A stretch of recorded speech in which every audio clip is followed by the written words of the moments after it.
多几多是何事？纷纷扰扰是是非。多几多是何事？纷纷扰扰是是非。英雄无末路，神剑斩万难，洒热血少年郎，公子美名光。江山如烟，剑路急，拒绝一马，船头深途归梅岸，羚羊神浑水寒，助我乘身飞天，龙吟响彻震云端。血溅溅红塔孤独，飞雨多少日落光华不曾见。几杯之地推杯盏，血相融，人落根深，江湖传。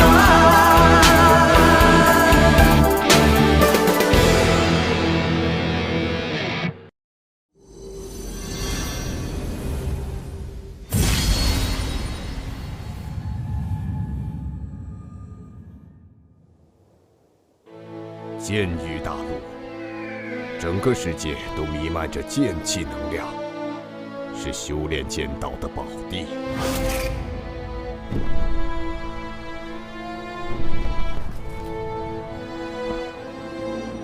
武者修炼剑道，经过明剑心、铸剑体、凝剑魂、铸剑功、悟剑意、长剑道、开剑域7大境界，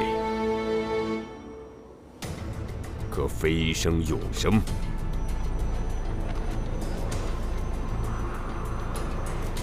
世间留存着10大神剑：天虹、桃神、水寒、星火、震月、逐风、雷祭、荧光、暗灵、血煞，分别代表金木水火土、风雷光暗血的极致力量。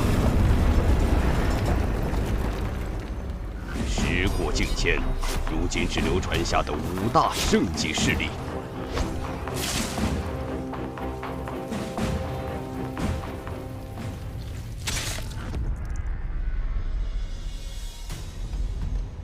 中域剑宗、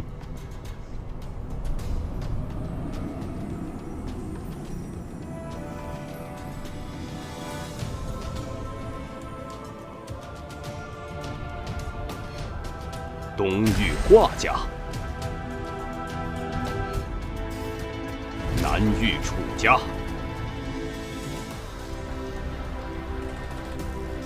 北域骆家。吕家坐拥神剑天虹，称雄西域。而今，西域吕家家主吕神通突破剑道境，成为剑域大陆屈指可数的剑圣强者。清溪，你还好吗？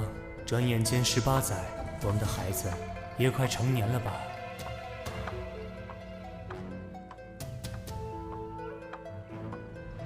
家主，吕思明到。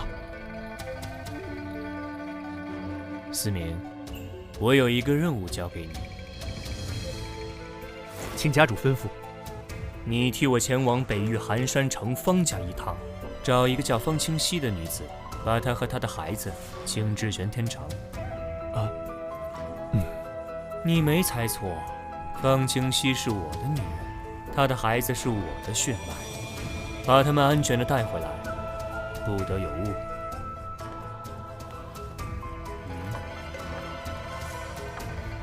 将这个带上，玉佩相合才会信你。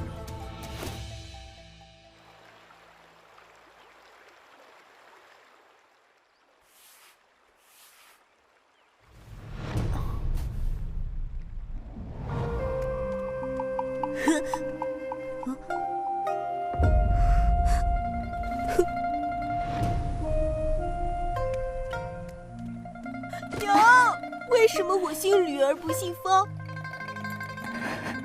小杨，小杨！我就这么昏睡了过去，没想到这一睡，就睡了许久。实在不行，我亲自去魔物森林为杨儿寻药。可爹你是方家家主，这一走，家主就比得上我孙儿的命吗？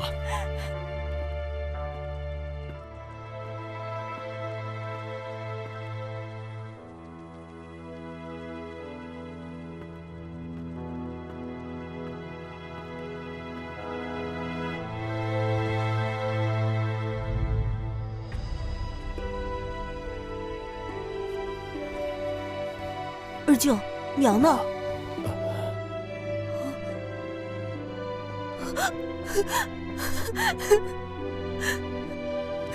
在外公寻药的日子里，方清红夺取了家主之任。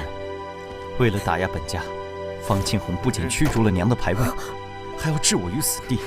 二舅为了保住我的性命，自愿退出家族，而我则被贬为奴仆，成了方里处的马奴。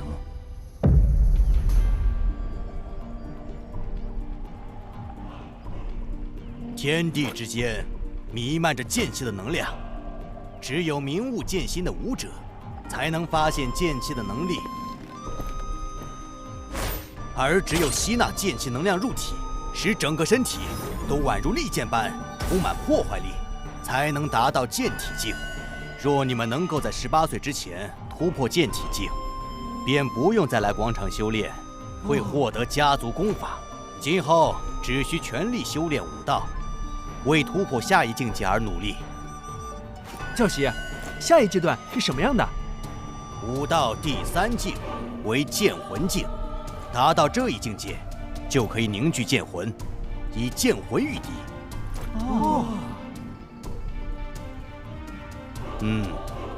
我还没有踏入此境界，但我们方家的长老都是剑魂境的强者，你们是家族未来的栋梁，我希望你们将来都能成为剑魂境的强者，成为家族长老。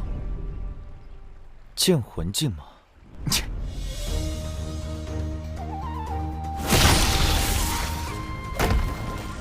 后生可畏，后生可畏啊！木秀于林，风必摧之。小杨，你剑体境界的事情，千万不能让家族中的人知晓，否则会有杀身之祸。按照目前的进展，想必突破剑魂境也用不了几年。到那时，我的苦日子就到头了。恭喜二公子突破剑体境！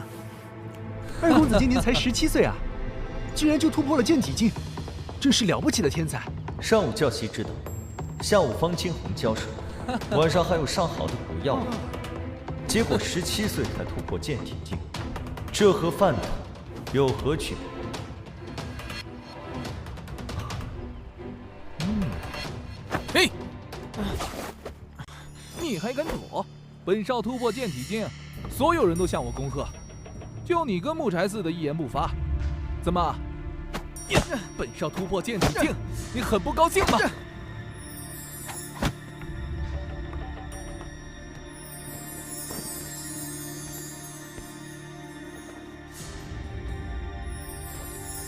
恭喜二公子突破剑体境，现在二公子想去哪里？哼，打了才知道规矩。去回龙国，本少现在是剑体境的武者，我要去跟他们切磋切磋。是。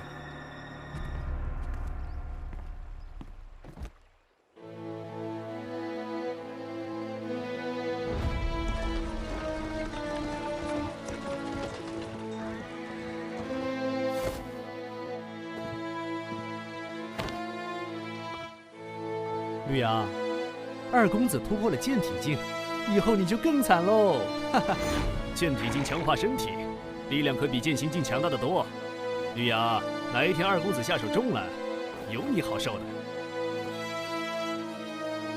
燕却不知鸿鹄之志，他们不知奋起改变自己命运，只会嘲讽他人，这才是真正的可悲。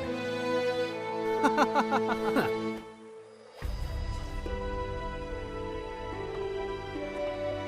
二姐，我突破剑体境了。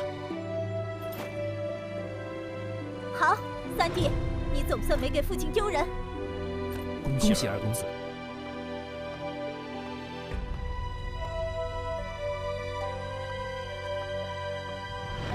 方力贤，你那是什么眼神？现在我也是剑体境，你这是瞧不起我吗？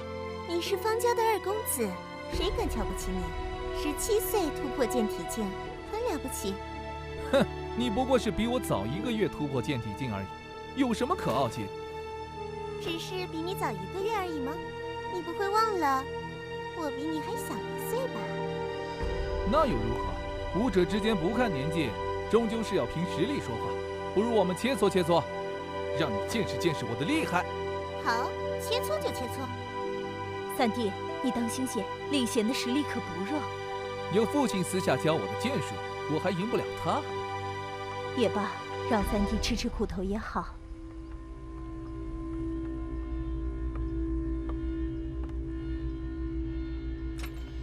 呀！哎！呀！嘿！呀！哈！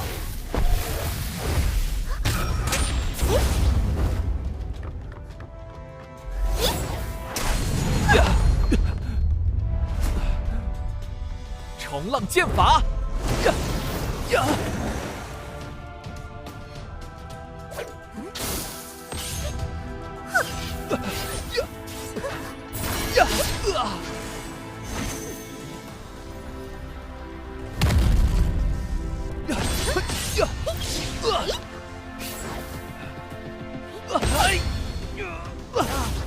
不可能，他的剑术怎么会这么强？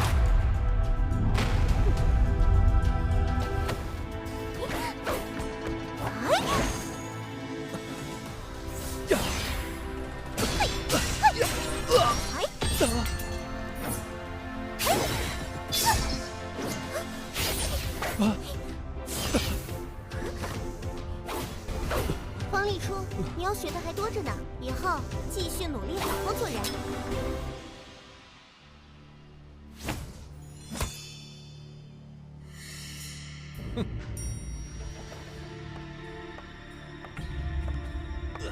气死我了！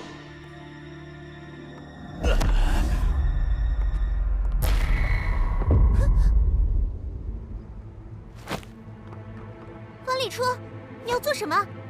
哼，方力贤，我承认我现在是打不过你，但我可以打得过吕阳。现在我就去揍他，让他好好感受剑体境的实力。你敢？哼，我自己的马奴，我想怎么打就怎么打，他的生死也都无所谓。方力雪，你还不管管你弟弟？我三弟的马奴，自然是他想教训就教训。三弟，消消气就好，下手别太重了，闹出人命可不好。哼，知道了，二姐，我不打死他，哼，顶多废了他。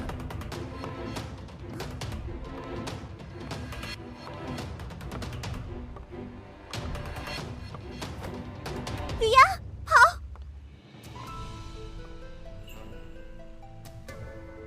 逃！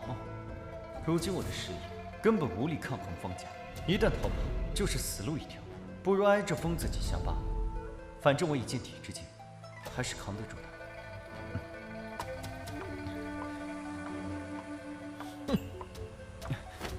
二公子息怒。呀！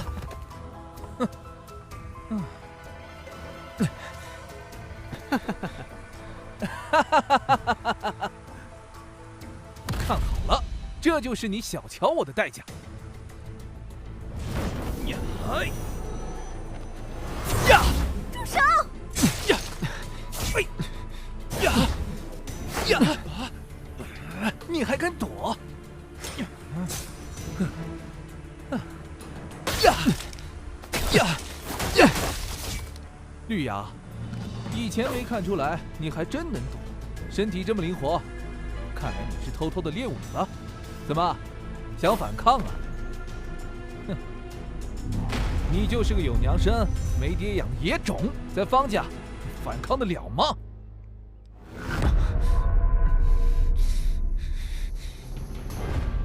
杂种，没人要的野孩子，你个小杂种！哼！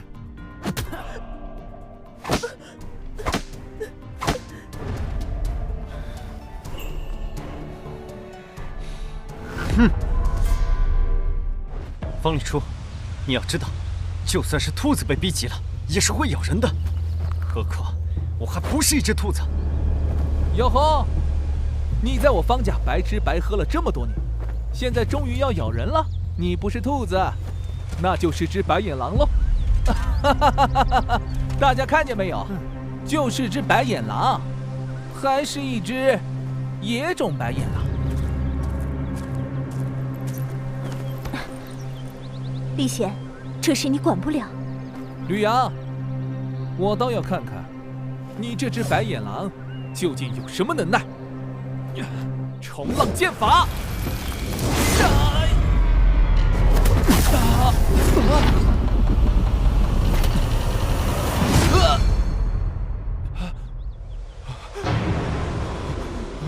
我的天啊！吕阳的实力竟然如此强大！住手！吕阳，有话好商量，你快把剑放下。站住！哼，方立雪，我可不是3岁小孩，现在方家由你爹说了算。他当年就想要我死，今天出了这样的事，你以为他会给我留活路？会，你用我3弟的性命交换，我爹一定会给你留一条活路。会，我爹很疼我，我们一命换一命，你放了我，我爹绝不会为难你。哼，少骗我！就算方清红亲口答应，你觉得我会信吗？方礼初，我自问小时候对你不差，我以为我们之间会是朋友，所以我很不懂，为什么你对我那么大的仇，那么大的怨，非要让我做你马奴，不断的折磨我。没有，我们之间没有仇，没有怨，是我错了。吕阳，你放了我，我再也不会欺负你，我发誓，我再也不会。别说你口是心非，就算你说的是真的也没用。以往你对我的羞辱，今天该做一个了断。你敢！落叶剑法！落叶剑法！你也是剑体将，而且是中期，这怎么可能？吕阳实力竟然这么强大，这怎么可能？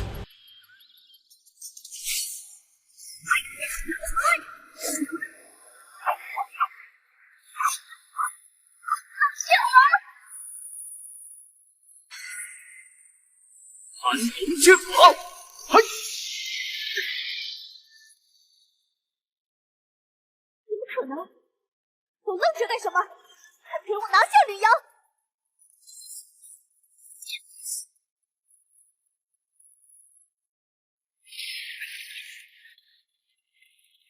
修为被破，丹田受损，还不过来，将我3弟抬上马车！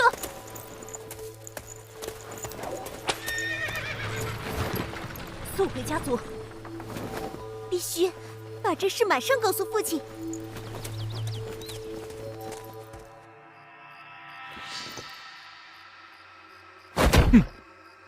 星月，你带领一队人马前往山林中追捕吕阳，一定要活捉回来。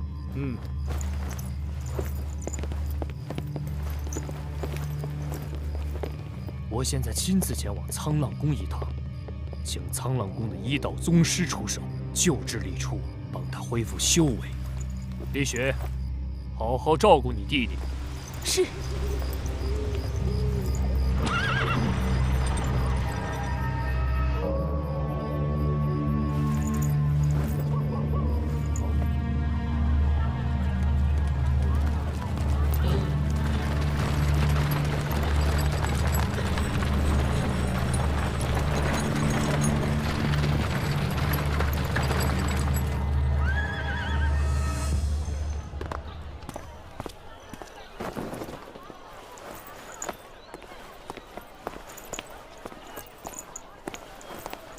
那小野种抓回来没有？三爷回来了。似乎没有将吕阳抓回来。没抓回来，难不成让他成功逃脱了？哼！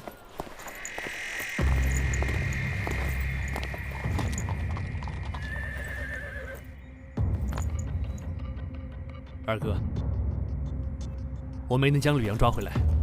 若是碰了面，你不可能让他逃脱。这么说，你追丢了？追倒是没追丢，只是这小子狡猾得很。等我们赶到回龙谷后面的山林中，追他的9个剑体境精英，全部都受了伤，没能将吕阳拖住。我们沿着河流追踪，搜索1日，才在下流发现他的踪迹，然后一路追踪，结果他一路进入魔物森林。方思源等人就是进入魔物森林而就此失踪。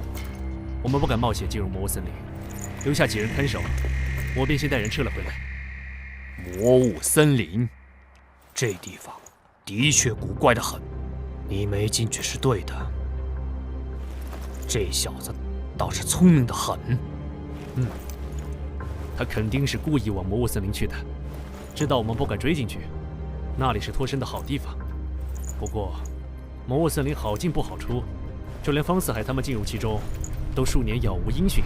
吕阳进到里面，肯定死定了。死在魔物森林，便宜他了。当年我就该除掉这小子，没想到竟成了一个祸害。我听雪儿说，吕阳这小子施展过落叶剑法、盘龙剑法、烟云剑法3门剑法。看来是有人暗中教了他功夫，并且他如此年纪便能达到剑体境中期，肯定有人暗中教了他修炼功法。二哥，你是说传授之人必定和吕阳有莫大的关联？家族内有这个实力的，只有方清流。除了他，还有谁？除了他，还有谁？让他离开了长老团，他还不安生。若非他传授吕阳那小野种武功，楚儿绝不至于落得如此下场。方清流，方清流就算退出了长老团，但受方思源的影响，他在家族中的人脉还大得很，可以抓住这个机会，彻底打倒他。你说的对，就算我当了数年家主，可还有很多人认方清流为方家正统。吕阳那小畜生逃了，这笔账自然要算到方清流头上。走，我们去擒拿方清流。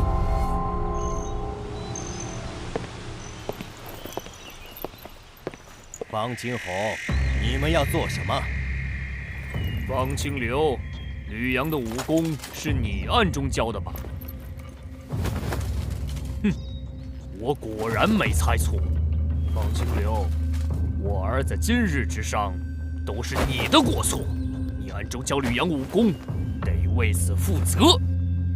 这事我听贤儿说了，若不是你儿子嚣张跋扈，将吕阳逼至绝路，他怎会受到重伤？这一切都是你儿子咎由自取。你放屁！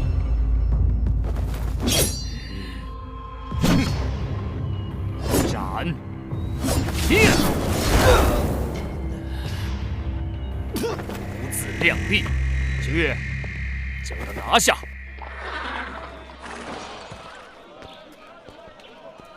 寒山城方家终于到了。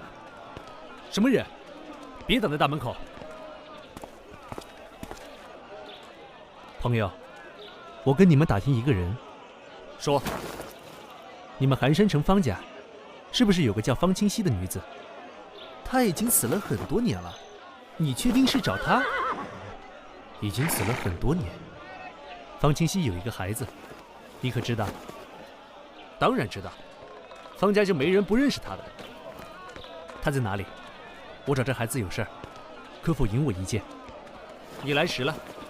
吕阳前2日破了家主儿子的修为，畏罪潜逃，逃入魔物森林去了。你说什么？魔物森林在哪？谁知道他的踪迹？吕阳逃走，是三爷带人去追的，他们知道吕阳的踪迹。谁是三爷？三爷是家主的弟弟，方清月。前面带路，我要见他。三爷，三爷，有个高手要见你。你就是方清月，正是。阁下是一个远方来的旅客而已。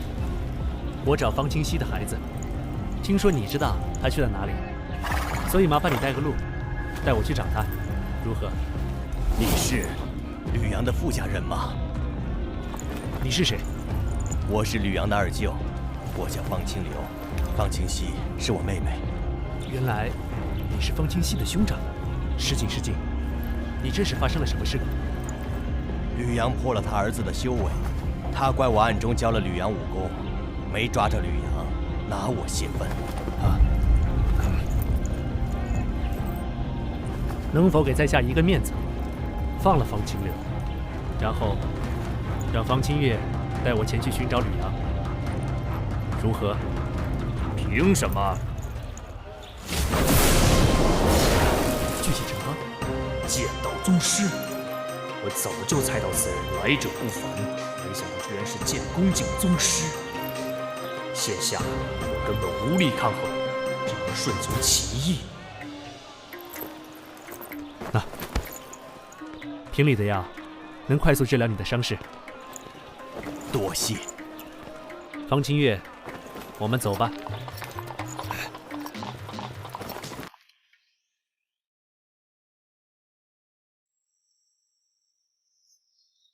前方是魔雾森林，吕阳就是从这里进入的其中。魔雾森林是一处危险之地，里面有剑煞出没，并且时常有雾气笼罩，让人迷失方向。进入其中的人10个有9个出不来。我只敢追踪到这里，不敢前进了。你不怕死吗？你们叫这里魔雾森林，实际上应该叫雪域蛮荒。这里是连接北域、中域、东域的一大片地域。10大神剑之一的雪煞剑第一次出现，便是在这雪域蛮荒中，由雪煞老祖带出。后来雪煞老祖成为剑神，飞身永生，神剑雪煞便留了下来。虽然雪域蛮荒是一处危险境地，但仅限于中心区域。好了，去了。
按理说，兽煞都是煞气的傀儡，只会靠本能行动，为什么会逃跑？难道是感受到恐惧？难道是怕我？我有什么好怕的？不对劲，据方清月所说，吕阳也就是剑体境中期的修为，但眼下这些人煞都是剑宫级别的，越往前遇到的煞力越强。但种种迹象表明，吕阳还在前面，这太不可思议了。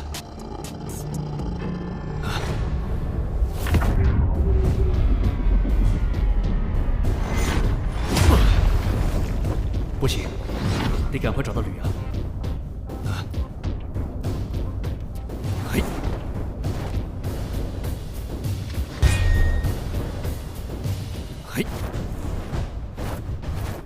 这是走出魔物森林了？怎么感觉前方古怪的很？那是能够在天空中飞行，是剑王境高手吗？剑王可都是传说中的存在。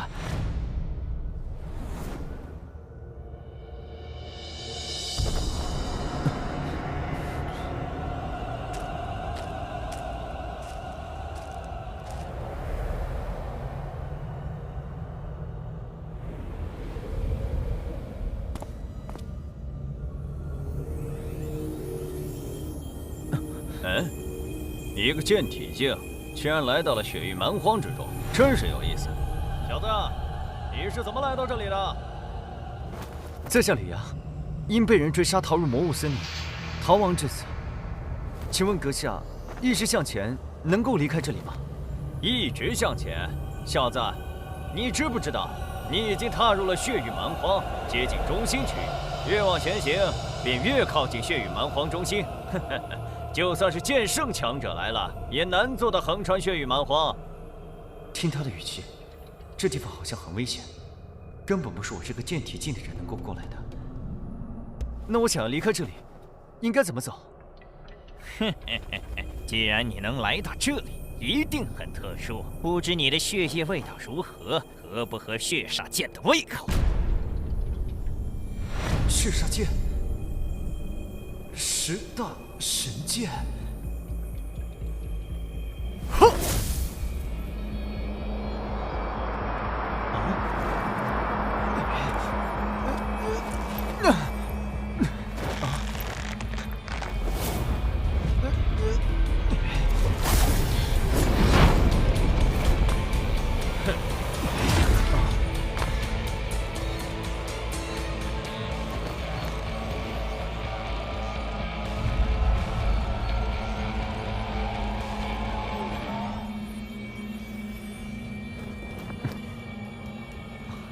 又来了一个凌空飞行的高手，是来帮我的吗？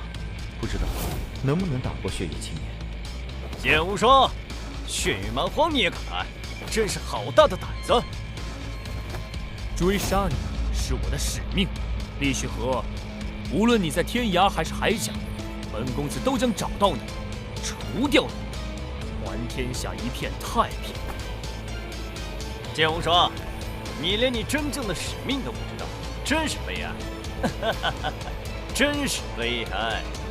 我的使命就是守护剑域大陆，让你这个血煞剑的传人死无葬身之地。哼！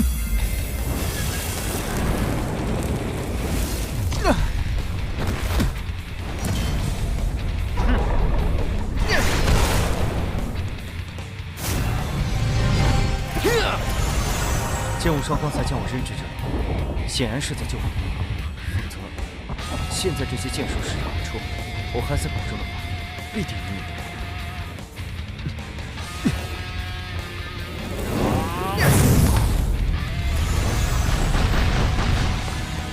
你也接我一击！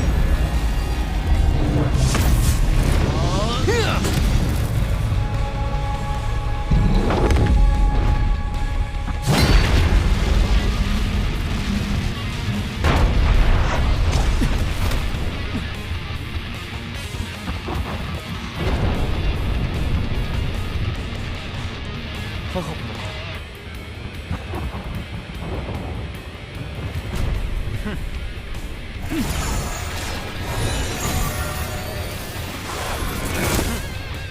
哎，呀！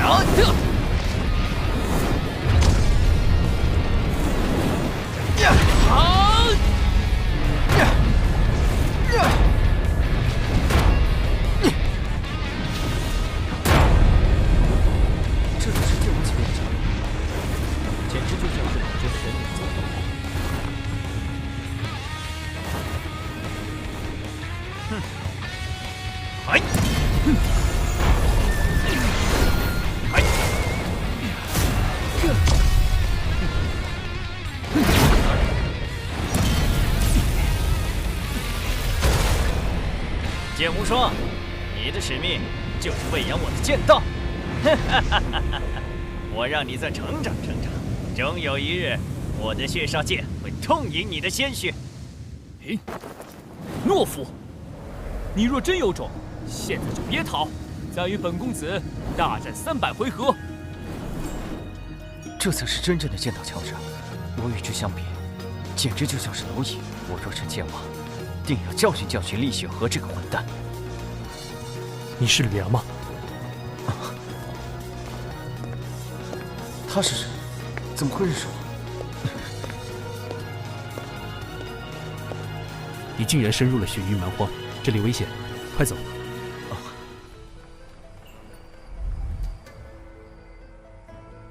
万幸，没有在雪域蛮荒中遇到危险，否则连我都有危险。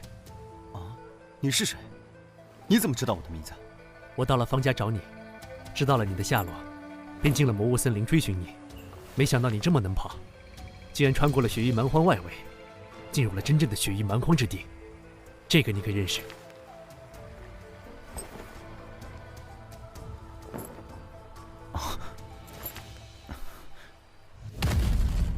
你是？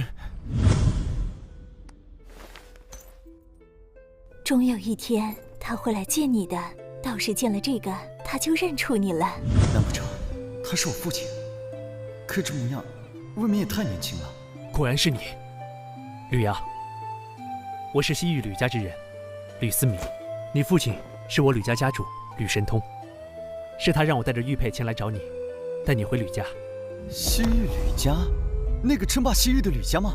不错，就是称霸西域的吕家。你父亲是吕神通，不到1甲子便突破剑道境，已成剑圣强者。是他派我前来韩城方家，把你和方清溪请至吕家。可惜我在方家打听到，你母亲已经不在人世了。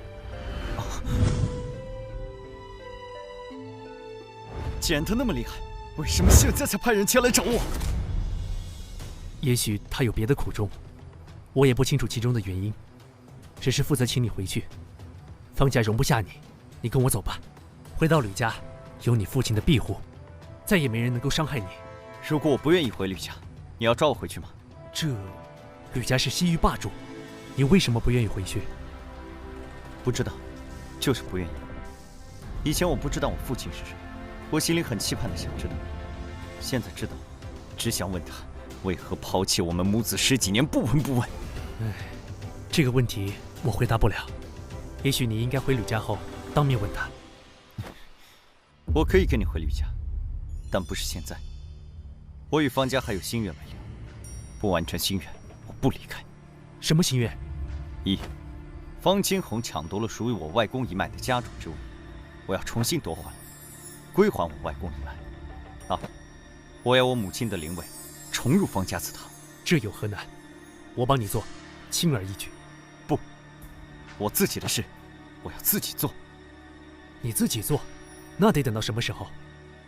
你现在才是剑体境的修为，没有我的帮忙，你根本不可能做到。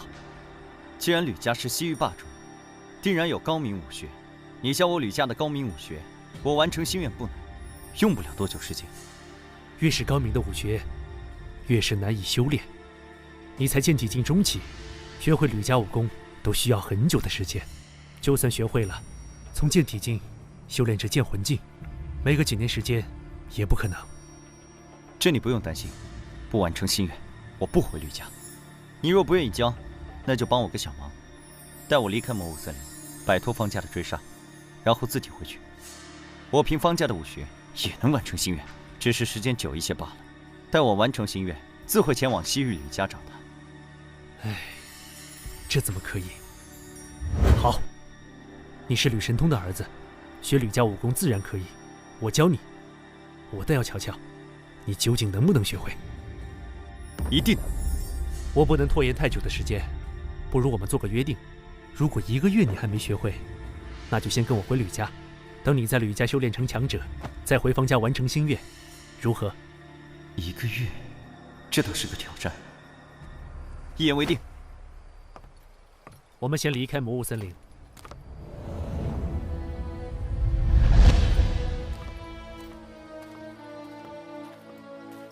魔物森林中有众多煞灵出没，你是怎么穿过魔物森林，到达雪域蛮荒深处的？我也不知道。我在魔物森林中是遇到了一些煞灵，但他们看到我，吓得都跑了。什么？这怎么可能？我也不知道为什么。这可真是奇了怪了。煞灵竟然会被吓跑，简直闻所未闻。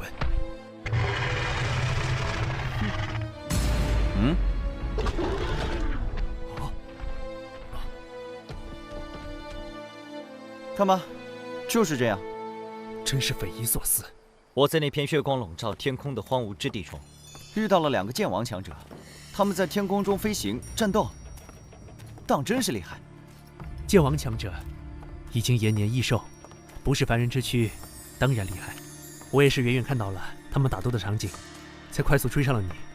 不知道是哪里的剑王，竟然来到雪域蛮荒中相斗。一个叫剑无双，一个叫厉血河，都很年轻。你说什么？剑无双，厉血河？这是神剑公子和血剑公子啊！剑域大陆年轻一辈最妖孽的天之骄子，你居然见证了他们2人的战斗。没想到那2个剑王来头竟然这么大，将来我也要像他们一样成为绝世强者。若非剑无双出手相救，刚才我已经死于厉血河手中。等我成为强者，我一定要找他算账。厉血河身怀神剑血煞，虽然年轻，却已经是剑王中的至强者，将来必成剑圣，甚至有望冲击传说中的剑神之境。想要找他算账可不容易。你不是说我父亲是西域吕家家主吗？吕家是西域霸主，有神剑天虹。我若学了吕家武功，凭神剑天虹，难道还对付不了厉血河？你可知道谁是当世第1强者？是剑宗宗主无剑老人。据说他已经到了无剑胜有剑的地步，所以世人尊称无剑老人。不错，是无剑老人。神剑公子剑无双便是他的弟子。剑宗与4大剑圣世家，没人是无剑老人的对手，但世间却有1人能与无剑老人抗衡。是谁？血煞剑上一任主人，血剑老人。血剑公子厉血河是他的弟子。血剑老人，没听说过。中域剑家曾是剑宗的顶级世家，实力之强，比起4大剑圣世家，一毫不逊色多少。族中的剑圣强者剑无异，是剑宗大长老。20多年前，血剑老人横空出世，灭了剑家，杀死了剑宗大长老。直到无剑老人赶到，与血剑老人大战一场，血剑老人正面对抗无剑老人，成功逃脱，名震天下。后来血剑老人销声匿迹。最近几年，他的弟子厉血河身怀神剑血煞现世，可与神剑公子剑无双争锋，其名才再度流传。寒山城乃偏僻之地，你没听说过倒也正常。血剑老人如此厉害，可见所学武道不比西域吕家逊色。你是说我即便学了吕家武学，获得神剑天虹，也很难对付厉血河？以后若是遇到厉血河，还是避远一点吧。他身怀血煞，杀心极重，落在他手里，很容易丢了性命。你也别不服气，整个剑域大陆英杰无数，但能与厉血河争锋者，仅剑无双1人。哪怕是另外几个天骄，比起厉血河都要逊色一筹。甚至是老辈剑王，能与厉血河相比者也不多，所以逼着厉血河才是正确的选择。何谓天骄？这是剑域大陆各大顶尖势力间一条不成文的规定，能在20岁前成为剑王者，可封天骄之名。剑无双、厉血河都是20岁前突破剑王，所以又称神剑公子、血剑公子。还有哪些天骄？东域华家、重剑公子华重，南域楚家、炎剑公子楚炎，还有我们西域吕家天剑公子吕天。吕天是你同父异母的兄长，不仅20岁前成为剑王，并且还获得了神剑天虹的认可，所以你想凭借神剑天虹对付血煞，这也行不通。同父异母的兄长，这么说来，吕神通和我母亲在一起之前，已经有了妻儿。是的，关于你母亲的事情，我一无所知。但家主不是滥情之人，想必之间有什么因果，只能等你到吕家之后，询问家主。我一定会问个清楚。吕天的母亲是什么来历？主母是南域楚家家主的女儿。之前家主没派人找你，也许是顾忌楚家吧。但现在家主已成献社，对楚家已经无需顾忌。也许吧。不管怎样，父亲抛弃我们母子这一点，我一辈子都不会原谅他。你刚才说的5大剑圣势力天骄中，唯独北域洛家没有。暂时没有，不过听说洛家有一位小公主，年仅17岁，便已经是剑宫境巅峰，20岁前成为剑意境剑王，应该没什么问题。到时候，天骄又要增添一人。叫什么名字？洛水寒。这些人我都记住了，将来我定要超越他们。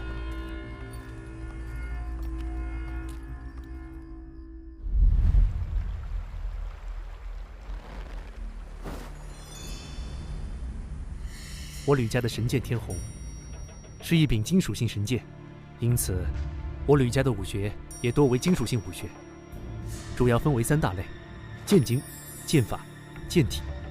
剑经是吸收剑气能量，凝练自身剑气的功法；剑法是运气自身剑气的剑技法；剑体是通过剑气能量强化身体的体术。吕家的至强武学是白虎圣剑经，不过白虎圣剑经只有吕家最核心的人员才能修炼，我也不会，只能教你金虎剑王经。金虎剑王经，金虎剑王经可修成金虎剑气，虽然不是吕家至强武学，但放眼剑域大陆，那也是1等1的绝学，可修炼这剑意境的剑王级功法。那我到了吕家，能不能学白虎圣剑经？你是家主之子，当然能学。我先教你金虎剑王经，若你1个月内能够修炼有成，能将修为提升至剑体境巅峰，我就教你剑法和剑体，等你解决方家事务。金虎剑王经要求天赋极高，想必吕阳1个月内也练不出成果。这样一来也好，能早点带他回去复命。好，那我就先学金虎剑王经，看看吕家武学相比方家的小苍浪诀有何出众之处。这小鬼，方家武学也配和我们吕家金虎剑王经相比？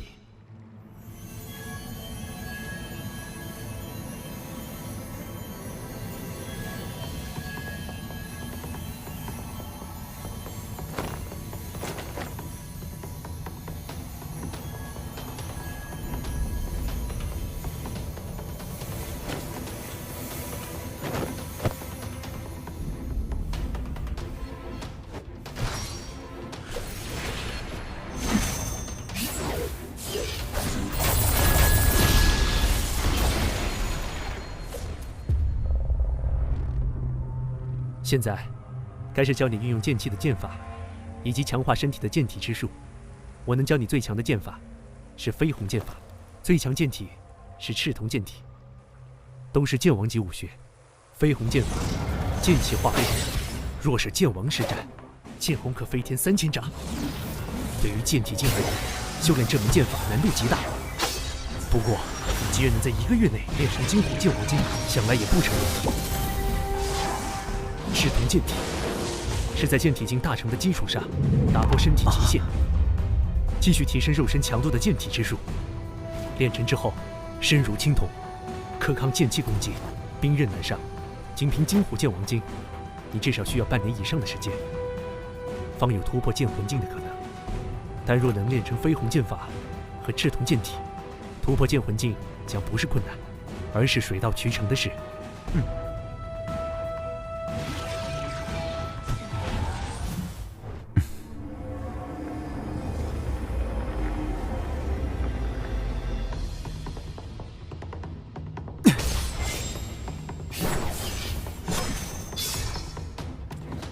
现在可以解决方家的事务了。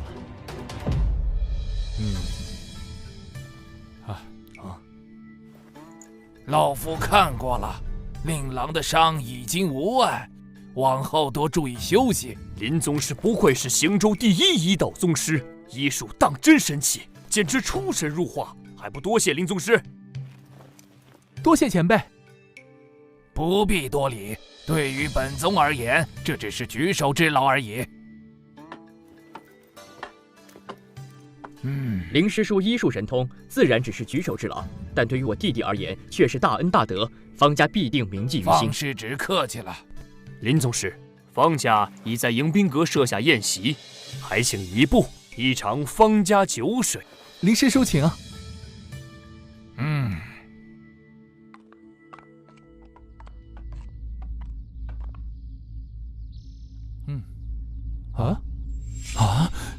他竟然真的在魔物森林找回了吕阳！我的天，这怎么可能？魔物森林不是禁地吗？家主，不好了！家主，大事不好了！今天可是有贵客在场，谁这么不知好歹？方家这是发生什么大事了？哪能有什么大事？下人不懂事，让林宗师见笑了。方度，你知不知道今天是什么场合？慌慌张张的做什么？家主，那个宗师他又来了，并且还是带着吕阳一起来方家了。这怎么可能？魔物森林可是武者禁地，他怎么可能将吕阳救出来？都别慌，林师叔在此，谁敢在我方家放肆？哪怕是剑道宗师，在行州城也得看我沧浪宫的脸面。林师叔，我师父不在，还请为方家做主啊！方师侄请放心，本宗在此，绝不让他人放肆。多谢林师叔，还请林宗师压阵，我们去会一会那个宗师。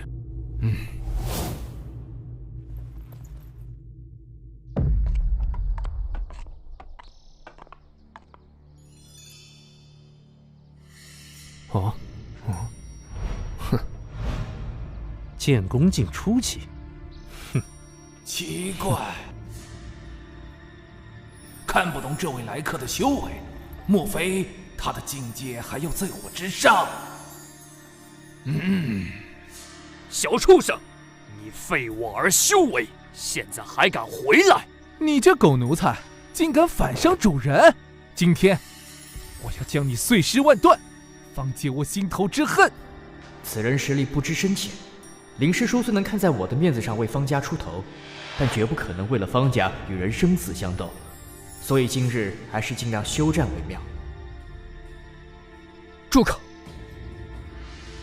吕阳，袁家易解不易结，往昔之日，方家或有对不住你之处，但你废了我弟修为，以消仇怨。今后我们就此别过，井水不犯河水，如何？第一，方家没有对不起我，对不起我的是你们方四海一脉，鸠占鹊巢。第二，你们待我如何，心中清楚。你想怎样？很简单，将方家家主之位归还我外公一脉，如此，我们恩怨两清。不可能！吕阳，你这是不知好歹！不要以为有宗师撑腰，就能在方家为所欲为。我乃沧浪宫弟子，哼！剑道宗师，我沧浪宫多的是。本宗林道平，沧浪宫剑道一道双宗师，在行州附近也算有些名声。阁下前来行州，应该知道本宗名号，能否给本宗一份薄面，让此子收手，就此离开，我们相安无事。吕阳的事，他自己的决定，我不管，也不插手。啊？此言当真？哼！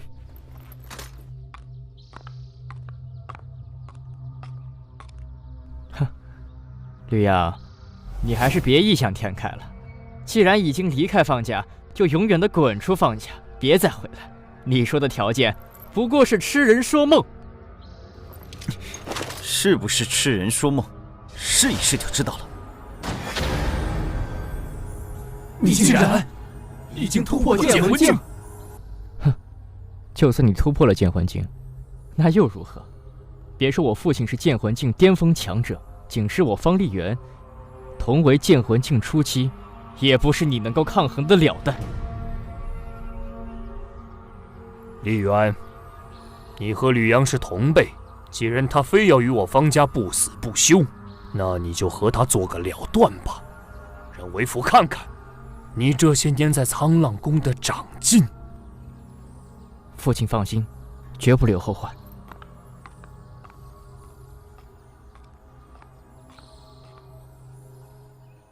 杀！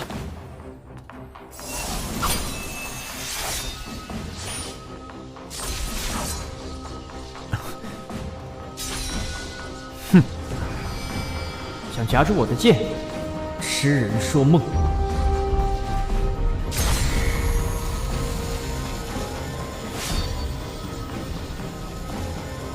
啊？你的剑太弱，不如你来接我一剑。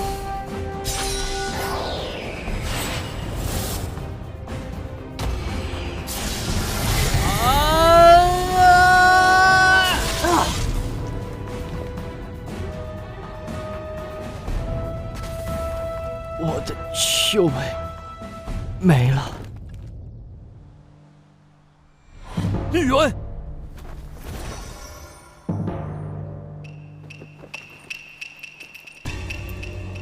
吕阳，老子要将你挫骨扬灰，碎尸万段！方清红，该轮到你了。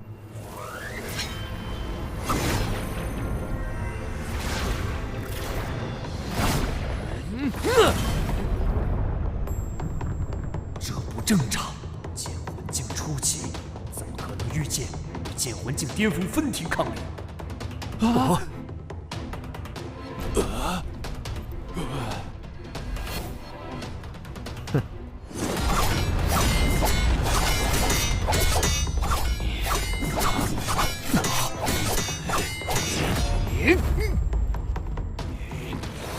浪剑法！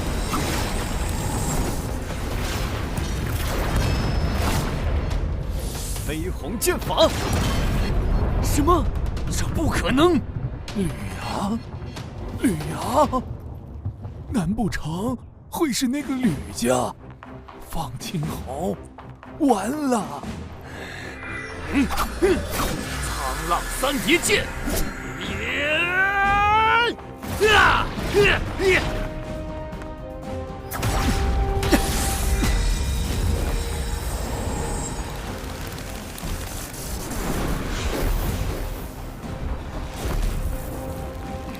林宗师，对方宗师不动手，本宗岂能不讲规矩，以大欺小？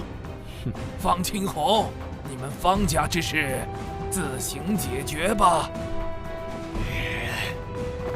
林师叔，你答应帮我放下他。对方宗师不动，本宗不动，这是规矩。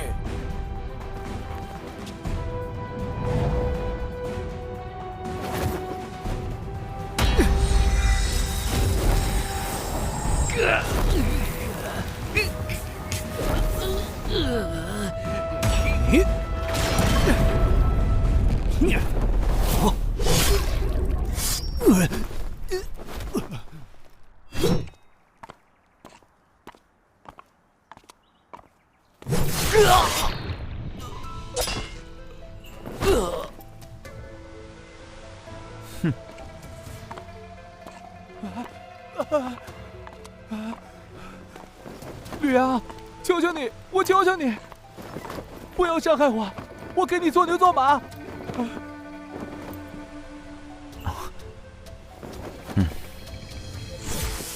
方礼初，往日恩怨，竟是一笔算清。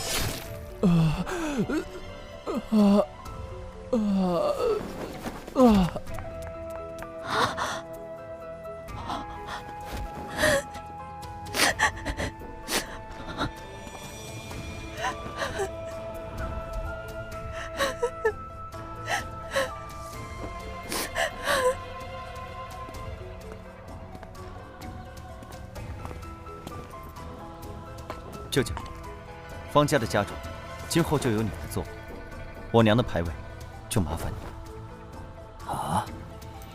那你呢？此事说来话长。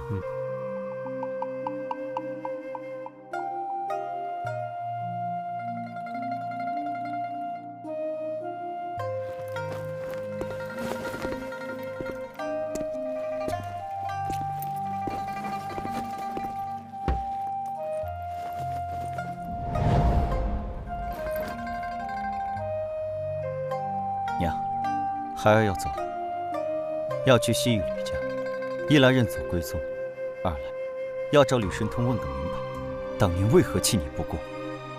您在地下好好安息，保佑孩儿平安。子去西域，山高路远，三妹啊三妹，你一定要好好保佑吕阳，让他一路平安。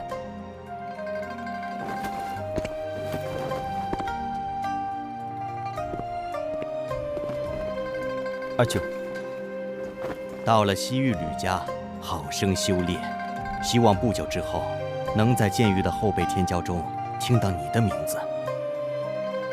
那是必然的。走吧，一路平安。吕阳，你要好好的。我走了，你们不必挂念。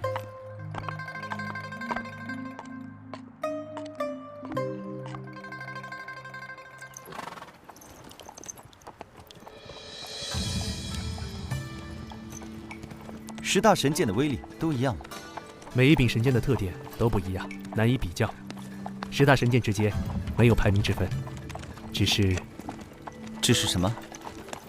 神剑的特点，有的平常，有的特殊，有的神剑很常见，有的则很少现世。所以，在武者心中，10大神剑自然有所差别。越是少见的神剑，越神秘，越难以防备。所以显得越厉害。10大神剑中，我只听说过其中8名。我们西域吕家的神剑是天虹，金属性；南域楚家的神剑是星炎，火属性；北域陆家的神剑是水寒，水属性；东域华家的神剑是巨月，土属性；中域剑宗的神剑是雷祭、烛风、明光，分别是雷属性、风属性、光属性。这7柄神剑与5大至强势力连在一起，最广为人知。血煞剑虽然很少现世，但因血煞老祖曾持此剑突遍天下，凶名赫赫，天下知道者也甚多。这8柄神剑之名流传的最广。那另外2柄神剑呢？另外2柄神剑，其一为桃神，木属性；其一为暗灵，暗属性，最为神秘。出现的年代非常古老，还在血煞剑之前，之后又从未现世，知道的人自然不多。这2柄神剑有何特点？这只在古籍上有记载。桃神剑可斩魂煞，暗灵剑有黑暗领域，具体如何，谁也没见识过。魂煞是什么？我只听过人煞和兽煞。魂是指灵魂，煞是指煞灵。武者生前达到了剑魂境，因为凝聚了剑魂，神魂十分强大，死后魂力不在，便会形成魂煞。正常情况下，失去了身体依托，魂力再强也会逐渐消散。但魂力未散时，与煞灵融合在一起，人煞、兽煞虽然可怕，但还能够摧毁形体，而魂煞几乎无法摧毁，只有极少数的手段才能对魂煞造成伤害，十分棘手。那都有哪些手段能够对付魂煞？魂煞属阴，至刚至阳的攻击，比如极致的雷电、极致的火焰、极致的气血也可以，但至少要是剑王气血，才能伤害魂煞。除了这些之外，其他攻击对于魂煞的伤害都很小。这万一要是遇到了，那可怎么办？煞灵数量不多，天然生成的魂煞非常稀少，所以魂煞往往是有人故意炼制，炼制魂煞十分困难，也是剑域所有势力共同禁止的事，属于禁术。绝大多数武者一生都难遇到一次婚煞，这点你不必担心。这。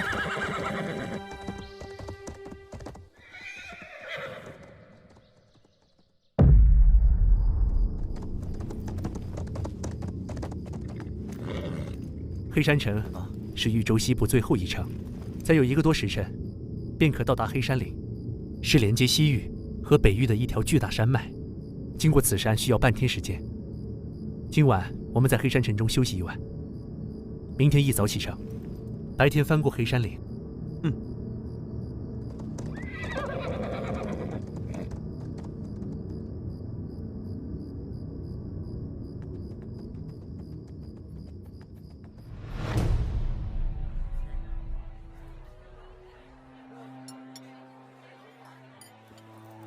明天翻过了黑山岭，我们便转向西南，再有5、6天的功夫，便可到达西域玄天城。我们吕家便在城中。也是，你从来没有到过吕家，自然有些陌生。吕家作为西域大家，大大小小脉系足有数百支，总人数多达几10万人，其中拥有剑王的脉系足有10数个。其中一些强大的脉系，甚至拥有多名剑王，剑王总的数量多达数10人。天哪，和吕家相比，行舟苍浪宫也只是微不足道的小势力。真期待能亲眼见到这么强大的武道世家会是什么样子。等过几天你见了就知道了。来，先吃菜。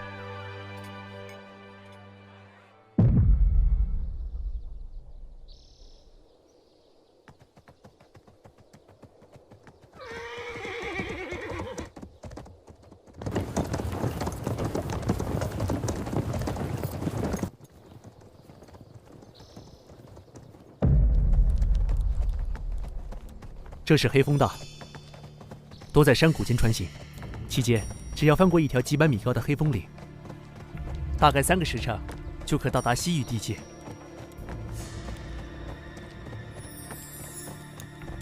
山高林密又处要道，这黑山岭中会不会有劫道的匪贼？哈哈，还真有。有一座金刚寨，藏在黑山岭中，常常劫掠往来商队，需要给通行费才可通行。不过这金刚寨也就是一个剑宫级势力，大寨主是名剑宫境后期宗师。上次我从西域而来，金刚寨不长眼睛，途中劫我的道，被我杀了不少匪贼。金刚寨大寨主出手，也被我断了一臂，借着黑风岭的地形才逃走。现在也不知道还在不在黑山岭中，对我们没有威胁。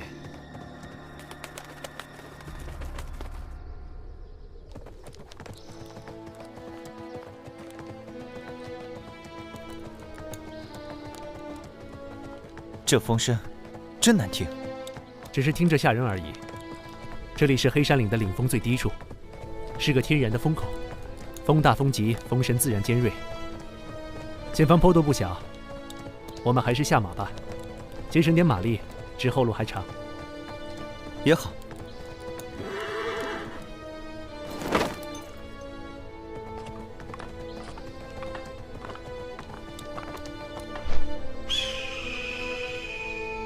等等，有股不正常的气息。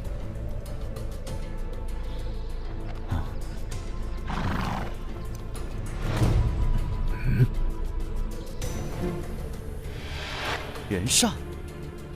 不是人煞，这里不是煞灵出没地，不会有这么多煞灵依附尸体，是尸魁。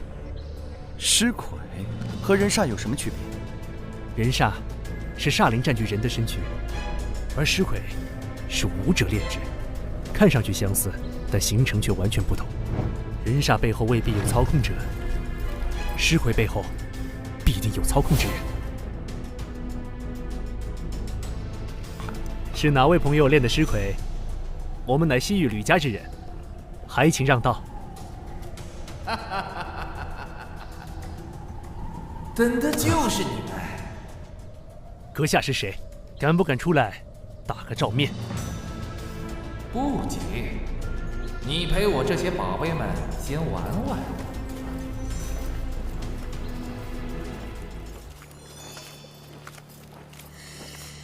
只要不是剑王、剑圣强者，当是他人，我无人可惧。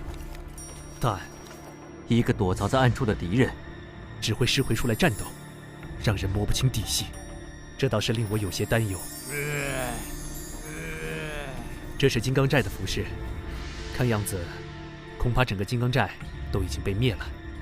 这些尸魁厉不厉害？尸魁的实力与生前的修为息息相关，眼前这些，只是剑体境武者炼成的铁尸，算不上多厉害。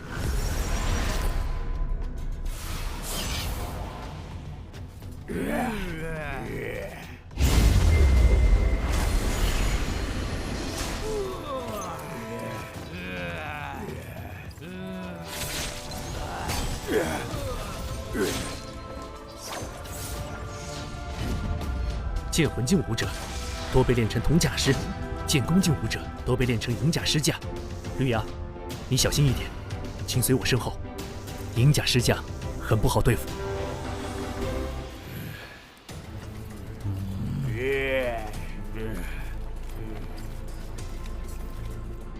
前面这尸魁只有一只手臂，莫非是那金刚寨大寨主？没错，他就是金刚寨大寨主。与西域吕家为敌，阁下可知道是什么后果？杀的就是你们西域吕家的人，吕家能奈我何？你是专门为我而来，怎么知我什么时候经过这里？反正你们都是将死之人，告诉你们也无妨。嘿嘿嘿嘿嘿嘿，有人不想你们回去？谁不想我们回去？家主派我至北域寻人，没告诉过任何人，是一件非常隐秘的事。他是怎么知道的？有人不想我回到吕家，看来这场劫杀不是冲着吕思明，而是冲我来的。哈哈哈，你们知道的够多了，可以死了。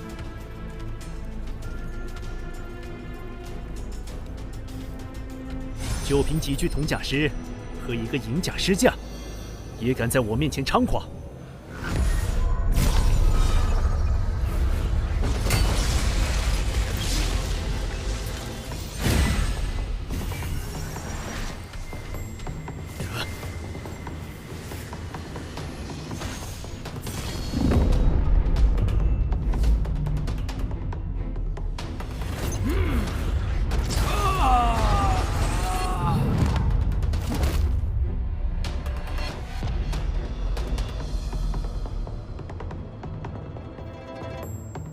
看来这里就是控制尸体的命门。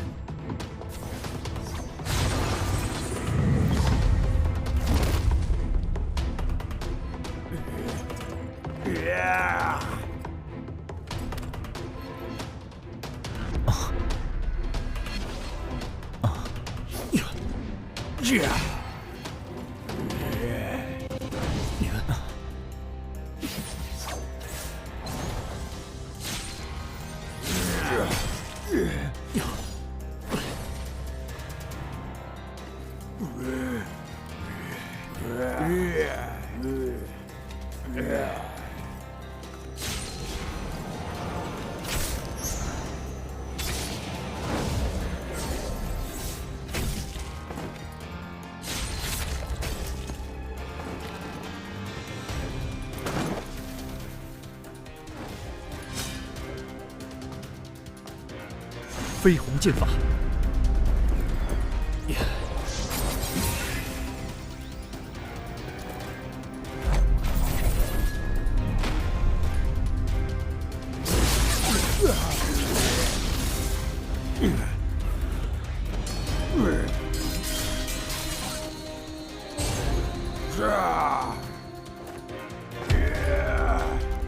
同等修为下，尸魁的防御实在是太高，并且不惧生死，不知疼痛。哪怕眼前的银甲尸甲实力远逊于吕思明，但却能够与吕思明战个旗鼓相当。哪怕银甲石像中一百剑，都还能生龙活虎的战下去。不，吕思明是血乳之躯，只要中银甲石将一剑，就得受伤。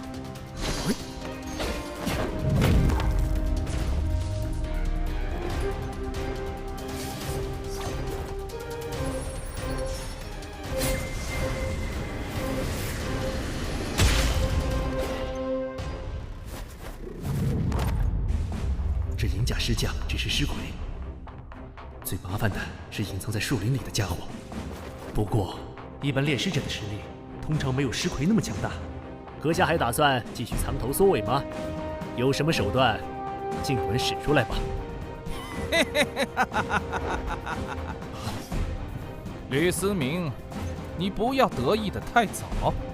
我早就知道，仅凭这些废物，根本奈何不了你。之前只不过是陪你玩玩罢了，现在才是动真格的时候。刚才的银甲尸将已经非常难缠，还只是玩玩。那么，动真格的又会是什么层次的力量？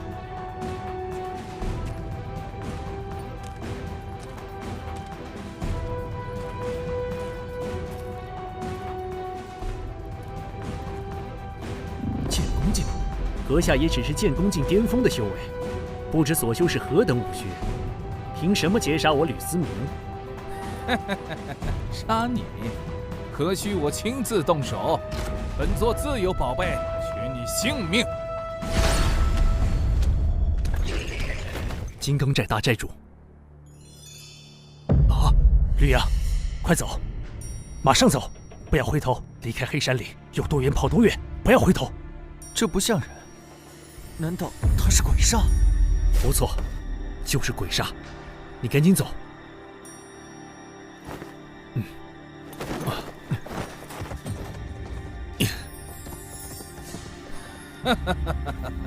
小子，你跑不掉的。今天你们都得死！炼制鬼煞，乃世间禁术。你究竟是什么人？杀你的人。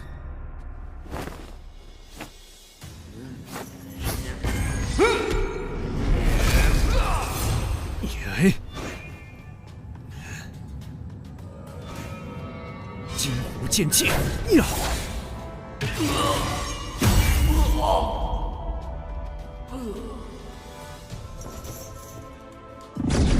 要是让鬼煞进入体内，只怕我的神魂也要被毁。没办法了。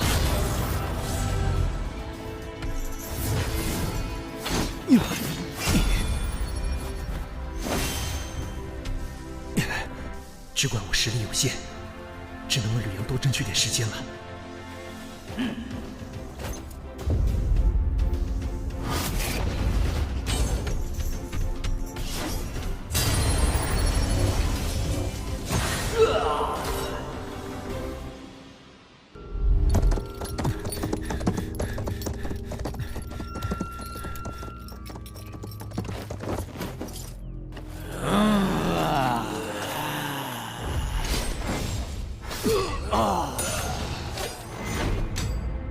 要想活命，只能杀出去了。金虎剑劲，赤铜剑体，飞鸿剑法。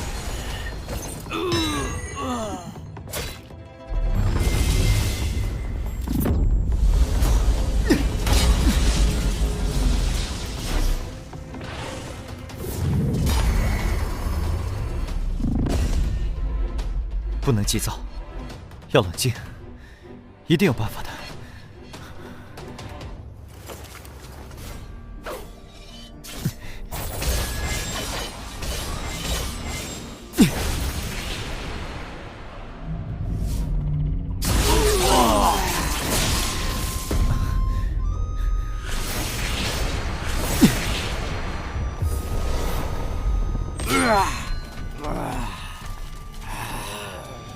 按照这个规律，至少得刺上30剑，才能解决一个铜甲师。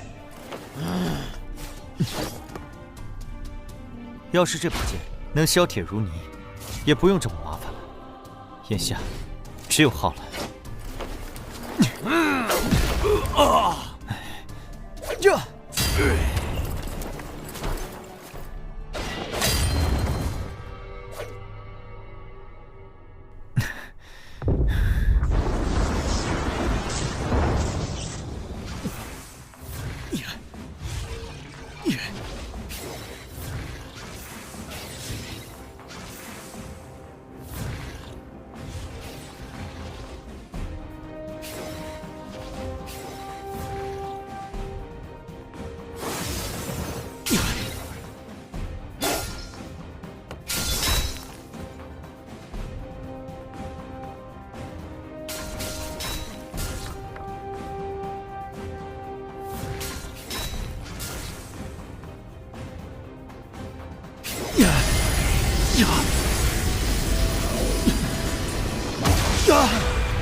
我受家主所托，岂能坐看绿阳身陨此处？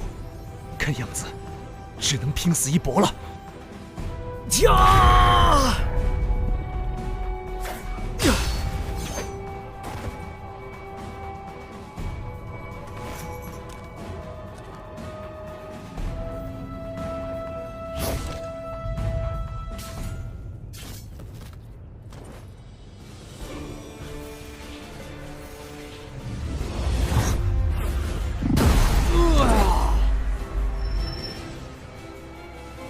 我坚持不了多久，快走！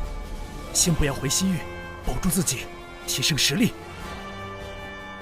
我一定会查出背后指使的人，一定！只要吕阳能够逃出神田，我这条命也算值了。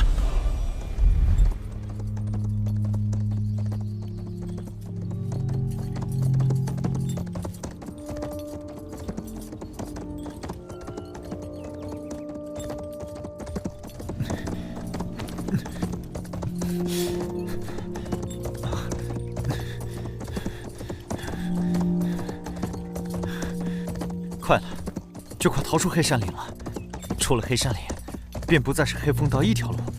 天高地阔任我去，对方想追到我就难了。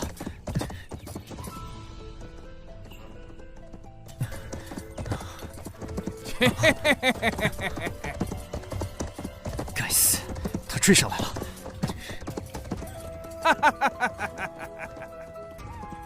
连吕大哥都不是对手，我该如何是好？你跑不掉了。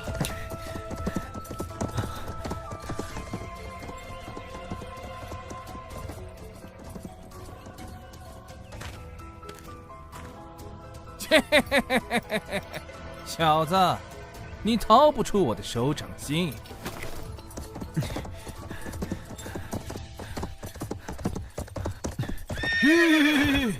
实力相差太大，不管怎么想，都没有取胜的机会。我跟你无冤无仇，为什么要置我于死地？有人要你死，有人要你死。嘿嘿嘿嘿嘿嘿嘿，谁叫你是吕神通的儿子？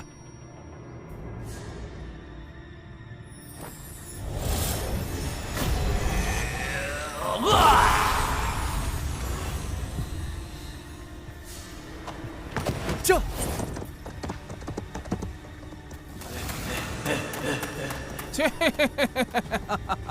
在这黑风岭中，你还能跑到哪里去？你这是无谓的挣扎。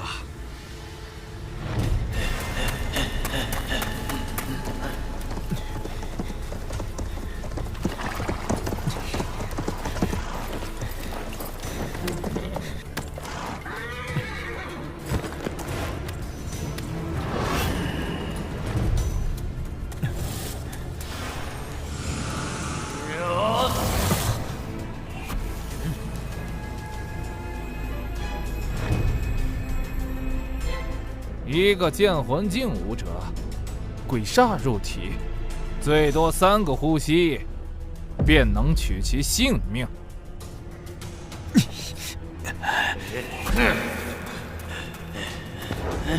我就这么死了吗？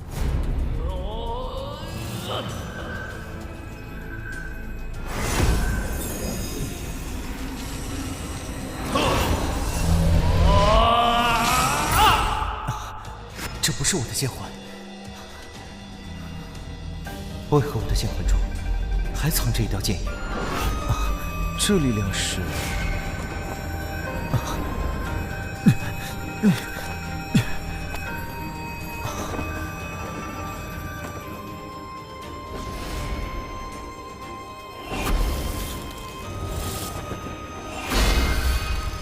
能有如此力量的，这柄剑绝非凡品，斩杀鬼煞。难道这柄剑就是神剑桃神？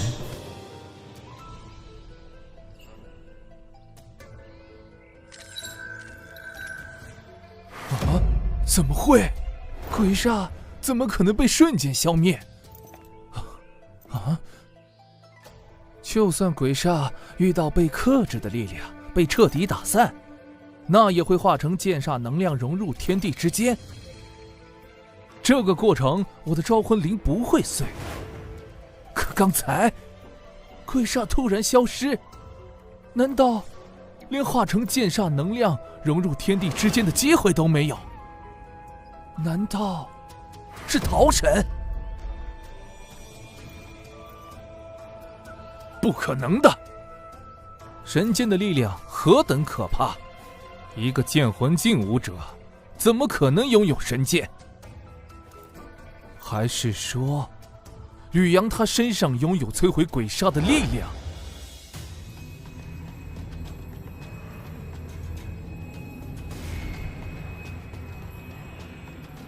御空飞行，这小子难不成是剑王境界？如果是剑王强者，那就说得通了。剑王强者的气血极其可怕，对于鬼煞有着极大的杀伤力。此地不宜久留，我得赶紧走。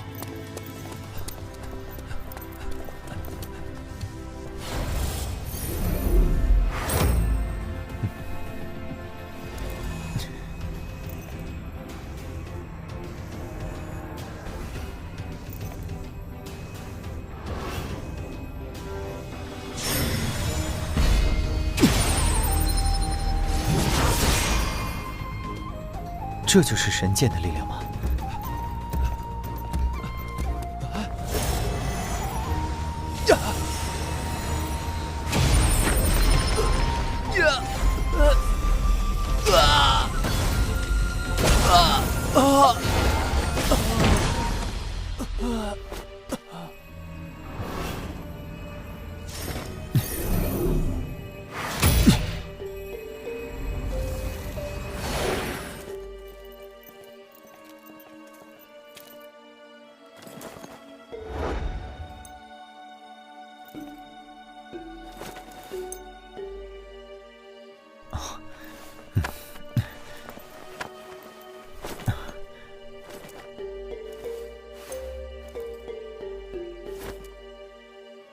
不行，他的同伙可能会通过令牌追踪到他，还是不要带在身上为好。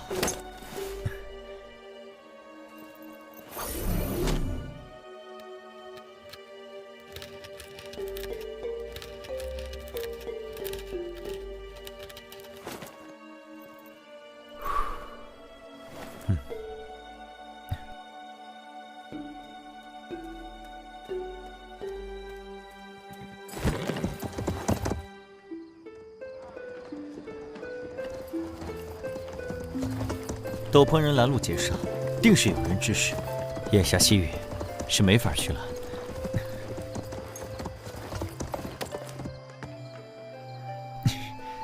我必须为吕大哥报仇，查出幕后主使。我现在实力太弱了，必须得找个地方藏起来，潜心修炼，修成剑王，再回西域找吕家。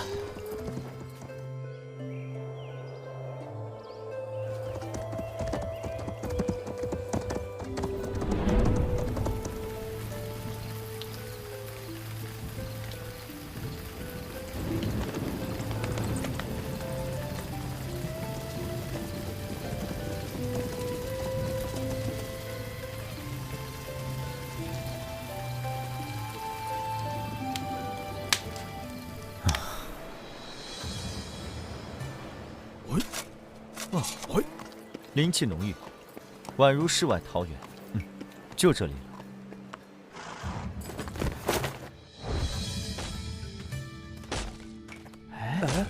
怎么有个陌生人在这砍树啊？没见过呀。家乡蒙难，在下一路逃难至此，见此地山清水秀，所以决定留下来。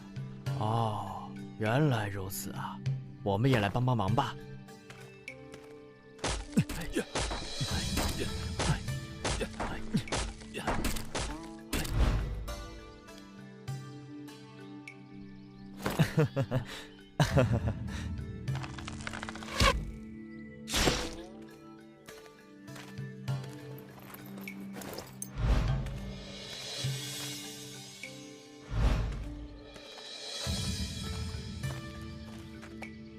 太客气了，来。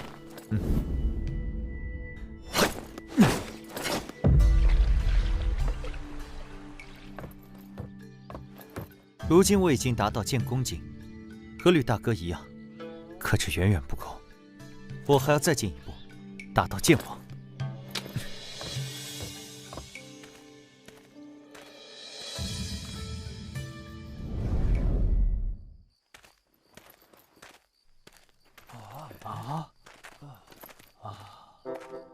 吕阳，你今年多大了？18岁，怎么了？18，和我女儿年纪相仿。吕阳，你觉得我家闺女咋样？得了吧，就你家女儿那样，配得上人家吕阳吗？还是我家闺女和吕阳最配。我来元福村，只为亲近修炼武学，等修为大成，便要离开，哪能在此留下牵挂？那个，这位乡亲，其实我还有一事隐瞒。当年家乡蒙难，家母也因此去世。当初我就决心披麻戴孝3年，3年之内不谈儿女婚嫁，待到3年扶丧之期过后再议。我就说嘛，吕阳这么好的人，连咱们村的姑娘瞧都不瞧一眼，是有原因的。这么看来，吕阳也是个大孝子嘛。咱们就尊重人家，之后再说吧。都散了，散了。既然说了3年，那我就得在3年内突破至剑王境界，要不然之后可就麻烦了。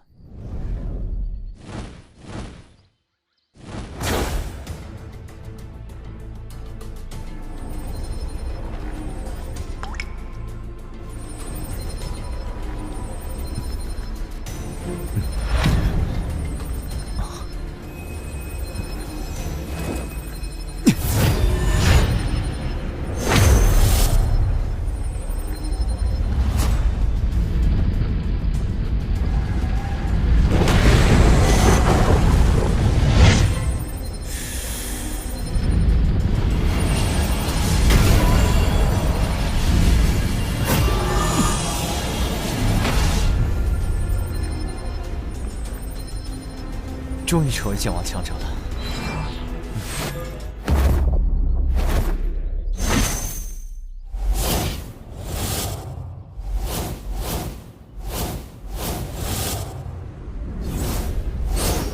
哇！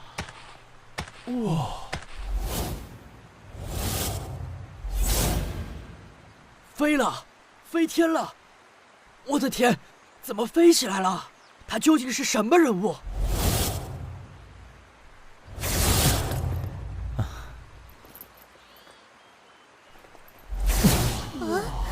这也太厉害了！太厉害了！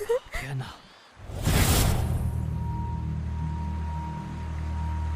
这些年，我一直在考虑一件事：劫杀我和吕思明大哥的人，不可能是李神图派。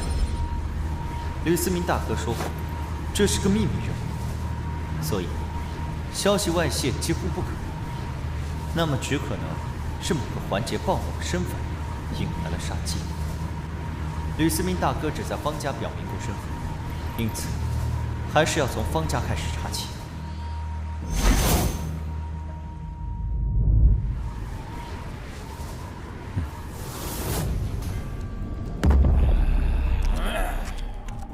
这里竟然也有一头鬼煞，是强吗？还是两者之间有联系。本想出外历练一番，没想到居然遭到围攻，该死！要是我达到剑影境成为剑王，眼前这些家伙又怎么是我的对手？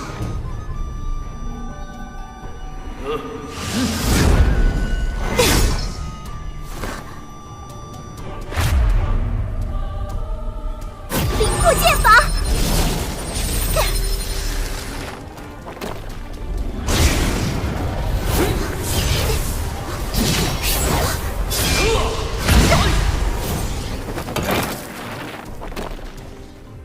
我若死，北域洛家哪怕是绝地3尺，也要找出你们！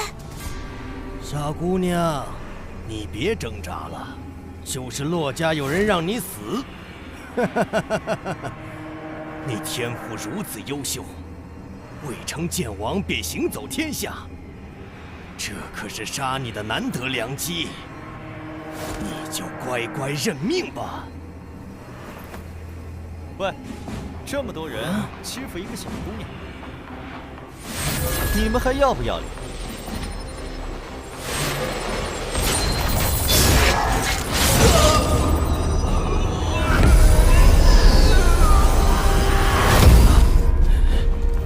剑王强者，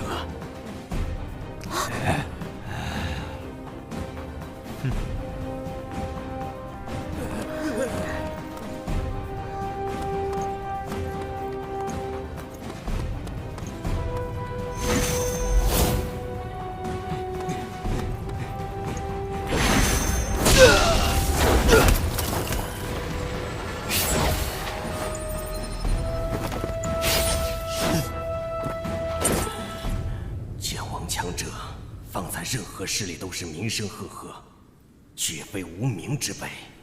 可眼前这人，我却从未见过。你是什么人？你不是洛家剑王。多谢兄台相救。先别管我是谁，说说，你是谁？他们应该是煞盟的人。煞盟，这是什么势力？一个潜藏于暗处的组织，炼制鬼煞，乃多方势力共同约定的禁术，只有煞盟才炼制鬼煞。原来是个见不得光的组织。你如果想活命，我问什么，你最好答什么，否则休怪我心狠手辣。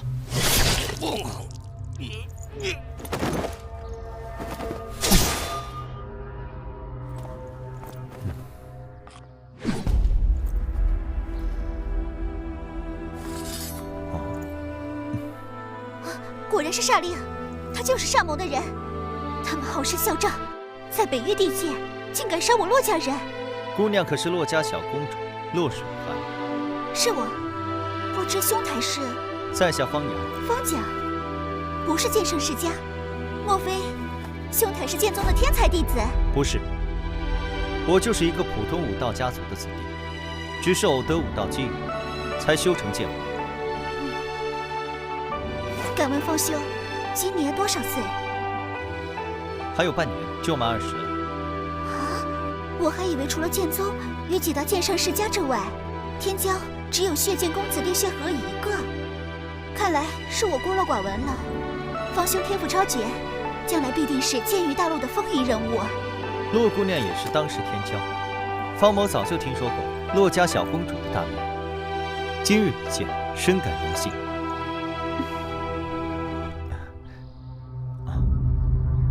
洛姑娘，你对于这个煞盟知道多少？煞盟出现的年代已经古不可考。据说，一开始是因为各大势力禁止炼制鬼煞，将其列为禁术。一些暗中炼制鬼煞的人，受各大势力排斥、追杀，不得不抱团取暖，这就是煞盟的由来。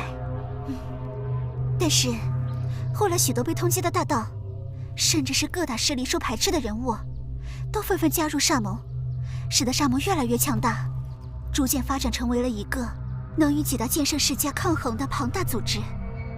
煞盟的人想杀洛姑娘，说明他们还接杀人的任务。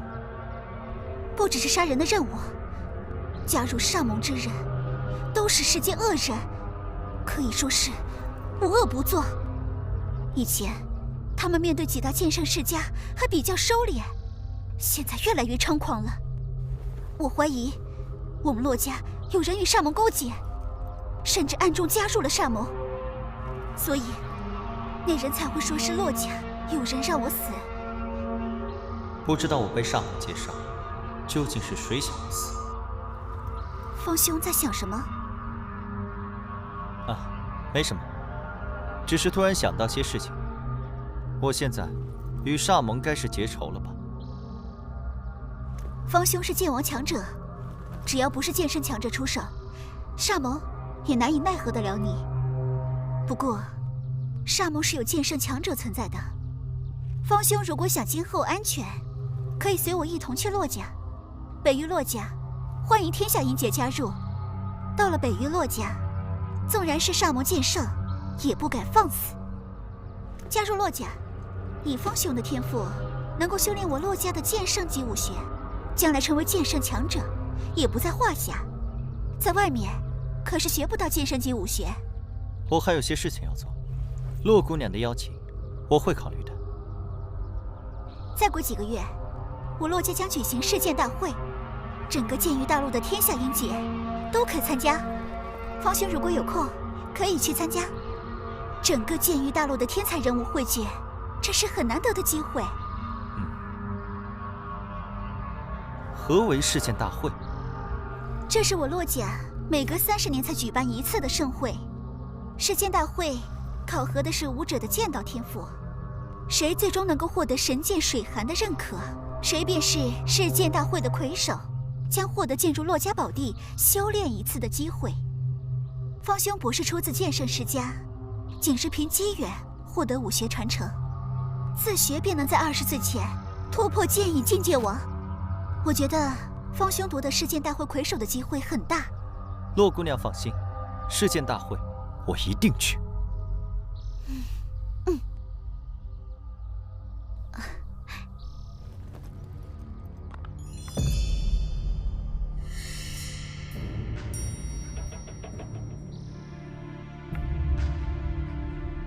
杨儿，没想到几年不见，你的修为连我都看不透了。看来这次你去吕家修为大涨啊！啊，对了，吕思明怎么没和你一起来？舅舅，吕家事务繁多，吕大哥有别的事要处理。对了，我刚来之时，听门人说你辞去了家主之位。哎，我老了，实力也不如从前了。正好你堂哥方力行从苍浪宫学成归来，为人正直，我便退位让贤了。那方金红等人再有姿势吗？老实多了。样儿，你此次来是有事吧？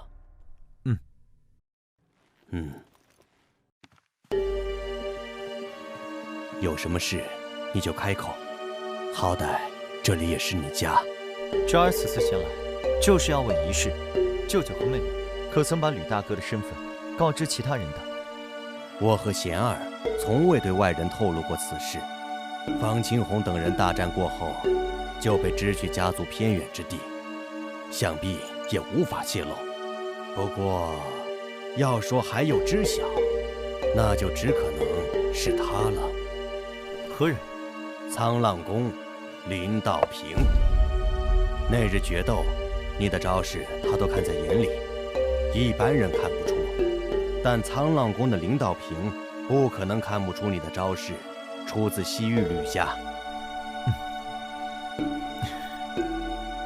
你许久未曾回家，这次回来怎么说也得住一晚再走。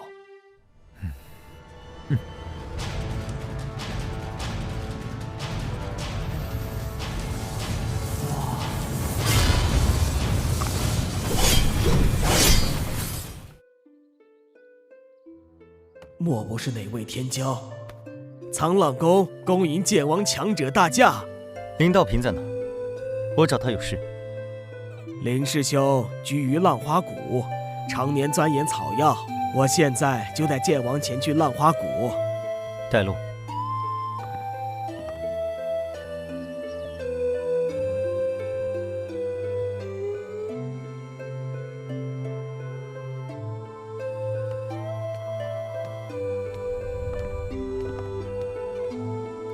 怎么是你？林宗师，我们又见面了。林师兄，你认识这位剑王强者？剑王强者？对呀，这位剑王强者驾临沧浪宫，点名要见林师兄你。仅仅2年的时间，他居然从剑魂境迈入剑意境，这怎么可能？林宗师，不请我进去坐坐？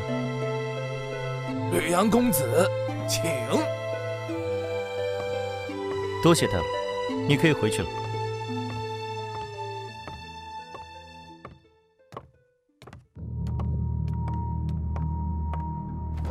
不知吕阳公子找林某何事？请坐。看到我，你很意外。是，没想到公子还会回来行州，也没想到公子还会前来找我林道平，更没想到短短2年，公子已经是剑域境的剑王强者。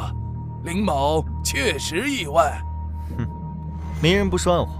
2年前你没有帮助方丽媛，是从我的武功猜出了我的身份，所以选择了避让。现在，我郑重地问你，关于本王的身份，你都告诉过谁？除了我师兄彭旺，没向任何人提起过。你确定？确定。有什么问题吗？我有点事情要问问他。彭旺在哪？我师兄年岁已高，久不行走江湖，近几年一直隐居在飞浪峰，教弟子。方丽媛是我师兄的弟子，他武功被废，我怕我师兄动怒，对公子不利，这才向他告知了公子的身份。带我去飞浪峰，找一找你师兄彭旺，他有没有问题，我问问便知。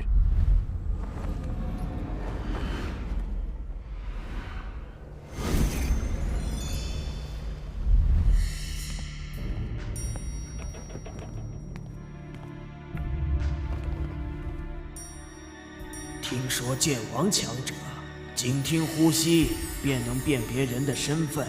我当时虽然蒙着面，但如果被他留意，他一见到我就能认出来。眼下只能希望别与他相见了。可恶，当时要是杀了洛水寒就好了。师傅，林道平师叔求见。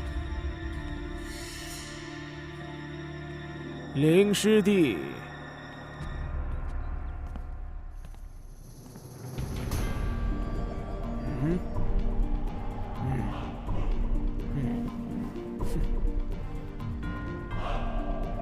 看来这次算是来对了。师兄，林师弟，师兄闲着无事，正想找你聊聊呢。这位公子是？他就是我跟你说过的那位吕阳公子。2年前回了西域吕家，现在又来到行州了。吕阳公子天赋出众，短短2年时间便已是剑王强者了。原来是吕公子。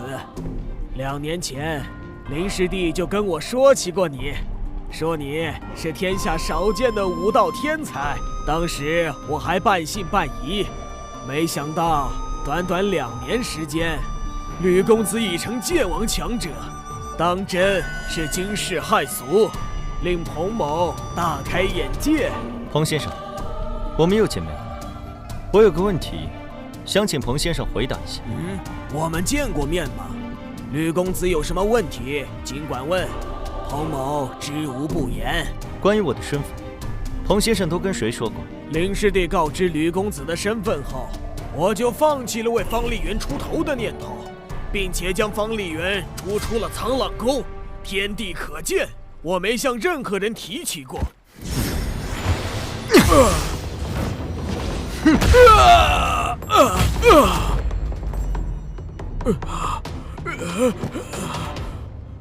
吕公子，洪旺，你这是敬酒不吃吃罚酒。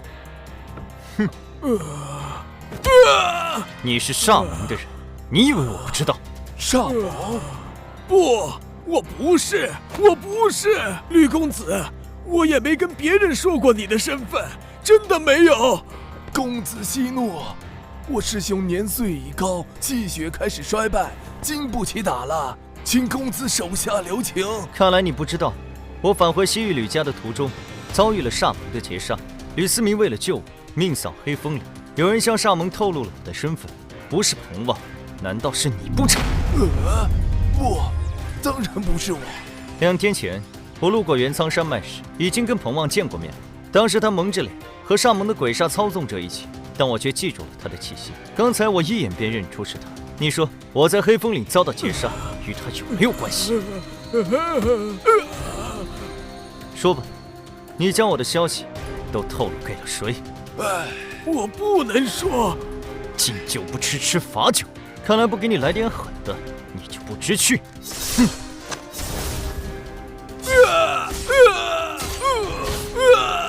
彭旺，你师弟是1道宗师，你现在开口让他救治，还有活命的希望；说不开口，就带着这个秘密去死吧。总之是煞盟的人害我，没有你，我一样能够把幕后黑手找出来。我说，说说吧，你把我的身份告诉了谁？别再给我耍花样，我不会给你第2次机会。飞燕庄庄主燕凤来。燕凤来是什么人？飞燕庄是云州一个剑王势力，飞燕庄主燕凤来是剑意境剑王。剑王？他什么年纪？具体修为？燕凤来30余岁，突破剑意境，成为剑王已经10余年，没听说他在剑意境的修为有提升，应该还是剑意境初期。吕公子，你若是要去飞燕庄，还请谨慎。燕凤来是最普通的剑王，对于李公子倒是威胁不大，但燕凤来的情妇向飞鹰却是凶名显赫，不是一般人物，遇到了得当心。向飞鹰又是哪方势力的剑王？向飞鹰是个独行客，不属于任何势力，在整个北域都有很大名声，是一名剑意境后期的剑王，速度无双。他常去飞燕庄，与燕凤来的关系人尽皆知。公子初成剑王，遇到向飞鹰，恐怕会有一定的危险。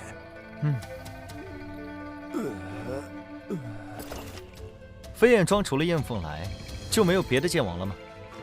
没有，飞燕庄的上一位剑王在30多年前便去世了，中间有20年退化成了剑宫级势力，直到燕凤来成为剑王，才重新成为剑王级势力。我得去一趟飞燕庄。彭旺，你来带路。若是煞翁知道是我告的密，一定会杀了我的。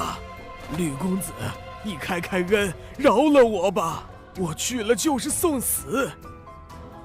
你以为你有的选吗？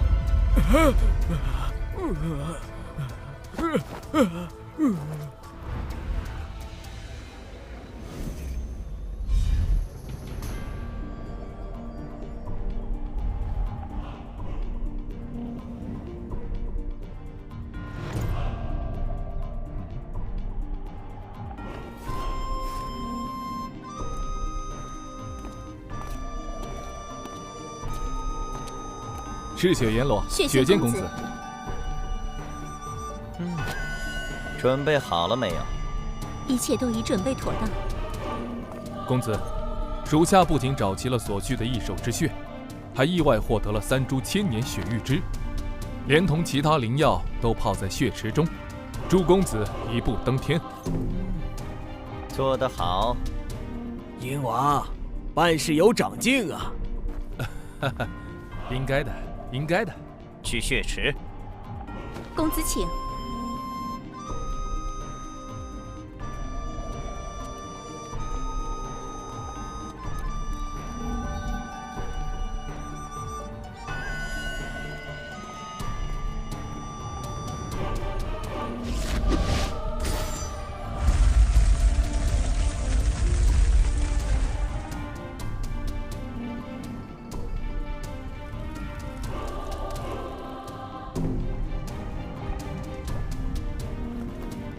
本公子若能一举突破剑圣，你们都是大功臣，将来可以满足你们一个愿望。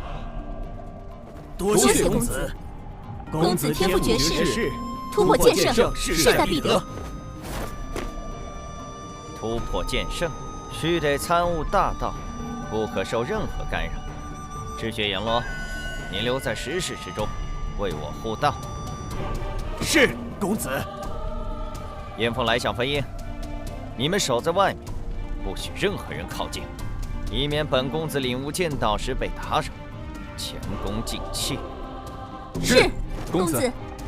哪怕是一只苍蝇，我们也不会让它靠近。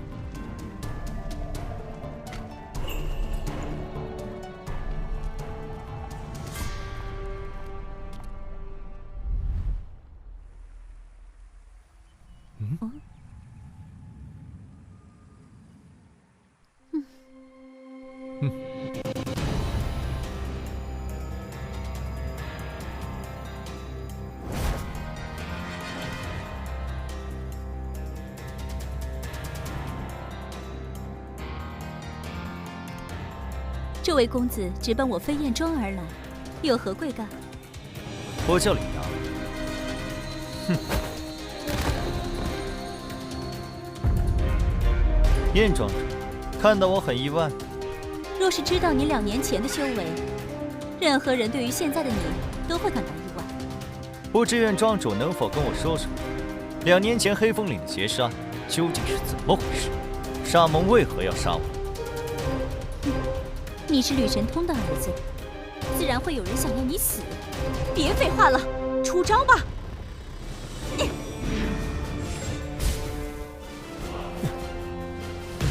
不见棺材不落泪。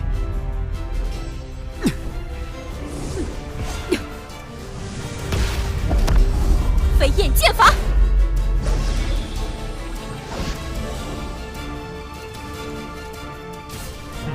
飞鸿剑法。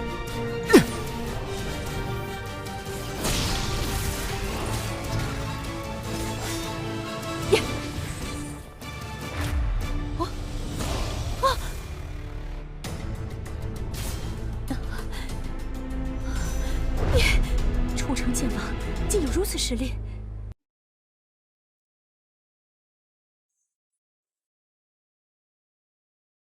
飞天鹰王向飞鹰，哈哈哈哈哈！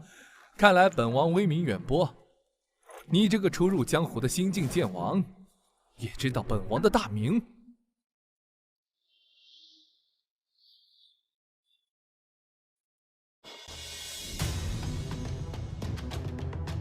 我听到的倒不是你的大名，只是听说飞天鹰王向飞鹰与燕凤来狼狈苟合。哼。你们的风流韵事的确是大名远播。小子，别以为成为剑王就可以嚣张狂妄。剑意境初期的剑王，本王又不是没杀过。2年前你就该死，侥幸逃过一劫。现在本王就送你下黄泉，看看谁还能救你。哈哈哈哈哈！本王的飞鹰13击，看看你小子能够接住几剑。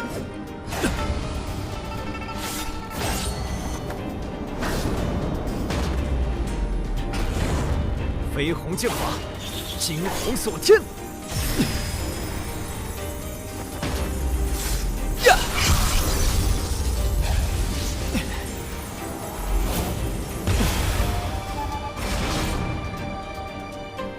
第2剑。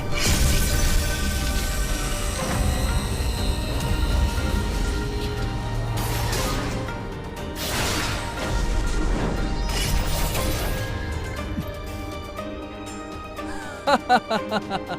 本王的飞鹰13击，每3剑便提升1个威力档次。前3剑只是开胃菜，第4剑开始才是正戏。小子，看剑！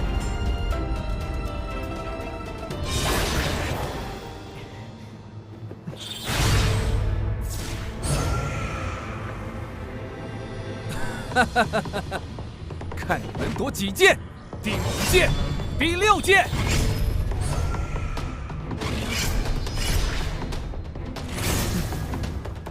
第7剑，给本王死！赤铜剑体。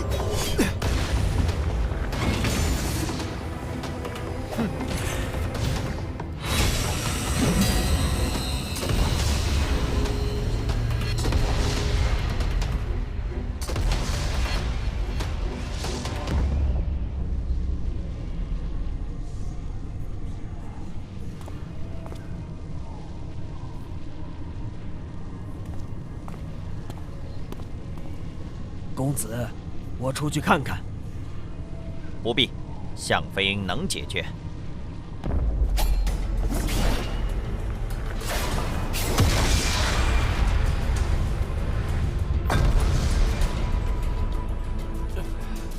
好小子，竟然同时将3门剑王级武学修炼到了如此境界，你的天赋倒真是令人震惊。可惜，今天必死无疑。还有6剑，看你要如何挡！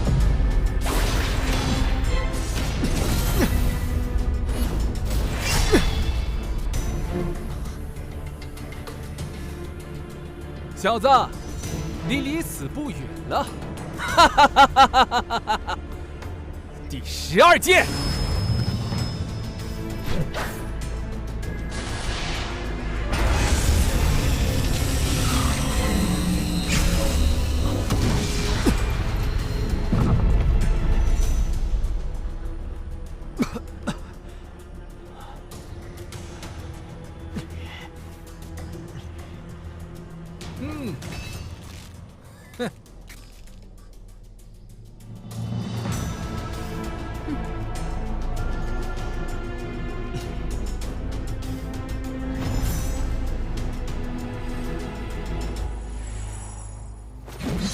第13剑，小子，受死！向飞鹰，看剑！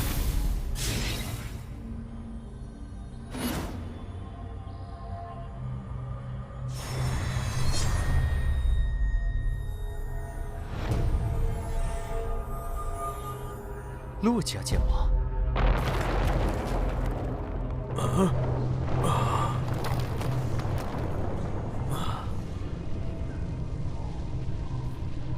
赤血阎罗，把他们全部都杀了。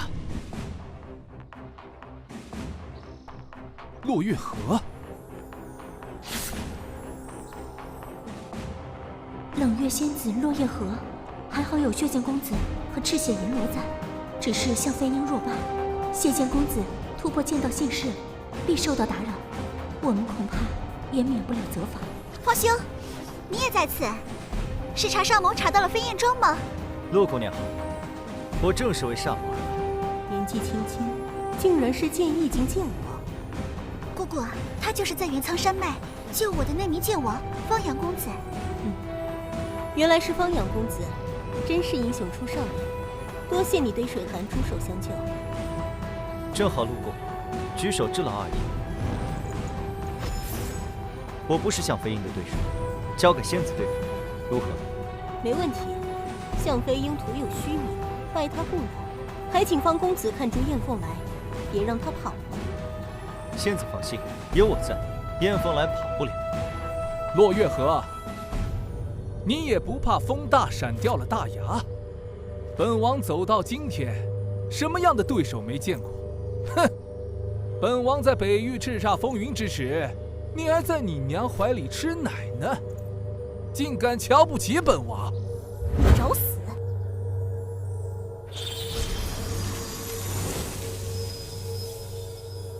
本王的飞鹰13击还剩最后一剑，也是至强一剑。落月河，我倒要瞧瞧你能不能接本王这一剑。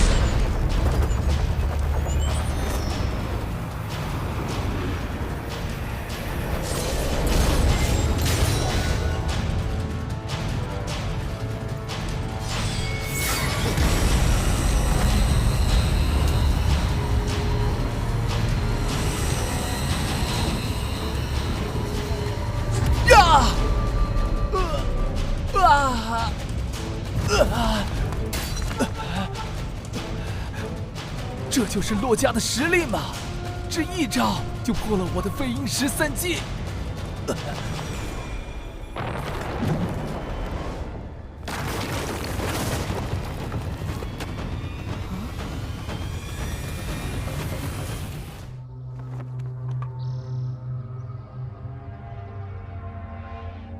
这飞燕庄里竟然藏龙卧虎，赤血阎罗！不愧是洛家剑王，眼界非同一般。本王久不行走江湖，你个后进剑王，竟然还能认出本王？你也是煞盟武者？就连你们这些剑圣势力中，都有我煞盟武者。本王乃黑道巨情，横行天下，是煞盟武者很奇怪吗？你乃剑意境巅峰剑王，在煞盟一定身居高位，肯定知道我洛家谁是煞盟武者，是谁想置水寒于死地？哼，你们马上就要命丧黄泉，何必知道的这么清楚？奉公子之命，将你们全部杀光！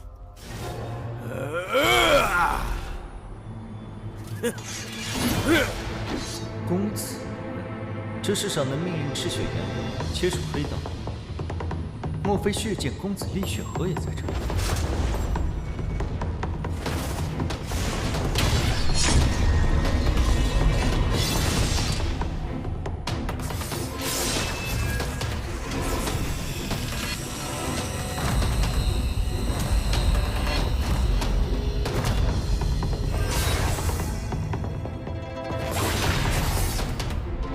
血河落九天！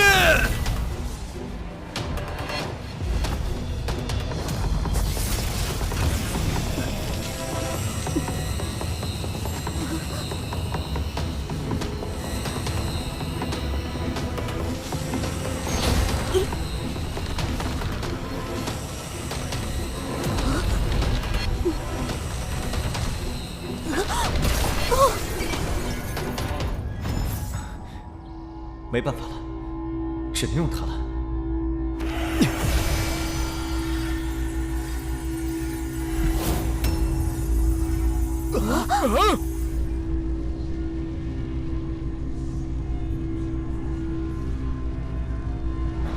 有神剑！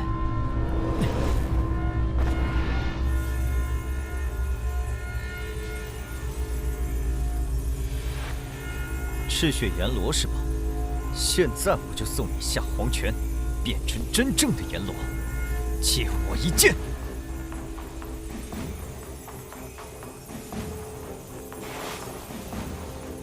哼！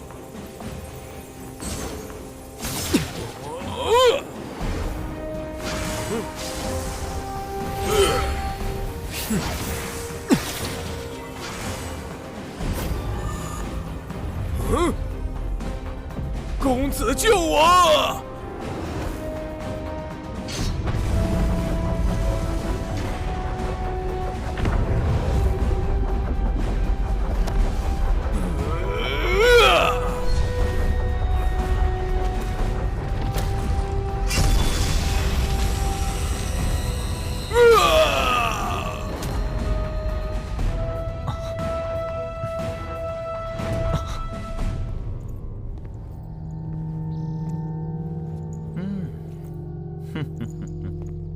血剑公子厉血河，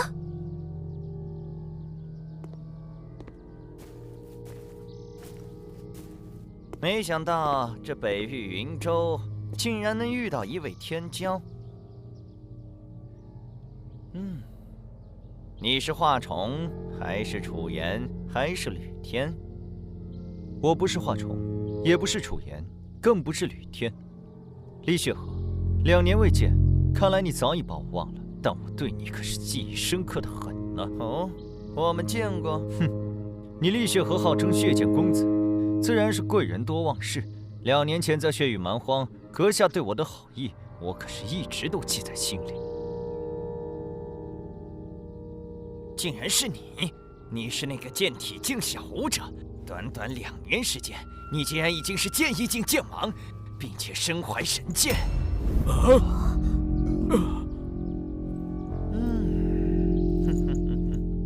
没想到之前遇到的一只小蚂蚁，今天却成长成了一名剑王，的确是令本公子意外。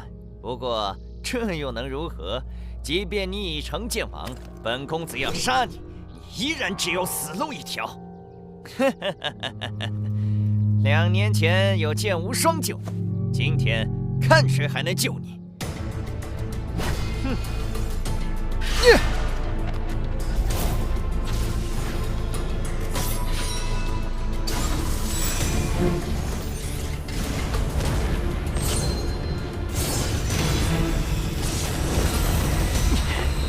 你手中神剑是桃神还是暗灵？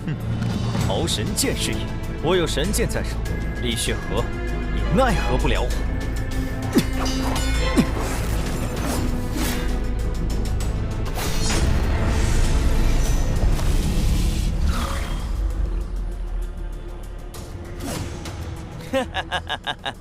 你以为仅凭一柄神剑就能保住你性命？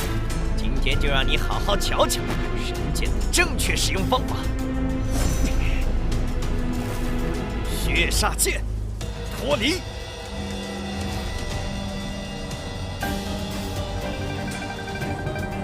这才是血煞剑的真正形态。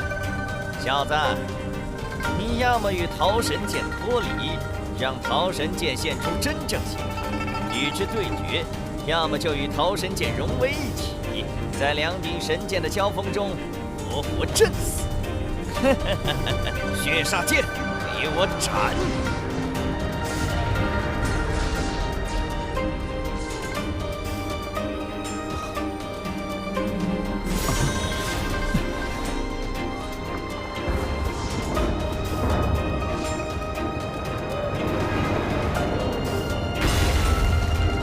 神剑护体，本公子杀你易如反掌。哼！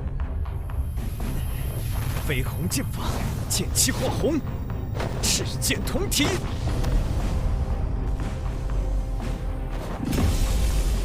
啊！西域吕家功法。嘿！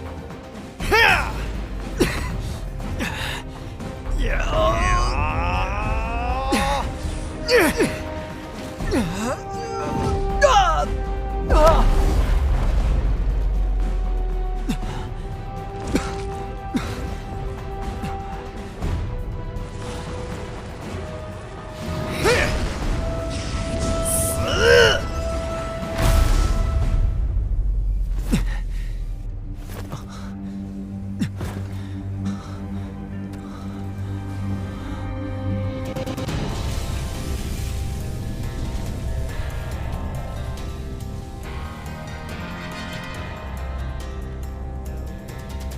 陆姑娘，危险！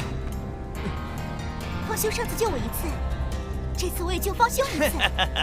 剑宫境的蝼蚁也敢阻我！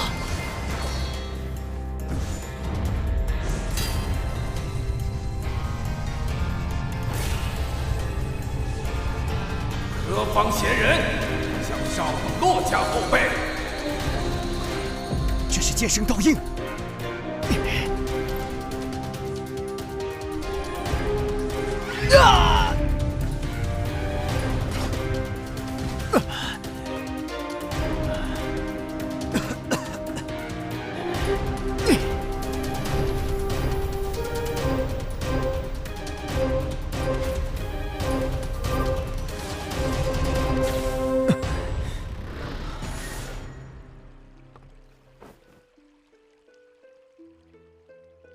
乐姑娘，这剑圣烙印是什么东西？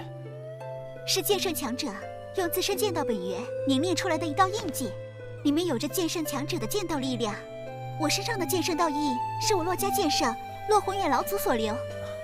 难怪李雪河连一个照面都挡不住，可惜没能将李雪河击杀。李雪河哪那么容易死？不说血剑老人，也可能在李雪河身上留下剑圣烙印，仅是他拥有神剑血煞。在生死相关之际，神剑也会护住，借助神剑之力，足够他逃出升天。其实你也没那么容易死。刚才我若没有阻拦厉血河的攻击，你遇到生死危险，逃神剑也会护住。我刚才算不上救你，只是让你少受点伤罢了。你身上有剑圣道印，在元苍山脉时也不会有真正的危险，我也算不上救你一命。你不懂剑圣道印的珍贵，剑圣强者每分出一份剑圣道印，就是一次修为的退步，而且每动用一次，消耗都极大。对我而言，剑圣道印就像性命一样宝贵。那就谁也不欠谁了。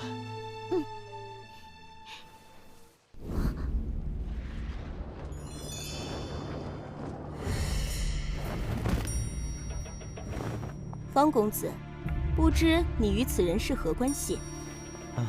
没关系，只是通过他查到飞眼庄，然后让他带路来此而已。饶命啊！饶命！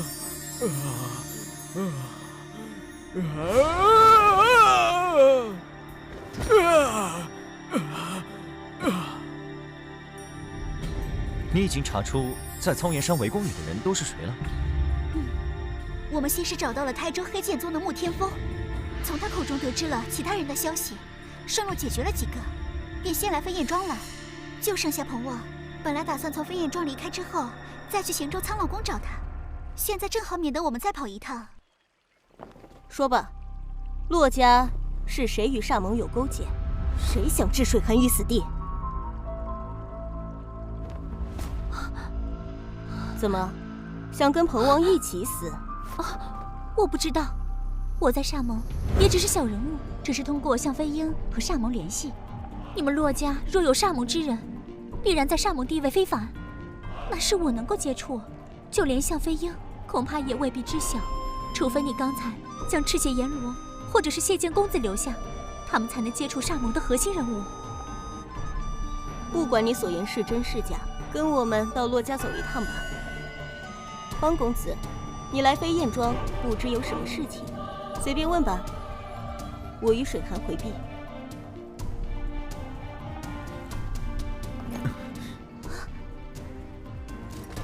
有什么好回避的？我和西域吕家有些关系，真名叫吕阳，问的问题跟你们问的差不多。杀你的命令来自西域吕家，我对吕家比骆家知道的还少。按你说来，厉血河和赤血阎罗他们知道。也许吧，我不确定。或许你可以想想，西域吕家有哪些人不愿意你回去？想你死的人，应该就在他们之间。就这样，这件事情总有一天我会查个水落石出。原来公子是西域吕家的天骄，难怪天赋如此惊人。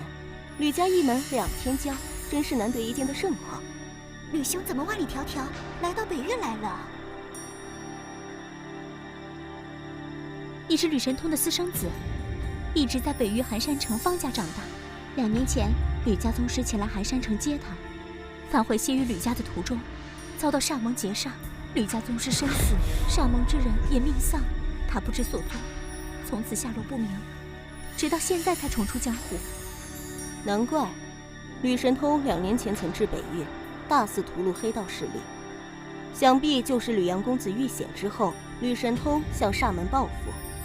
细看起来，你和吕神通年轻时是有几分相像。吕前辈2年前突破剑道境，成就剑圣威名，可是当之无愧的第1人呢。原来你是剑圣之子，难怪剑道天赋如此惊人。我还未回西域吕家认祖归宗，我的身份还请2位不要外传。公子放心，我与水寒都非多舌之人。李阳，你跟我们回骆家吧。李阳，你跟我们回骆家吧。为啥？就算我和姑姑不说出你的身份，厉血河、赤血阎罗、向飞鹰都知道你的身份。若是想你死的人知道你还活着，必然会再度出手。你虽有神剑在身，但若是遇到厉血河这样的强者，还是会有危险。眼下骆家是你最好的去处，在北域骆家，哪怕是剑圣，都不敢放肆。你骆家也有剑圣，万一也对我的神剑有所企图，我岂不是羊入虎口？你不用担心我洛家剑圣会对你不利。整个剑域大陆，5大剑圣势力，我洛家是最不排外的。每隔30年，都会举办一次世剑大会。只要是愿意留在洛家的人才，即便是外姓，也会大力培养。并且，我洛家只有1位剑圣，年过900，寿元无多，没有突破剑神的希望，神剑对他并无帮助。我洛家自己有雷柄神剑水寒，不会贪图你手中的桃神。最后一点，世剑大会很快就要举行了，这是30年才有一次的机会，整个剑域大陆的少年天才大多都会参加。你可以在大会上见识到其他天骄。你天赋如此超绝，就不想跟其他天骄同台竞技吗？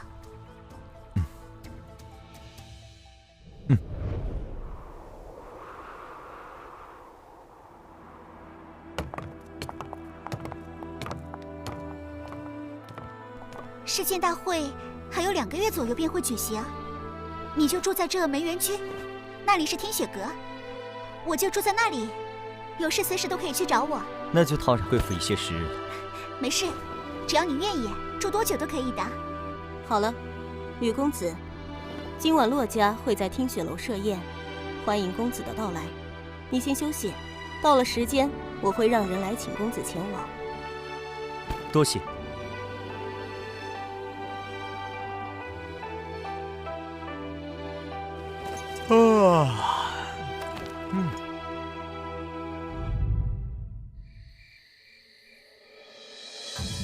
吕公子，该去赴宴了。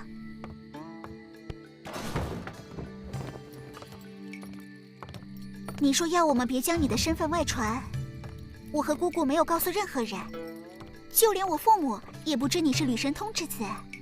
今天就是我父母还有姑姑为你接风，宴席不大，还请不要介意。你将我带到洛家，供我吃喝，已经是对我极大的帮助，设不设宴都无所谓的，我不在意。那有别人在，我就只能叫你方阳了。当然。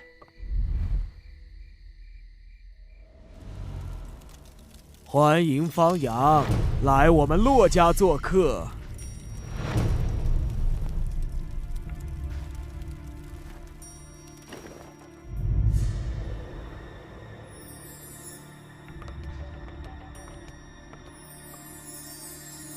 这个方阳的确不错，长得一表人才不说，出身寻常武道家族，竟有如此惊人天赋和机缘，但能单独修成剑王，名列天骄，可见他的天赋比起另外几位天骄有过之而无不及。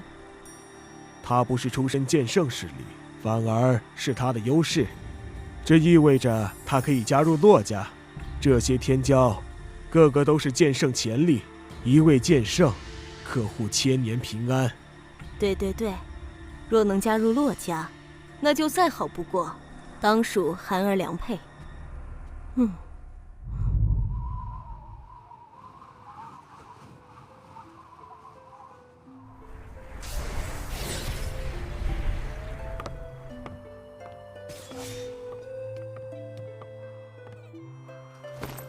你的武功都是先于吕家大名鼎鼎的绝学，施展其中任何一门，都会被人认出来。这门星横九剑是流传于北域较广的一门剑王级剑法，不少大势力中都有。你可以学学，动手时用星横九剑，别人自然看不出你的来历。这正是我需要的东西，沈寒，太感谢你了。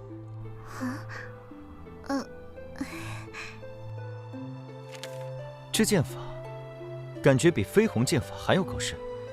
星横九剑，知道的人多，练成的人少。但你能20岁之前突破剑王，修炼星横九剑应该不难。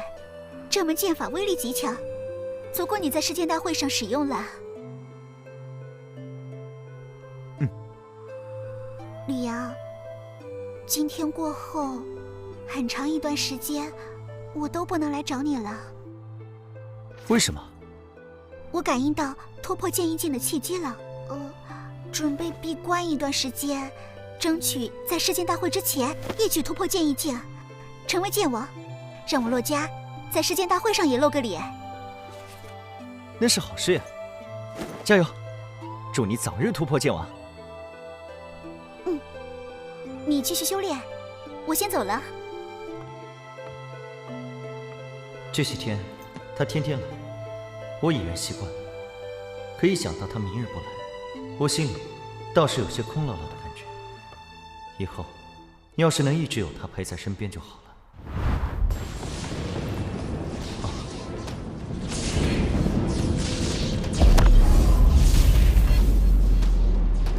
定是水寒突破剑王。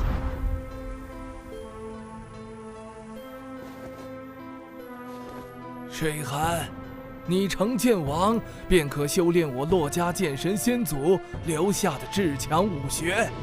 你上前来，我将这3门武学直接烙印于你脑海，日后你认真修炼。多谢老祖。我不知还能坚持多久。水寒，你要努力修炼，争取在我寿终之前突破剑道境，成为剑圣，护我洛家。老祖，你一定能活得久久的。能活得长久一些，自然更好。但剑圣寿元最长也只有1000年，洛家未来还是要靠你。这3天好好参悟一下冰皇圣剑经，争取在世剑大会上获得水寒剑的认可。水寒告退。在洛家出现新的剑圣强者前，我必须用尽一切方法，活得更长久一些。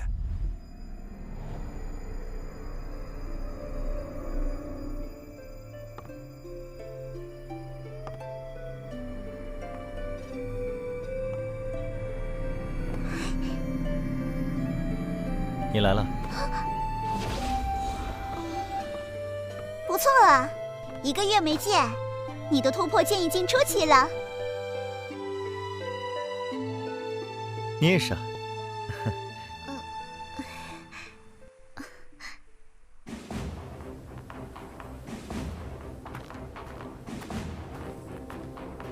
我猜，肯定是神剑公子，年仅18岁便突破剑王，短短10年不到，就已经修炼至巅峰剑王，有望30岁之前突破剑圣，当有剑神之姿。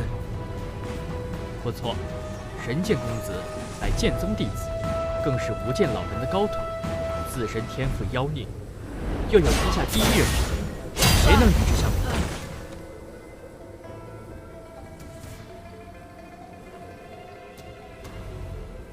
东域画家，剑圣强者华云海，重剑公子华重道。南域楚家，楚家家主楚剑雄，岩剑公子楚岩道。西域吕家，吕家家主吕神通，天剑公子吕天道。中域剑宗，剑宗副宗主白玉秋，神剑公子剑无双刀。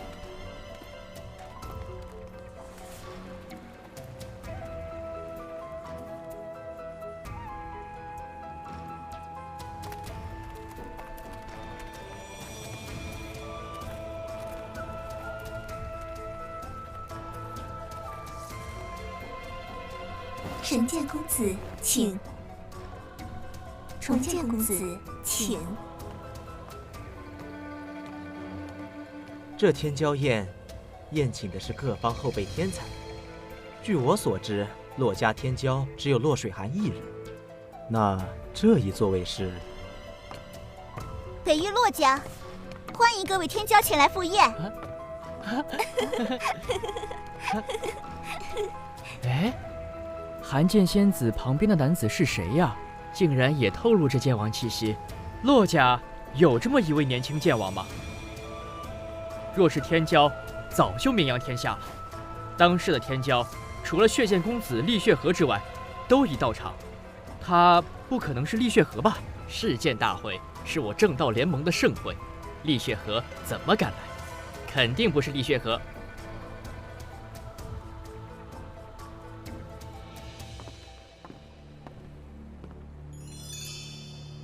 水寒见过神剑公子、重剑公子、炎剑公子、天剑公子。这位是方阳公子，我北域武者，年未满20，变成剑王。在下方阳，见过神剑公子、重剑公子、炎剑公子、天剑公子。寒剑仙子，我们见过吗？2年前，血域蛮荒中，我差点遭了厉血河的毒手，是神剑公子出手救了我，一直没机会当面感谢。今天，总算再见着神剑公子了，多谢。你是那个剑体境小武者？短短2年，你竟然已经修炼成剑王？啊！偶得机缘而已。不管得了什么机缘，能够2年时间修成剑王，那也是惊世骇俗。你自身的天赋潜力肯定很不一般，不在我之下。神剑公子过誉了，我一直以公子为榜样。那我可得努力了，否则很快就会被你追上了。方阳公子，你看我时目光也异于平常，难不成我们曾经也见过？没有，我从未去过西域，只是久闻天剑公子的大名而已。啊！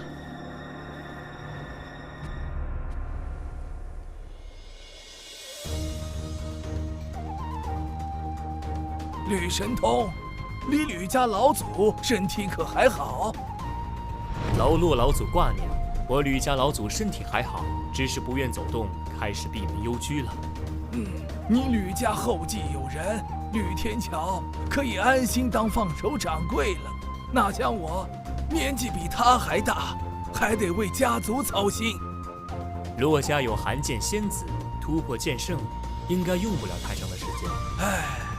等水寒突破剑圣，我还在不在世都是两说喽。千年寿元虽然与飞升永生的剑神强者不可相提并论，但相对于其他武者，已经是十分悠长的岁月。宏远兄，洛家有剑圣种子在，你可无憾了。剑神不可求，哪怕强如无剑老人，亦只能望而生叹。可活1000年，亦是大幸啊。初成剑圣，年纪还轻，朝气蓬勃，洛老见之心生感慨，也是正常的。哈哈哈，宗主他老人家心比天高，时常对于只拥有1000年寿命而苦恼，一心想突破剑神，却无门路。哈哈，若是宗主来了，和洛老定有共同语言。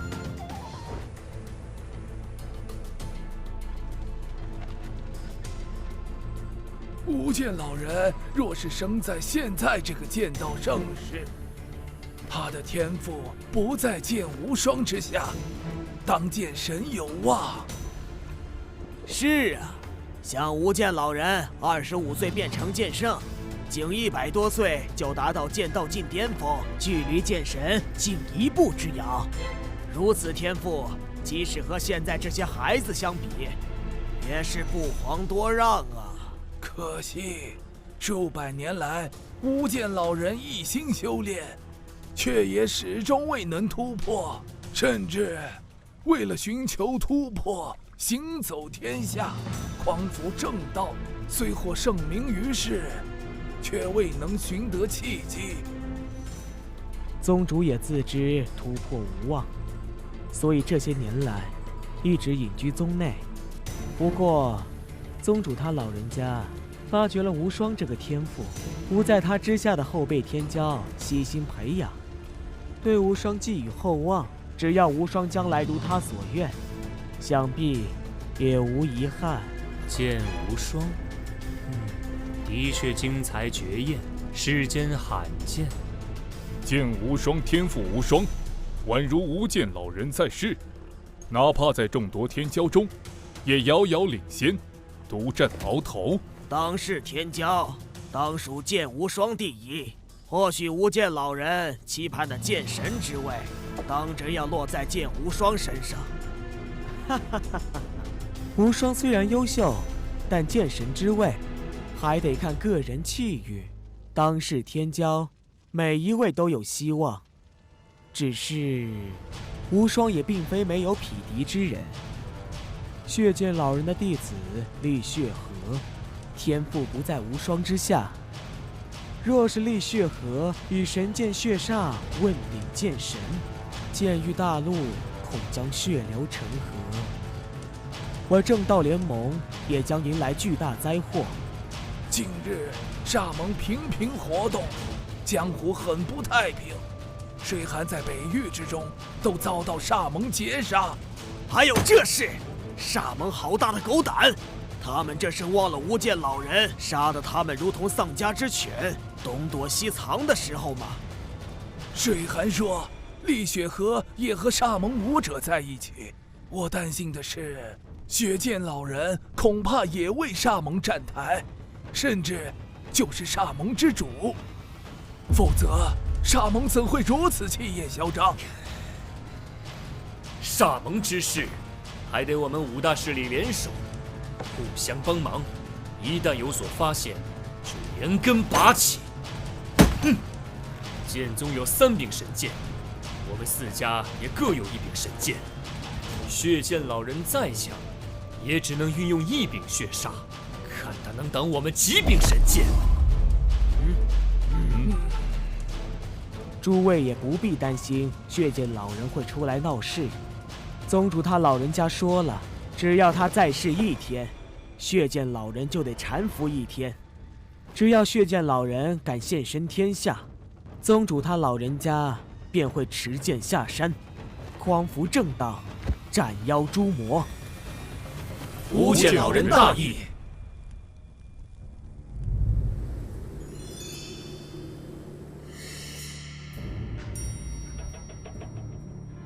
我为了突破剑王，被家独自历练，谁知却遭到煞盟偷袭。提起修炼，大家别觉得我天赋最高，其实当年我在剑宗的修行，现在回看也称得上残酷。无双公子所言极是，我当年修炼也是，我跟无双一样，也在成为剑王之后游历四方，效仿无间老人前辈，匡扶正道，斩妖除魔。这些年来，也有几段颇为凶险的经历。听你们这么说，我倒是最为幸福的那一个了。我爹啊，总是害怕我出事，直到我成为剑王之后，获得了神剑天虹的认可，有了神剑护体，他才注重自己的修炼，一举突破了剑道境，成为剑圣。吕家主成就剑圣，名震天下，没想到还是一位慈父，令人钦佩，令人敬仰。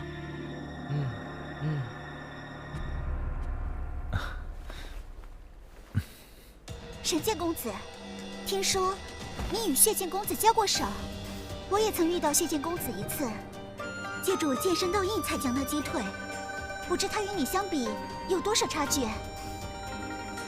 厉雪河此人，很有可能还在我之上。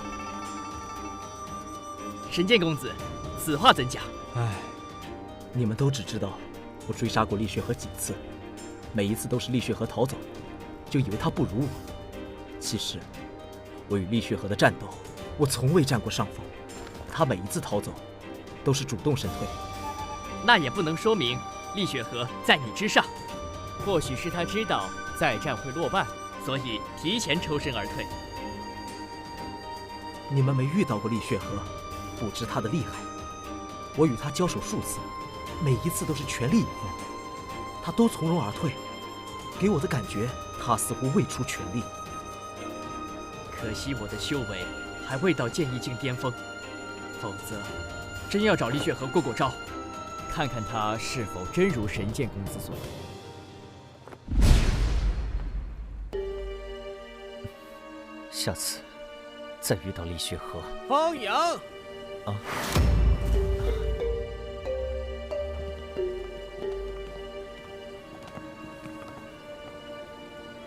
本王乃海州剑王洪志武，前来领教一下方阳公子的高招。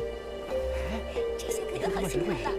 这么好的扬名机会，我怎么没想到？就算击败10个天才剑王，也不如击败一个天骄有影响。看来大家觉得我这个天骄名不符实，这是把我当软柿子。这个洪志武，来自东域海州的顶尖剑王世家，是洪家家主之子。23岁突破剑意境，成为剑王；29岁突破剑意境中期，现年30岁。洪家的怒涛剑法很不一般，洪志武的实力在剑意境中期剑王中居于上位。去年曾与我切磋，本公子用了12招才将他击败。方阳，你可要当心，别败在一个普通天才剑王手下，夺了天骄的威名。是啊，普通天才剑王与天骄之间有质的差距，若连一个洪志武都不如，简直让人贻笑大方，怕是没面子再坐在这里喽。天骄代表着未来的潜力，别纠结于一时成败。方公子的实力绝非普通剑王能相提并论，各位尽管瞧好了。我接受你的挑战。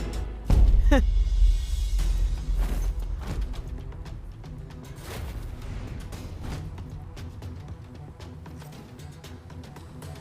天才剑王挑战天骄，这是我第一次见到。若是这个洪志武胜了，那今晚就精彩了。哈哈，对方毕竟是天骄，能够20岁前成为剑王，剑法造诣肯定也很惊人，哪那么容易败？若是别的天骄，洪志武肯定没希望。但对手是这个方阳，那就不一定了。凭借机缘奇遇而成的剑王，即便是天骄，实力也未必出众。这么说来，这个方阳铁定不是洪志武的对手啊！洪志武抓住了这个好机会，说不定可以名扬天下。哼，2年修成剑王，我一眼就看出你不是靠自身修炼，而是靠机缘奇遇，在外力的刺激下强行突破的剑王。说说吃了什么好东西，既能让你在短时间内突破剑意境？打就打喽，啰嗦什么？你这么着急落败，我成全你。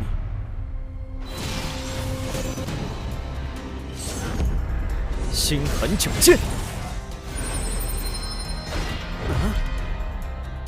怒涛剑法。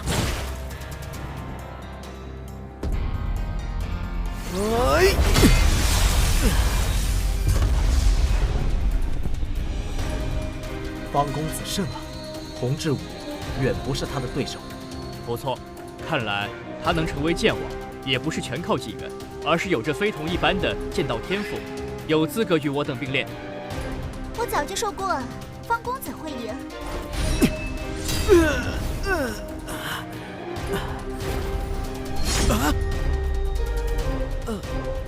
我输了。承让。洪志武也敢挑战天骄？是啊，怎么样，自讨苦吃了吧？杨建公子，杨建公子，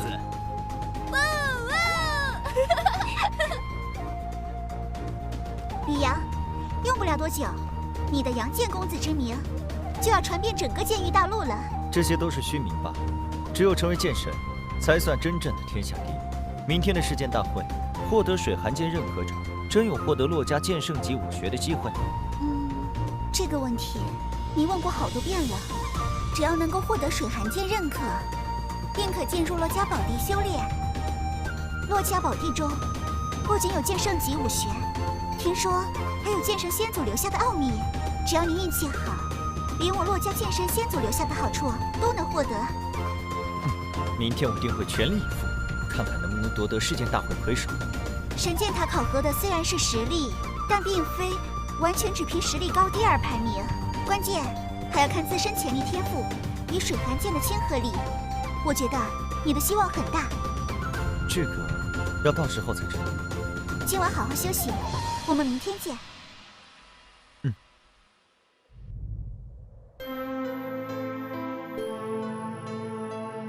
这就是我们的考核场所——神剑塔。稍后我们都要进入，只有完成考验，才能到上一层。时间越早者，排名越靠前。如果登上第9层，就有希望接触到神剑水寒，获得认可者都是魁首。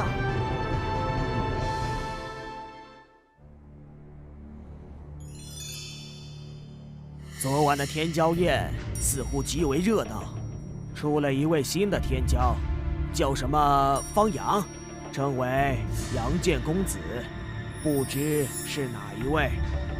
听说这个阳剑公子之前名不见经传，并非出自名门，竟能成为天骄，令人意外啊！不是出自于我们5大势力的天骄，真是罕见。我们5大势力的天骄都有剑圣教导，这个阳剑公子出身于平凡，竟能不声不响成为天骄，纵观历史也是极其罕见。不知他的天赋高到了什么地步，才能够年纪轻轻在20岁以内自学成为剑王。洛老，你们洛家小公主旁边那位就是阳剑公子方阳吧？肯定就是他。洛老，这个方阳与你洛家小公主走得很近，听说他还在洛家住过一段时间，洛家总该知道他的来历吧？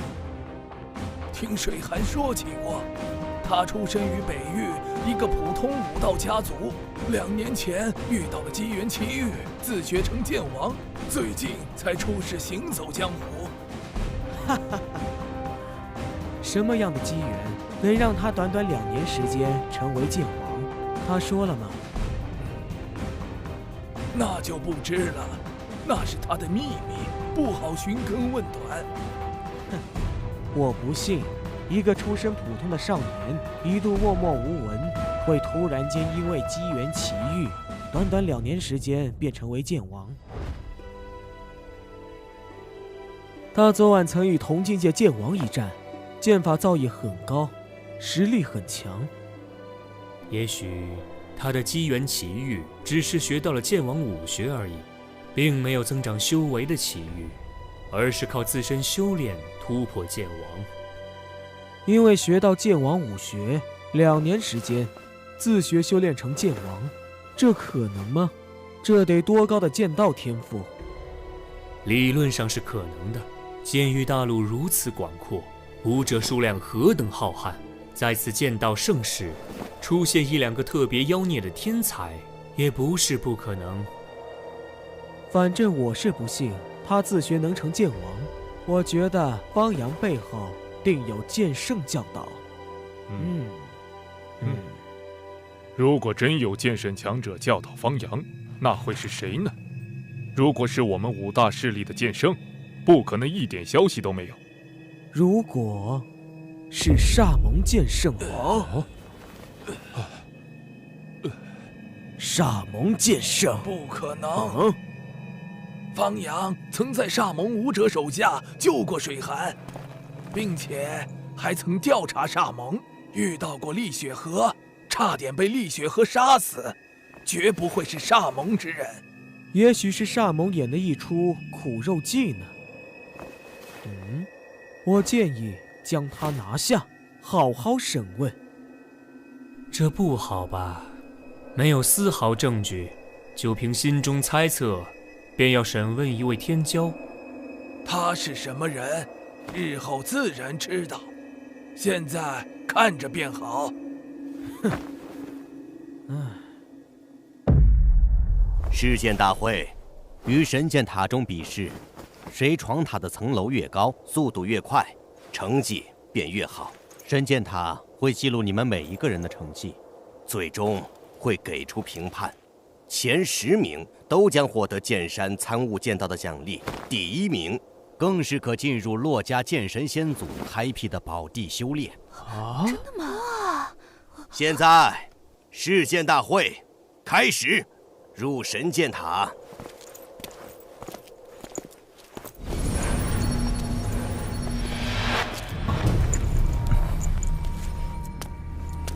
不愧是洛家剑神先祖留下的杰作，真是奇妙。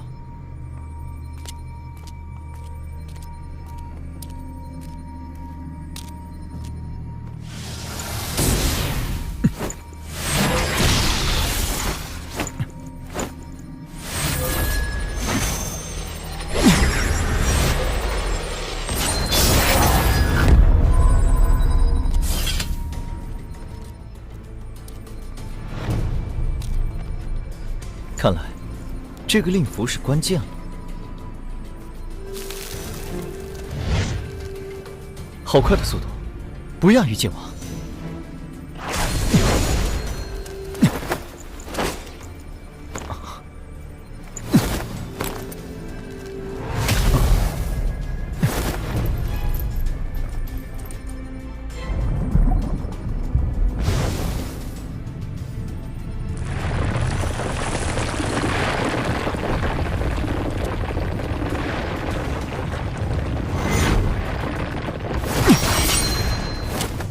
原来如此，之前考验的是攻击力和速度，这一层考验的就是反应。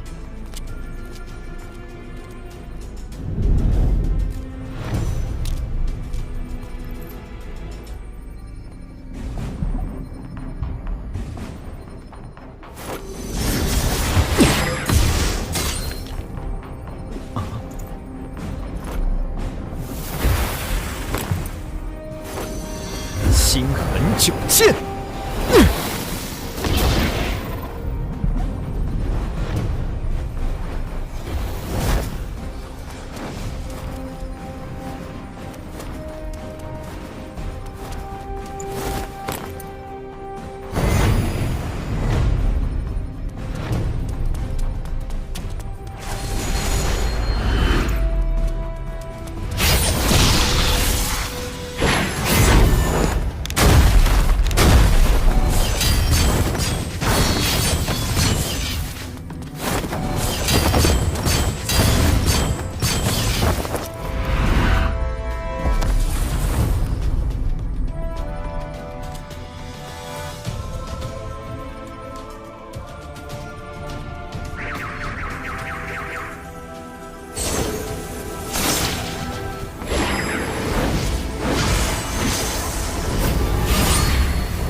原来如此，这一层考核的是神魂强度和反应。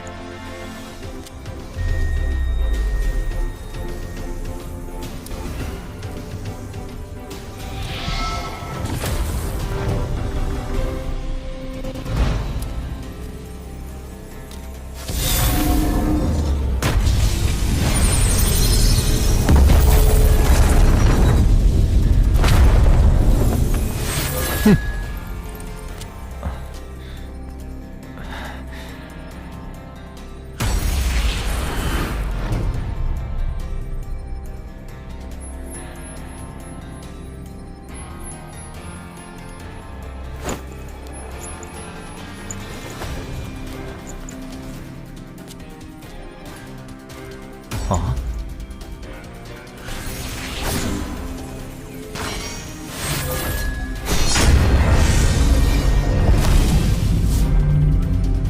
好强，看来只能巧取了。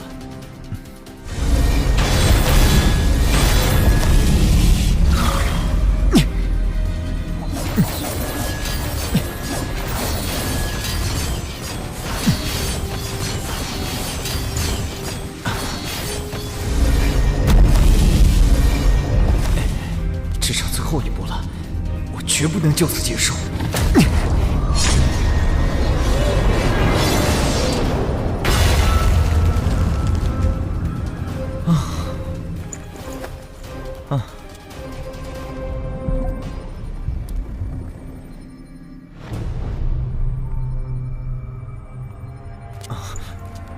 杨剑公子，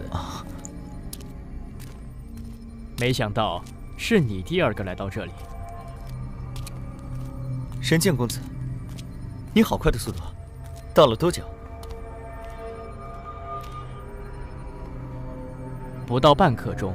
前6层考核的是实力，虽然修为不同，面临的考核强度不同，但你不会剑圣级武学，通过前6层的速度定不及我，慢个半刻钟左右很正常。这么说来，第7层至第9层的考验，你通过的时间似乎一点都不比我慢。或许你通过第7至第9层的时间比我还要更短。谁快谁慢不重要，重要的是谁能够获得神剑水寒的认可。每一次试剑大会，神剑水寒只会认可1人，要等神剑塔中前9层的人全部消失，水寒剑才会选择认可之人。虽然我身上已有神剑凝光，但也渴望能够获得神剑水寒的认可，这是我天赋潜力的肯定。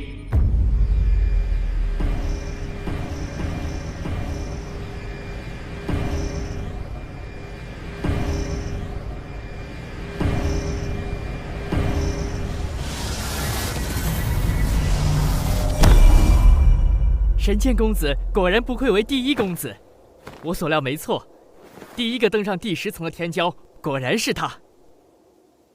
那么，谁会是第2个到达第10层的天骄呢？重剑公子吧？听说重剑公子是除了神剑公子和厉血河之外，几个天骄中年纪最小突破剑网的。我觉得应该是炎剑公子，他横行南域，所向无敌，击杀过不少强大剑王，潜力定然出众。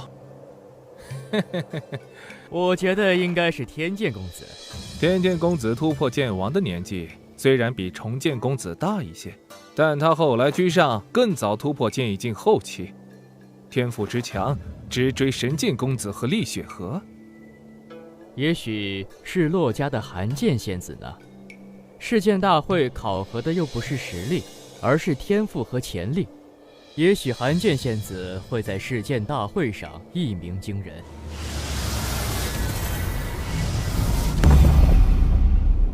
怎么会是杨剑公子？这个杨剑公子，好高的剑道天赋！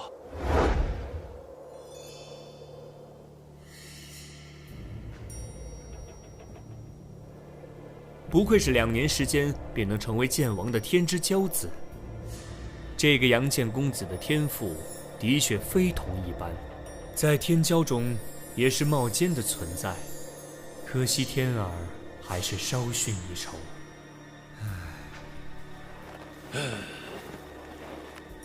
的确是数1数2。方阳不是出自名门，更非5大剑圣势力，天赋却如此出众，与水寒关系又好，当可收纳入洛家。如此，我洛家未来便有2位剑圣强者。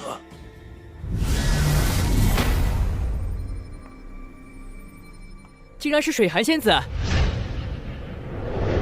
好，太好了，太厉害了！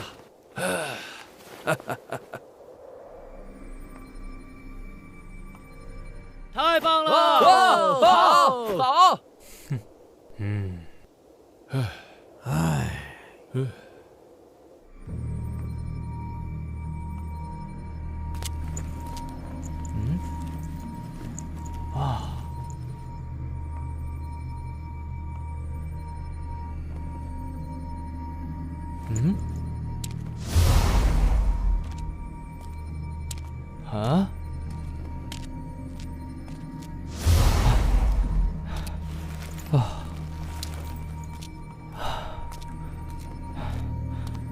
我竟然是最后一名。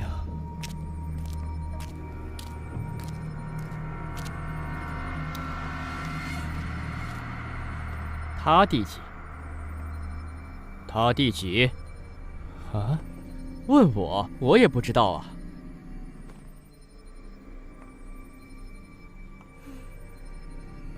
我到的时候，他们就已经在了。啊？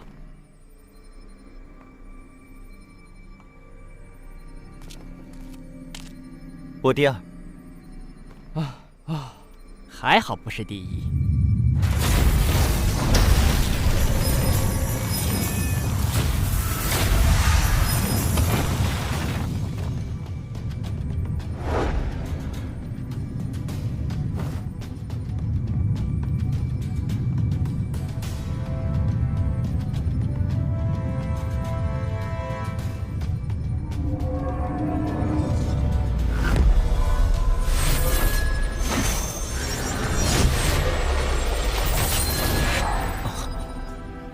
为什么会是他？啊！太好了，水寒剑果然认可了李阳哥哥。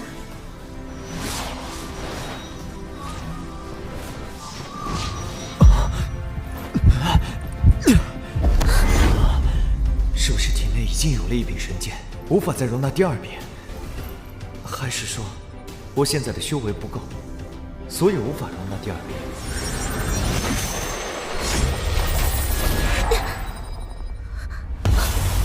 这怎么算？水寒剑这是选择了寒剑仙子，寒剑仙子获得了水寒剑的认可。这么说来，寒剑仙子是本次世剑大会的魁首。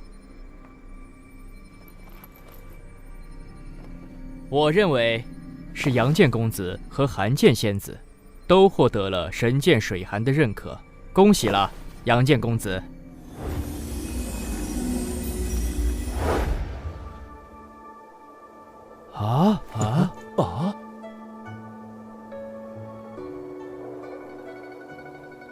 为什么水寒剑选择了杨剑公子后，又改变了目标？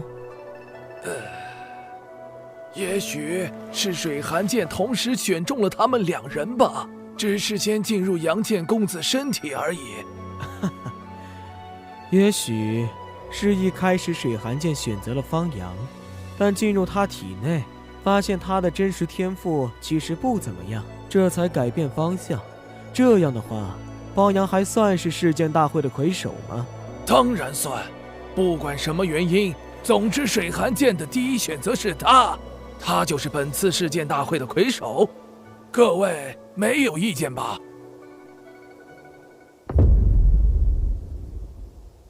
各位小友，前10名单已出，分别是方阳、洛水寒、剑无双、吕天、楚言、华虫、叶媚儿、战星河、君一寒、楚西西。叶媚儿、战星河、君一寒皆为剑宗天才弟子，再加上剑无双，剑宗弟子在前10之中几乎占据了半壁江山，足见剑宗强大。前10之人将获得在剑山悟道的奖励，为期3天。获得魁首者，在剑山悟道之后，便可进入我洛家宝地修炼，为期3年。这么好啊！没有获得前10的各位小友，你们也别失落。我洛家欢迎天下各地的阴杰加入，加入洛家的阴杰将会受到大力培养，剑山会定期对你们开放。愿意加入洛家的小友们，可与我洛家联系。现在，请获得前10的天骄们，随我前去剑山。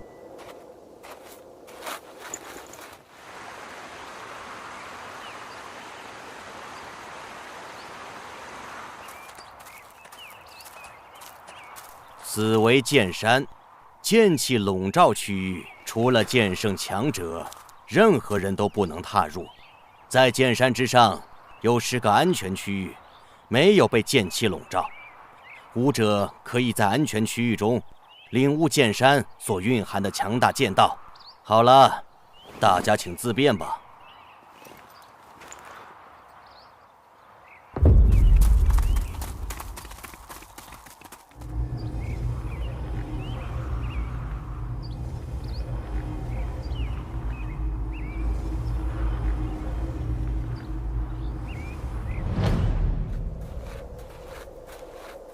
洛老，这几日承蒙洛家招待，多有烦扰之处。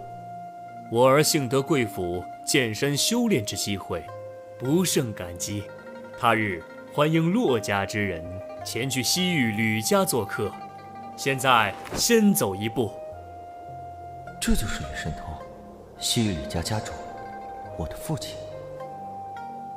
路途遥远，一路走好。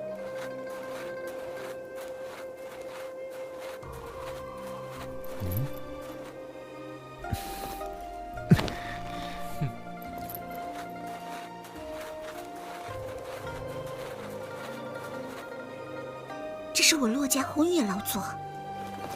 晚辈见过宏远老祖。老祖，方阳小友，在剑山之上修炼的如何？很好，承蒙贵府宝地修炼，令我的剑意领悟，在短短3天内已经更上一层楼。你天赋出众，能在剑山短短3天便有所收获，进入宝地修炼3年，定然会有更大的收获。借老祖吉言。打开宝地封印，带他俩去宝地修炼。是，你们2个跟我来。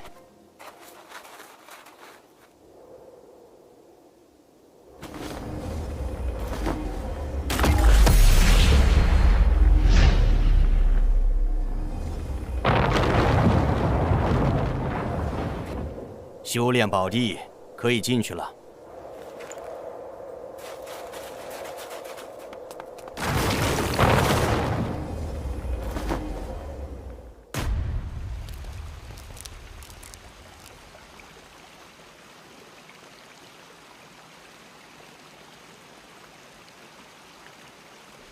哇，这就是你们洛家剑神先祖的雕像。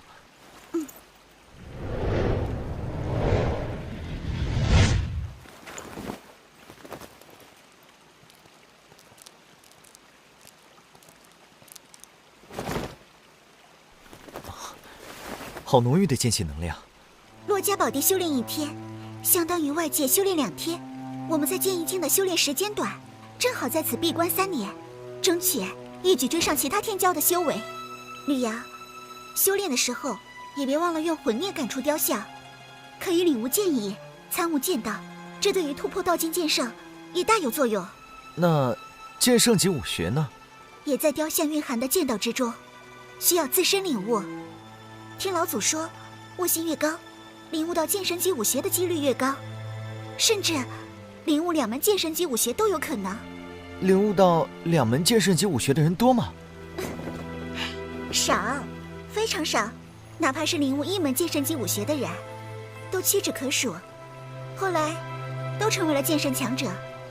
历史上领悟到2门剑神级武学的人只有1个，那个人跟你还有渊源。哦，是谁？金鸿剑神吕金元，是你吕家先祖剑神。3000年前，他年轻时参加世剑大会，也曾获得魁首，进入这里修炼。我吕家先祖剑神竟也在此修炼过。每隔数千年，剑域大陆才会出现一次剑道盛世。每当剑道盛世，就会出现新的剑神之位。最近一位登上剑神之位的无上天骄，便是3000年前你吕家先祖金鸿剑神。上一个登上剑神之位的，是我洛家先祖边黄剑神骆冰云，时间是6000年前。既然以剑神为目标，那就必须和先祖金鸿剑神一样，领悟2门剑神级武学。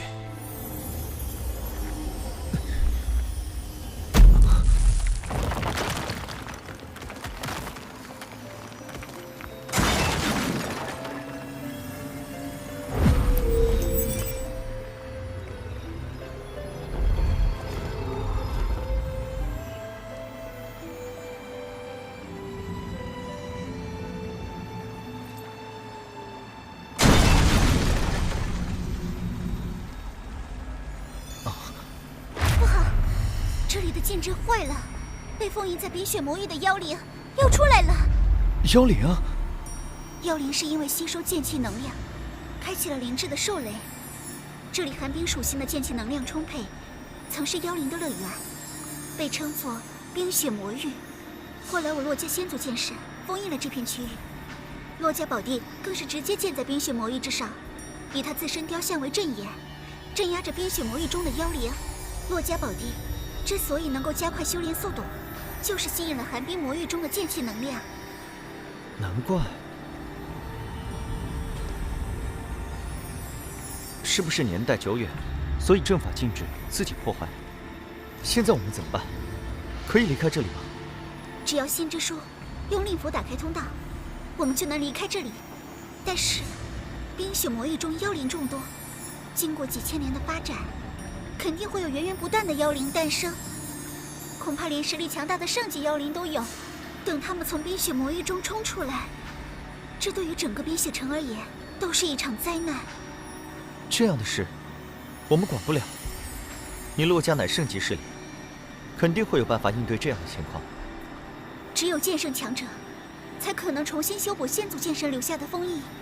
希望老祖能够早点发现这里的情况，快点过来。这里面的情况，外面的人会知道吗？平时宝地不会启用，没人关注。但我们修炼期间，会有专人一直关注这里的情况。刚才造成的动静如此之大，外面的人肯定知晓。那就好，也许我们不用离开，等红眼老祖前来，把这里的禁制修补好就行了。希望如此。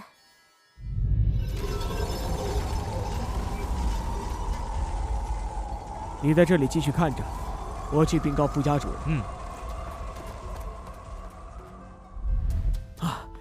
让开！我有要事禀报副家主，宝地禁制被破，小姐有危险。这，副家主正在外出。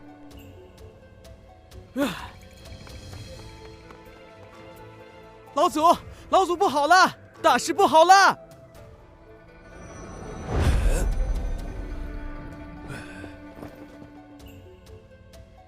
什么事慌慌张张？老祖，宝地禁制出现了破坏，冰雪魔域的封印被打开了2条通道，通到宝地空间了。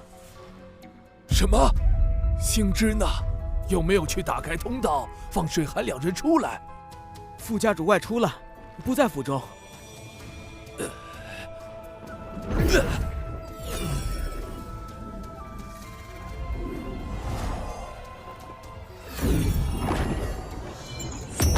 开！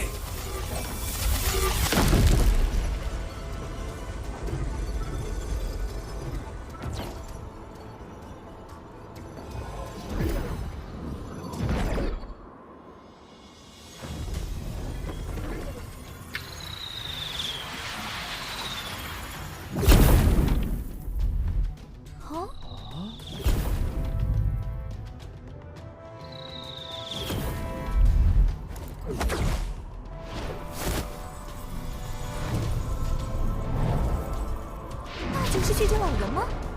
他怎么会来我北域洛家？他想干什么？红眼老祖呢？老祖在哪儿？有剑圣前来，老祖怎么没有现身？就是。血剑老人来了，快去找红远老祖。只有老祖使用神剑水寒，才可抗衡。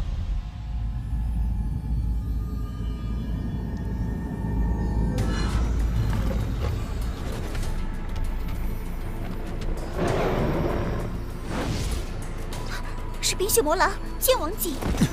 我来试试这畜生能有多强的实力。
老祖，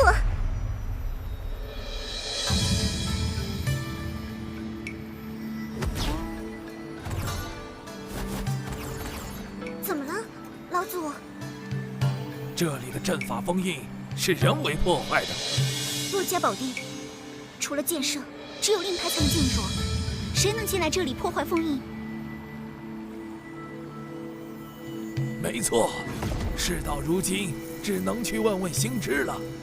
现在当务之急是修好封印，剑来！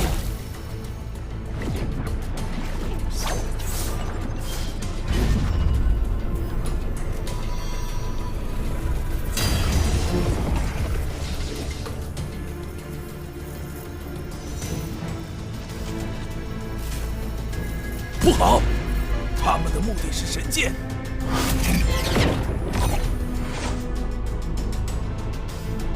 血剑老人。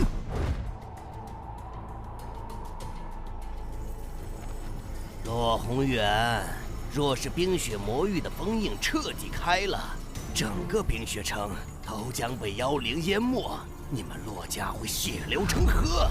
不如你告诉本座，神剑水寒的操控之法，本座得了水寒剑就离开，让你放开手脚去修补冰雪魔域的封印，如何？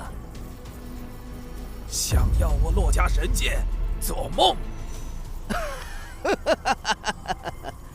本座要的东西，还从来没有失手过。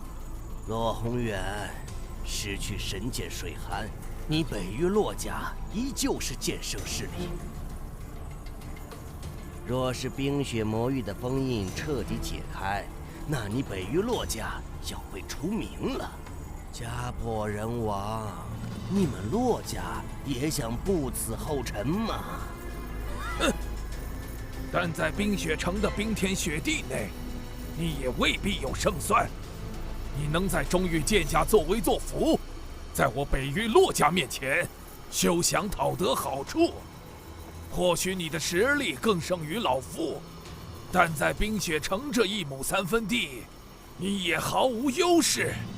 而且你在这里的消息会马上传至剑宗，不到2天。不见老人君神望便可赶到这里，不到2天的时间，你想破我骆家，夺走神剑，简直痴心妄想！你骆家天才凋零，好不容易出了一个骆水寒，有剑圣之姿，你要让他死在冰雪魔域的妖灵手中不成？别说是2天，就算是2个时辰。他都坚持不下去。等到明天，冰雪魔域中的妖灵早就倾巢而出，封印必定全面瓦解，10个落水寒也得死无全尸。神剑再强，毕竟是死物。你骆家小公主可是天骄，将来必成剑圣，甚至有望冲击剑神。你是保神剑还是保落水寒？自己心里好好想想，再做决定。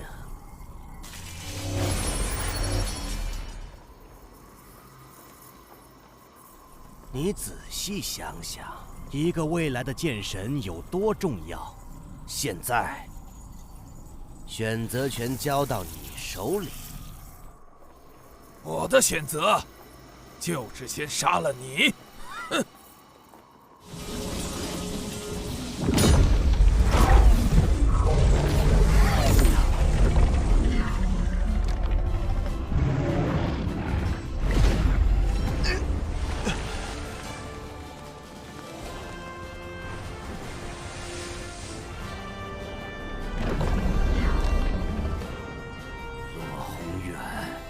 你选择的是一条死路。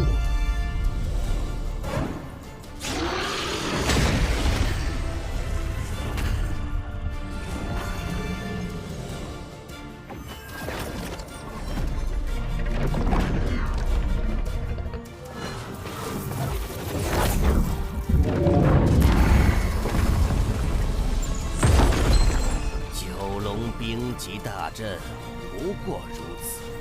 若是冰皇剑神在世，本座自然远远不及。但仅凭他留下的一座阵法，还挡不住本座。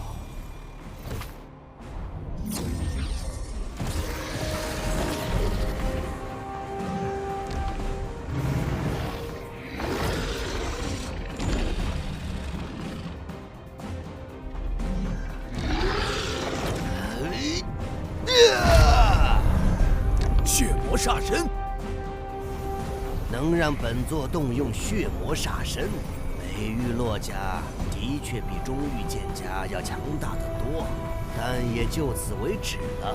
看本座破你九龙冰级大阵！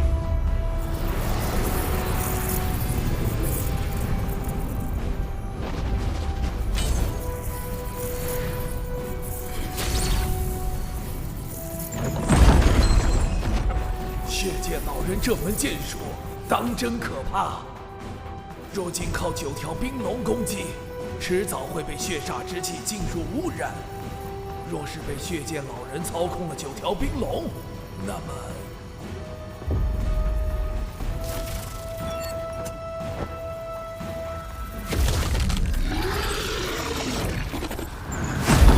洛宏远，你与本座在此拼命一战，就不担心你洛家小公主惨死于妖灵手中吗？冰皇雕像有我先祖力量，只要还在，寒儿便不会有大危险。我必须尽快打退血剑老人。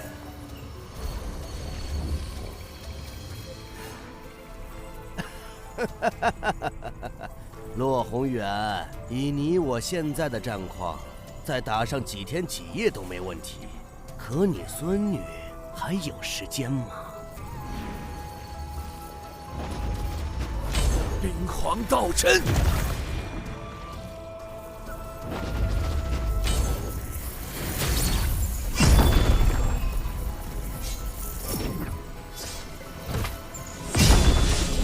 糟了！冰皇雕像已经受到攻击，宝地空间病人正在激动。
幽灵的攻势结束了，恐怕没有。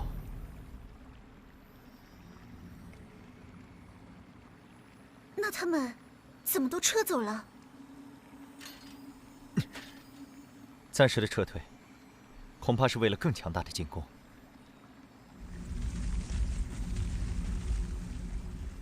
可能是更加强大的妖灵。该不会有妖圣过来吧？应该不是妖圣。据先祖笔记记载，妖圣的身躯非常大，如同小山一般，哪怕是体型小的，也有10几20丈高；体型大的更是可达到30、40丈高。这个通道太小了，妖圣应该过不来。不，就是妖圣。不知外面什么情况，我凭神剑逃神，能不能挡住妖圣的攻击？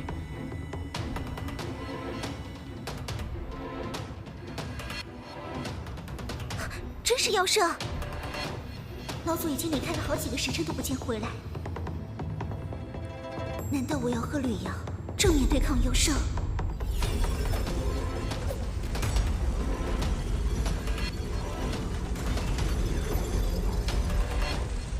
难怪这头剑圣级妖灵能够穿过通道来到这里，原来是一条蛇妖。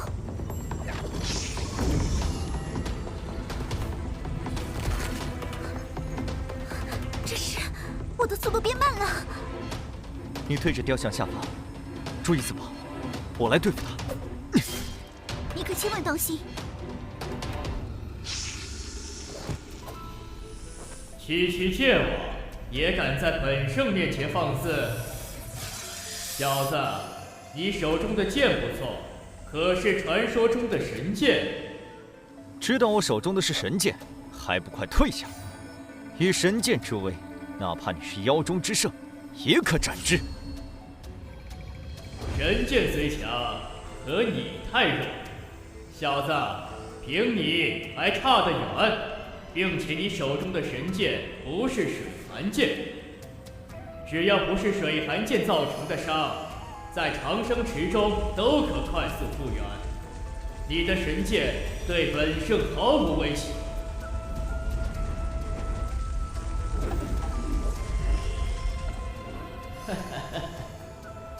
你们都很年轻，如此年纪就已经是剑王，看来你们是人类武者中的天之骄子，击杀你们应该很有乐趣。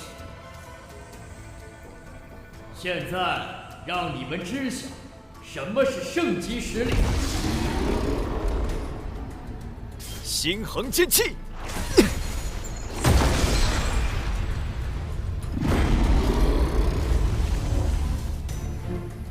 有点意思啊！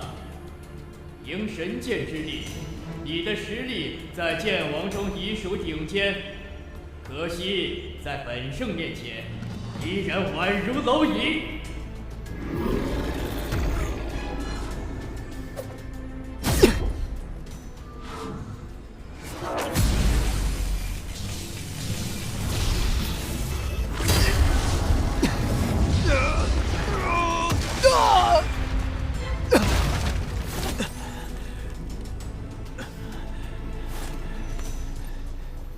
你怎么样？圣级的力量果然难以匹敌。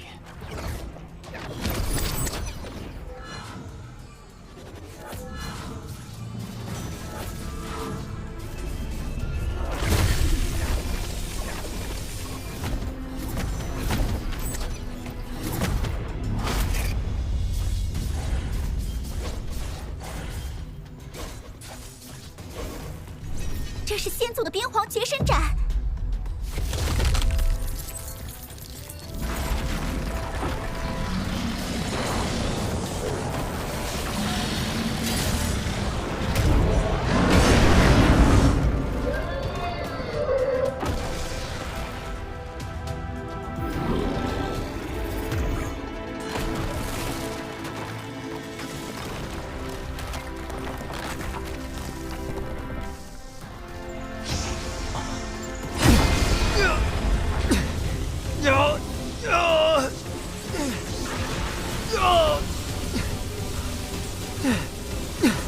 不好，我挡不住了！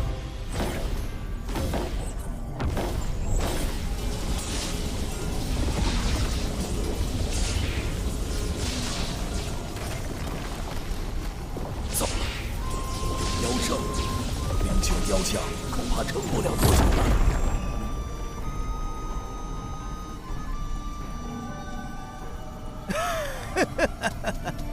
看来冰雪魔域的封印就快破了，你洛家小公主将命丧妖灵之手。洛宏远，你给出水寒剑的操控之法，本座就让你去救她，如何？你休想！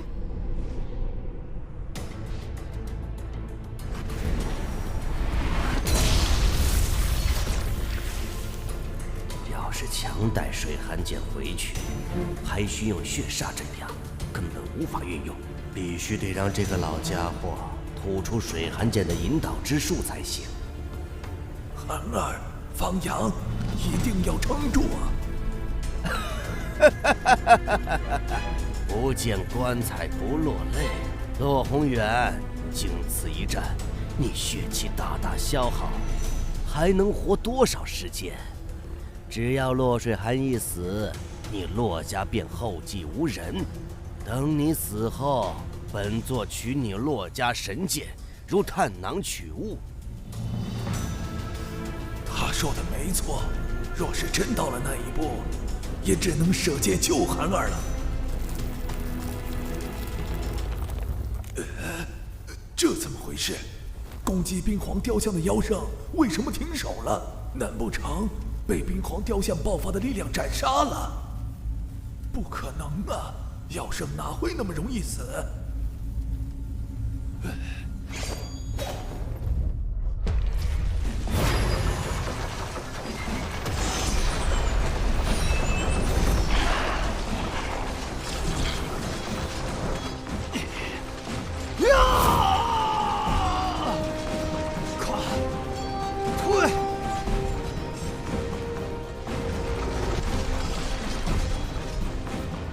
助你！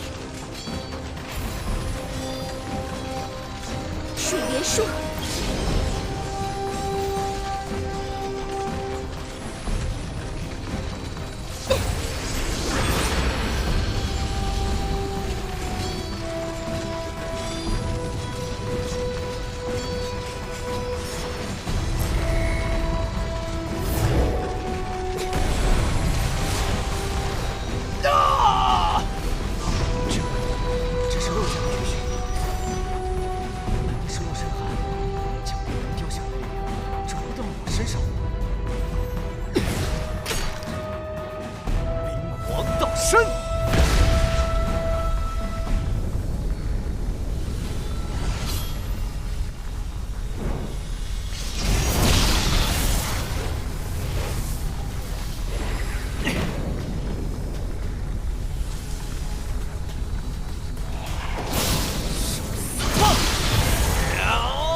诗涵，你怎么了？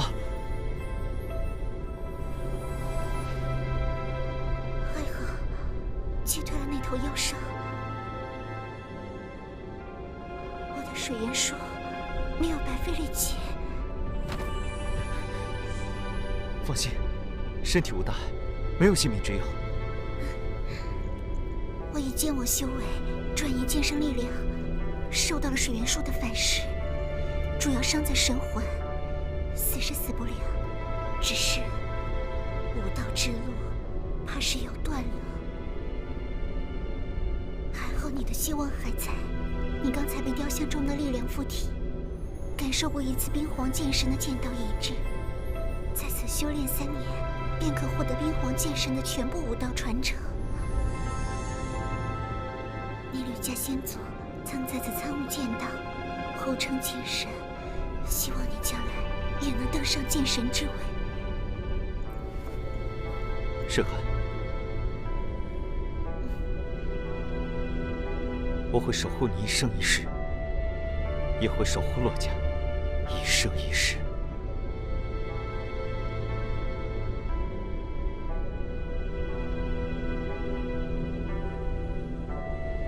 不知道那个家伙还会不会再来？他可是说有个长生池，能够快速恢复伤势。他伤得那么重，并且是神剑造成的伤，应该没那么容易复原吧？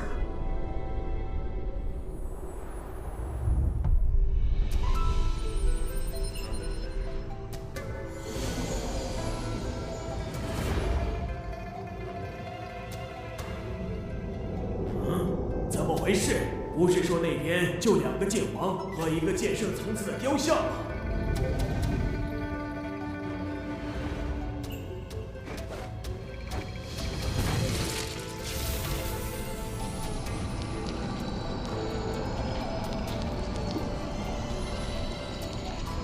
不愧是神剑，这等伤势，看来得要10天半个月了。那个小子，我记住你了。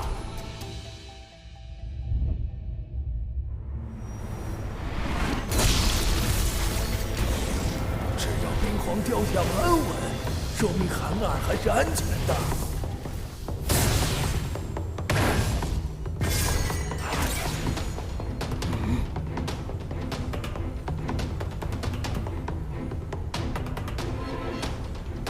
洛星之还不出来帮忙！可恶，居然暴露我的身份！你直接进入洛家宝地空间，把里面的封印彻底破了。洛星之，你敢！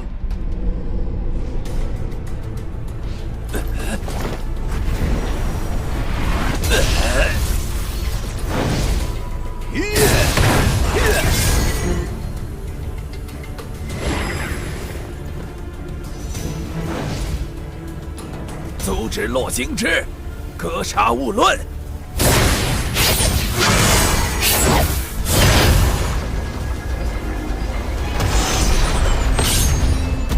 一直管理洛家是我的副家主洛星之，竟然是血剑老人的人。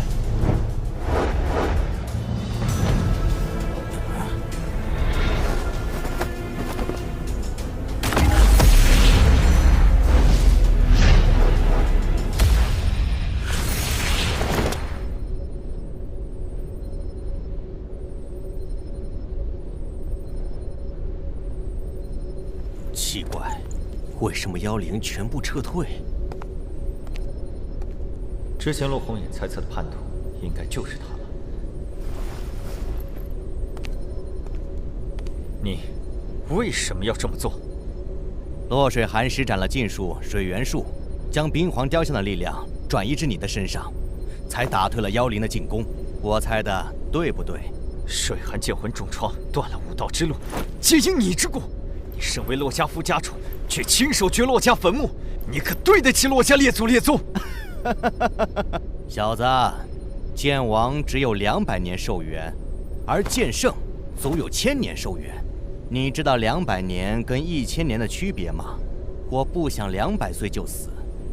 血剑老人答应助我突破剑圣，为了1000年寿元，做什么我都愿意。就因为这个，连养育你的家族覆灭都在所不惜。1000年寿元何等难得！我相信洛家的祖先，如果疼爱我这个后辈，一定会理解我的。如果不疼爱我，我为了自己的1000年寿元覆灭洛家，又有何妨？你真是个畜生！养有贵辱之恩，家有反哺之意，你连畜生都不如！畜生？什么家族跟我有什么关系？只有生命才是属于自己的，为了生命值得付出任何代价。方阳，你真是可惜了，你将来可成剑圣，甚至有望冲击剑神。可惜你偏偏要来参加世剑大会，偏偏走上了一条死路。其他天骄比你的运气好多了。忘恩负义之辈，你真该死！没了洛水寒给你转移冰皇雕像的力量，就算你是公子级天骄又如何？我乃巅峰剑王，你区区剑意境中期剑王，我随手便可捏死。神剑，你有神剑，受死吧！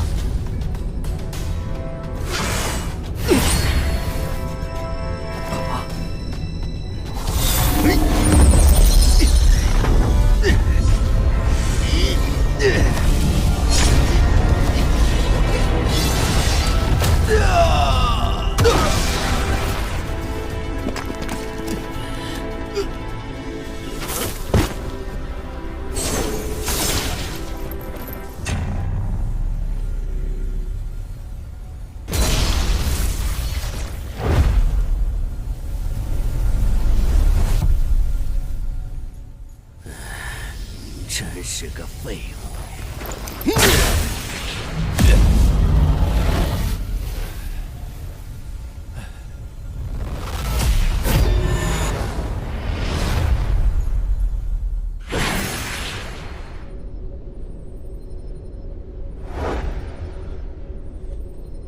兰儿怎么了？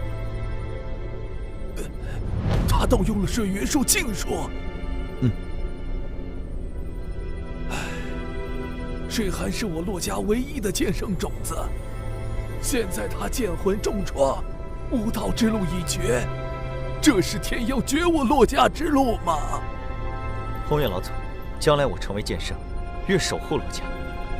当真？若无水寒施展水元术禁术，我也挡不住那头妖圣，此刻已经身死命丧。既然他的剑圣之路已绝，那么就由我来替代他守护洛家，这是我对他的承诺。绝不许愿。你和水寒，我愿守护水寒一生一世，成就剑圣之后，便向洛家提亲。我明白了，那洛家和水寒的将来就都托付于你了。洛京之可是巅峰期剑王，没了水元术的方阳究竟是如何生的？看来这个方阳还有很多秘密。你照顾着水寒，我先把破坏的封印修复，然后带水寒出去。你可以留在这里继续修炼，直到3年期满。为什么是3年？这里的能量都要供应冰雪魔域的封印和9龙冰旗大阵。每隔30年让人进来修炼3年已经是极限，时间再长些，就有可能使得封印失去力量之源，而失去效果。况且这一次我运用9龙冰击大阵，消耗了不少能量。你在这里修炼的时间恐怕达不到3年整，就会因为能量耗尽而被传送出来。原来如此。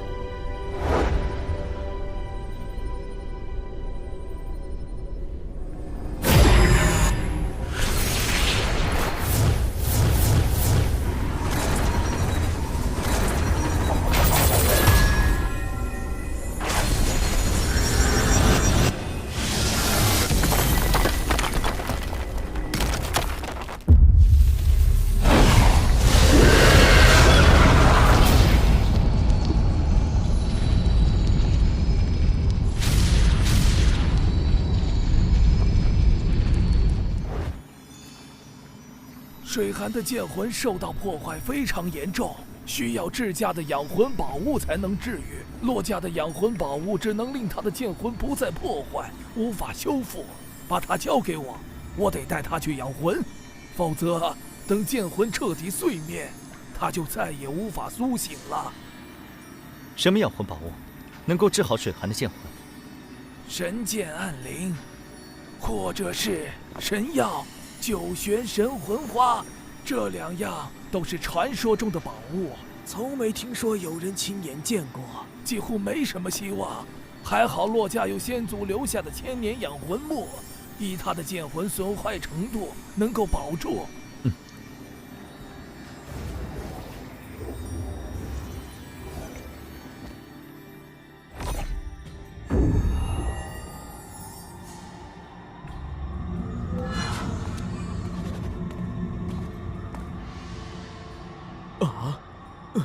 详细的事之后再讲，先去宝库中把千年养魂木取来。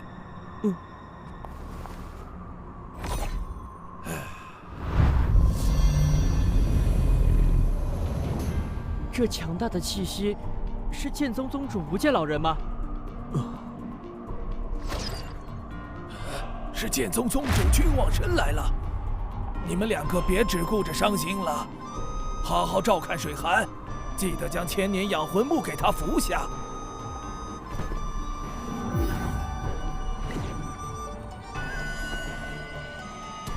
君宗主，宏远兄，看来我来晚了。君宗主能从中域剑宗不远万里而来相助，洛家上下已经感激不尽了。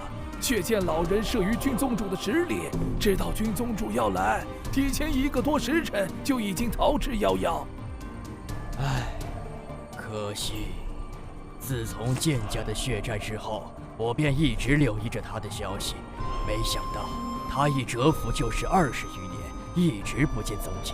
现在好不容易有了他的消息，又被他逃走了。血剑老人往这边去，君宗主或许可以去这个方向碰碰运气。若是运气好，或许真能遇上。已经过了1个多时辰，再追上的希望十分渺茫，不急于一时。你先跟我说说血剑老人现身洛家究竟是什么情况，整个过程你跟我仔细说说。那请君宗主到洛家小坐。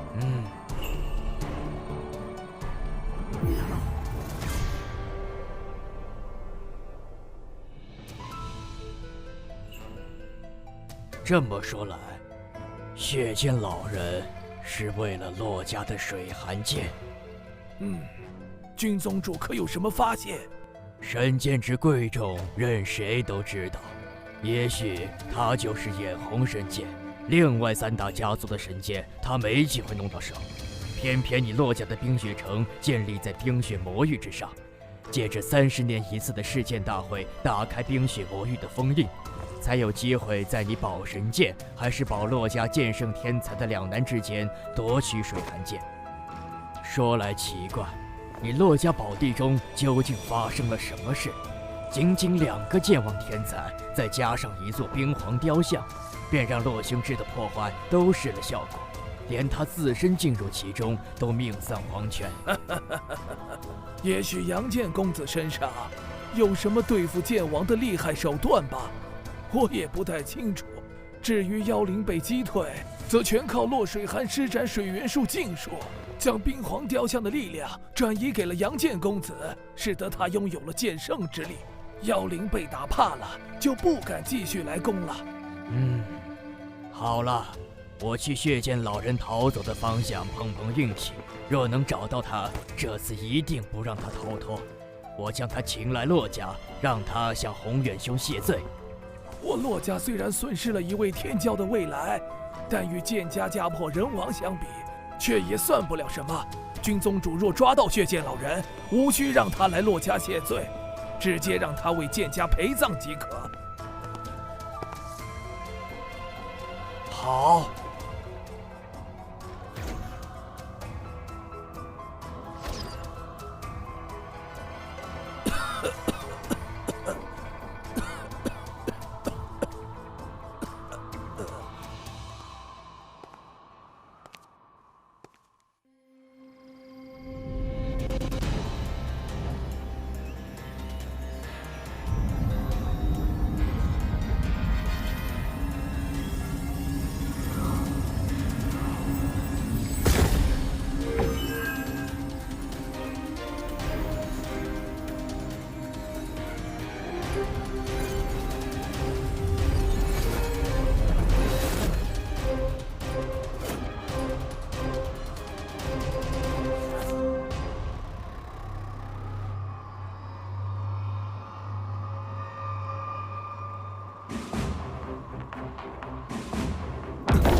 巅峰剑王了。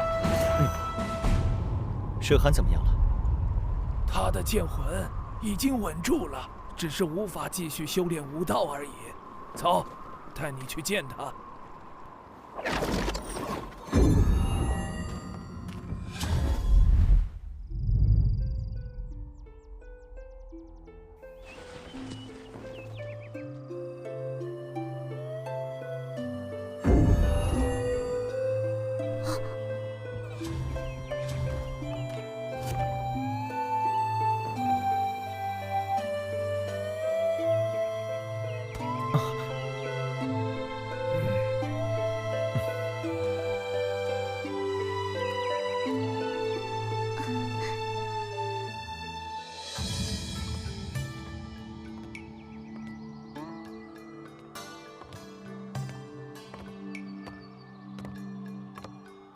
多亏有你。你说，成为剑圣之后，便向洛家提亲娶我，是真的吗？当然。你现在已经是巅峰剑王，似乎突破剑圣也快了。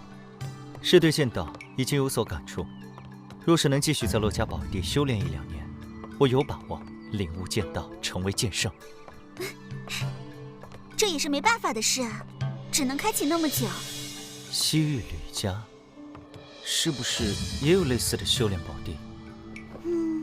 应该有吧。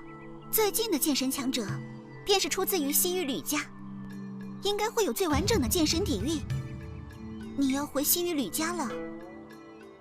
不错，我得找吕神通问清楚当年他和我母亲的事情，名分什么的我可以不要，将来我也可以不留在吕家，但我身上流着吕家的血脉，吕家的神剑传承，我得学。仅是领悟寒冰剑道，成就剑圣，这是冰皇剑神走过的道路。我要集冰皇剑神、惊鸿剑神2人的剑道优点，领悟出新的剑道，走一条新的剑道之路。我觉得这样将来成为剑神的希望才会更大一些。你说的有道理，绝大多数人都想沿着前人的足迹走捷径，而你却想要开辟新的道路。仅是论这份气魄，就已经胜过绝大多数人了。新的剑神之位出现，当属于新的剑道之路。你什么时候去西域吕家？我刚刚出关，先在冰雪城住几天，陪陪你，过几天就出发。那你的身份什么时候告诉我父母和老祖？现在也没什么可隐瞒的了，只要我回西域吕家，身份就会天下皆知。现在就告诉他们。好。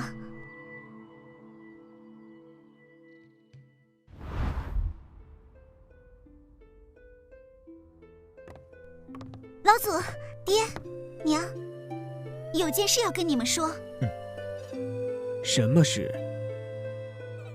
其实他不叫方阳，而是叫做吕阳，是吕神通之子。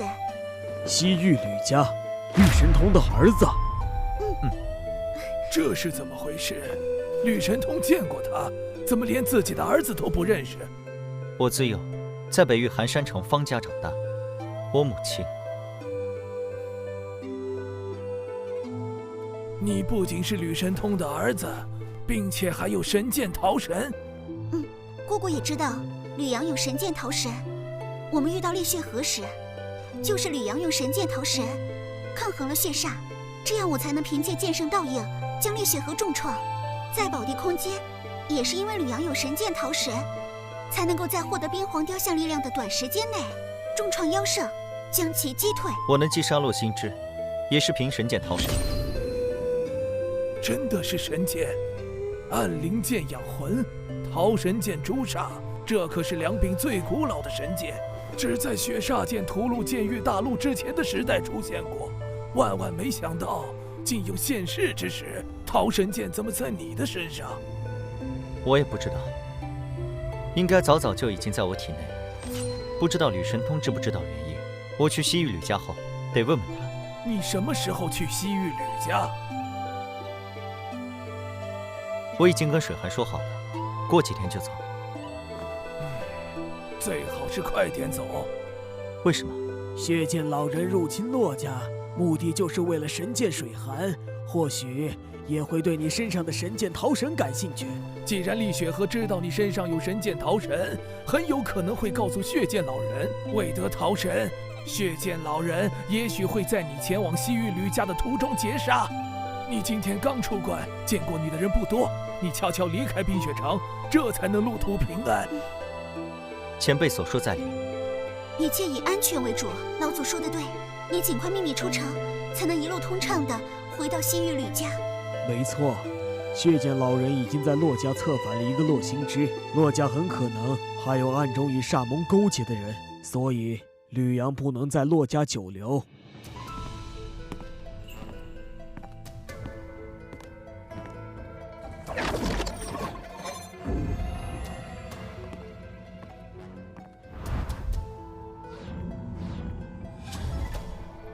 你往那个方向飞，不出5日，便可到达西域吕家。吕阳就此别过，前辈珍重。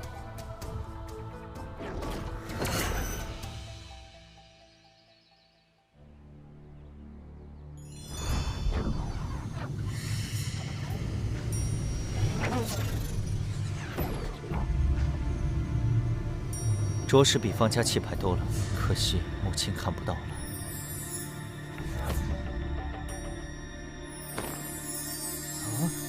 阁下是谁？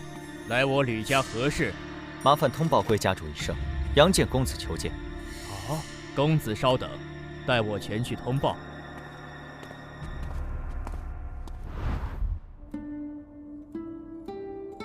神通，天儿今年才26岁，就突破了剑意境巅峰，比你当年突破剑意境巅峰的年纪要早了好几年呢。将来天儿突破剑圣的年纪，肯定也要远小于你，应该用不了太长的时间。到时候，你们父子双剑圣，将是流传整个剑域大陆的佳话。不错，比起我当年的确要出色很多，但是在天骄中，26岁成巅峰剑王，算不上多么出色。如剑无双、厉雪河都在24岁左右便成为巅峰剑王，你还要多多努力。父亲放心，我一定会追上剑无双、厉雪河的。将来的剑神之位，非我莫属。有自信是好事，但千万别骄傲自满。在成为剑圣之前，每天再多加2个时辰的修炼时间。每天再多加2个时辰修炼，那等于是全天闭关了。父亲，再怎么刻苦修炼，也该讲究劳逸结合吧？是啊，我相信天儿的天赋，只要他认真修炼，必不输给任何人。神通，你别将他逼得太狠。若你将来的目的只是剑圣，那么你想怎么轻松都行。如果你的目标是剑神之位，就必须得付出比别人更多的努力。逆水行舟，不进则退。天骄虽少，但也有7人，他们都刻苦修炼。你前进的慢了，就等于是后退。现在不是7个了，洛家的洛水寒剑魂受到重创，修炼之路已经断了。还有方阳那个小子，出身于微末，能学到什么厉害武功？将来顶天也就是成为剑圣，华宠楚言也不如我。只要我努力超过剑无双和厉血河，剑神之位就是我的。让你好好修炼，不是让你骄傲自大，瞧不起他人。同为天骄，别人出身于微末，却能比你更早登上洛家神剑塔第10层，说明天赋比你只强不弱。你连正视别人都做不到，只知盲目自大，怎么可能在武道之路上比过别人？吕神通，你这是干什么呢？天儿怎么就骄傲自大了？天儿比你当年要优秀多了，他还要这么优秀？整个剑域大陆无数武者，天儿能在同代排名最顶尖，多少人渴求不到这么优秀的儿子。你都不如天儿，你还说他？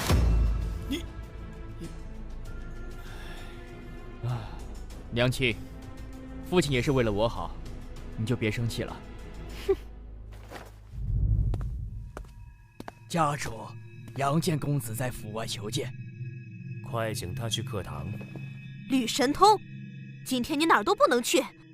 哼，这个杨建公子，就是你说的方阳？对，就是他。他来吕家做什么？不知道。娘亲，父亲毕竟是剑圣，你就让着点。剑圣怎么了？我父亲楚剑雄是剑圣，儿子将来也是剑圣。他能将我怎么样？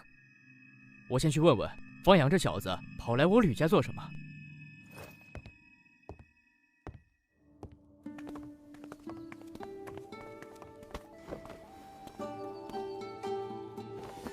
方阳，你来我吕家做什么？找吕家主，问点旧事。你能有什么事问我父亲？先问我吧。你不知道，问也白问。你都没问，怎么知道我不知道？还请继续带路。不许走！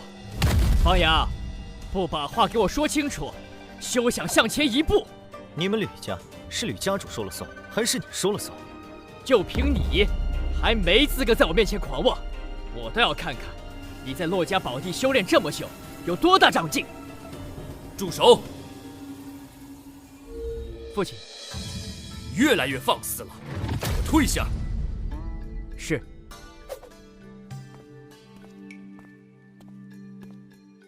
杨建公子，让你见笑了。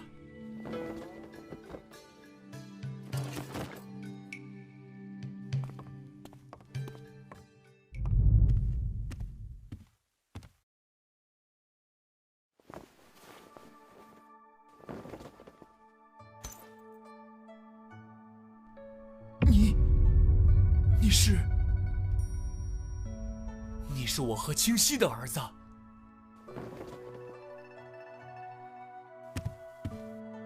我的娘亲的确是方清溪，她给我取的名字叫吕阳。方阳，吕阳，原来如此，原来如此。我还以为你跟着司明一起被煞门害了，没想到你还活着。你就是我的儿子，我和清溪的儿子。我不确定你是不是我父亲。如果你真的是，为何弃我娘亲于不顾？为何我活了18年，你从来都没来看过我？我对不起你娘亲，也对不起你。我来，不是想听你说对不起，而是要知道为什么。如果没有值得我理解的理由，我无法替娘亲原谅。你想知道我和你娘亲的故事？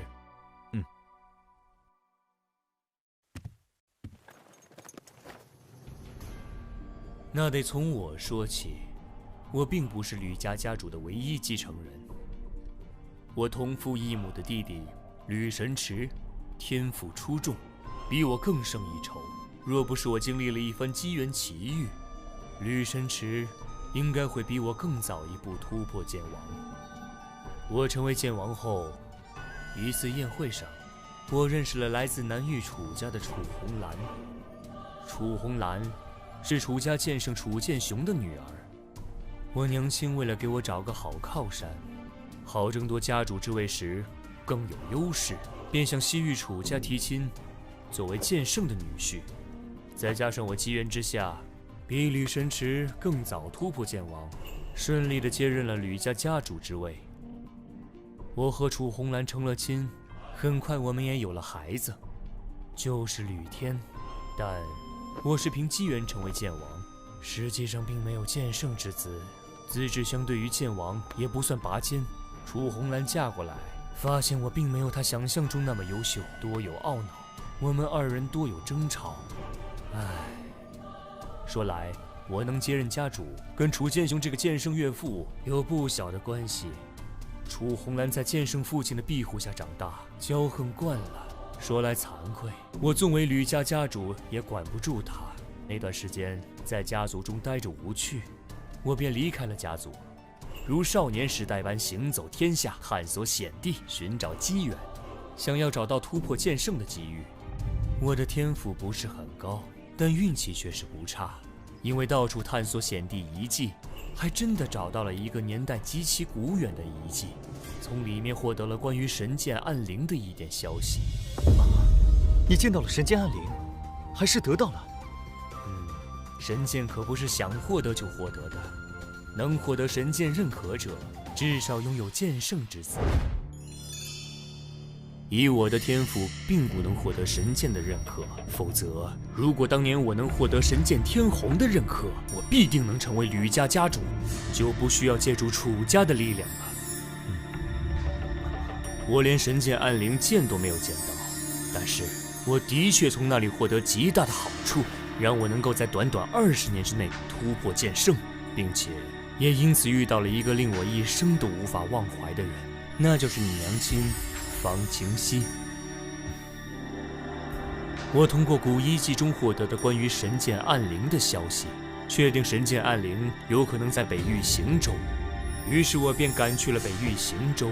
当时你娘亲方清溪是行舟宗门沧浪宫的天才弟子，年仅20出头便已是剑魂境巅峰。我在行舟行走时，跟你娘亲碰过面，她和一些沧浪宫弟子追杀一名黑道人物严天海，结果阴差阳错之下，把我当成了严天海。结果可想而知，但我当时已经是剑意境剑王，轻轻松松就击退了他们。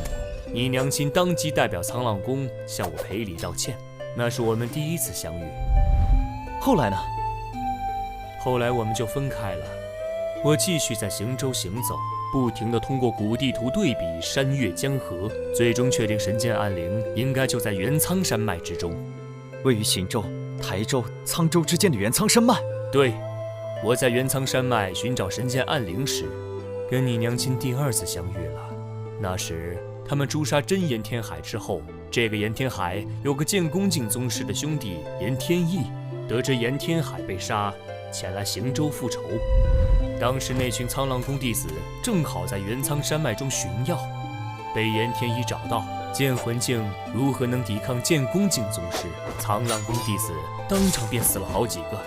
你娘亲是剑魂镜巅峰的修为，勉强逃走，但也被严天意追杀。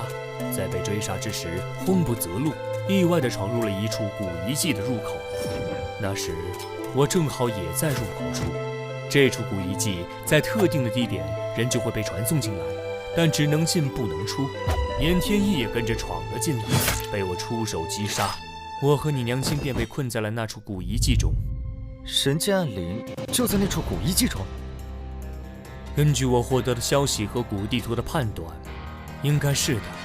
但是这处古遗迹有点特殊，像是另一个世界。那里也有日月山河、花草树木，并且还有着一头头厉害的妖灵。我和你娘亲找不到离开的方法，便只能在那个世界探索。结果在猎杀一头青蛟妖王时，我身受重伤，多亏你娘亲照顾，才得以生还。渐渐的，我们被困了大半年时间，也许是相处的久了，我和你娘亲暗生情愫。我心想，如果这辈子都没法离开了，我们得一直生活在一起。我们便以天地为证，做了夫妻。如果一直没法离开，我们一直在那个世界生活着也就好了。可惜没有如果。那你们是怎么离开那处古遗迹的？那个世界中还有我应付不了的妖圣，为了躲避妖圣，我和你娘亲根本没法在一个地方长久停留，哪怕她怀有身孕，我们也得经常转移位置。大概怀了你3个月的时候，我们找到了一个山洞，里面有着人为开凿的痕迹，有石桌石椅，就像是有人生活过。那里还有别人？那里的痕迹是很久很久以前留下，应该是曾经有人生活过，也许是意外来到那个世界的人，也许是封印那个世界的人，反正已经非常久远。我在山洞深处的水潭旁边的藤蔓上获得了一颗半拳大小、鲜红如血的果子，里面蕴含着极其精纯的能量。我正是吃了那枚果子，修炼速度大增，悟性也提升不小，这才能在20年之内突破剑圣。我和你娘亲在那个山洞中休息了1个晚上，结果当晚你娘做了一个梦。她说梦里面她也睡在山洞里，结果一柄粉色的剑不知道从哪里冒了出来，刺入了她的肚子。当时她就醒了过来，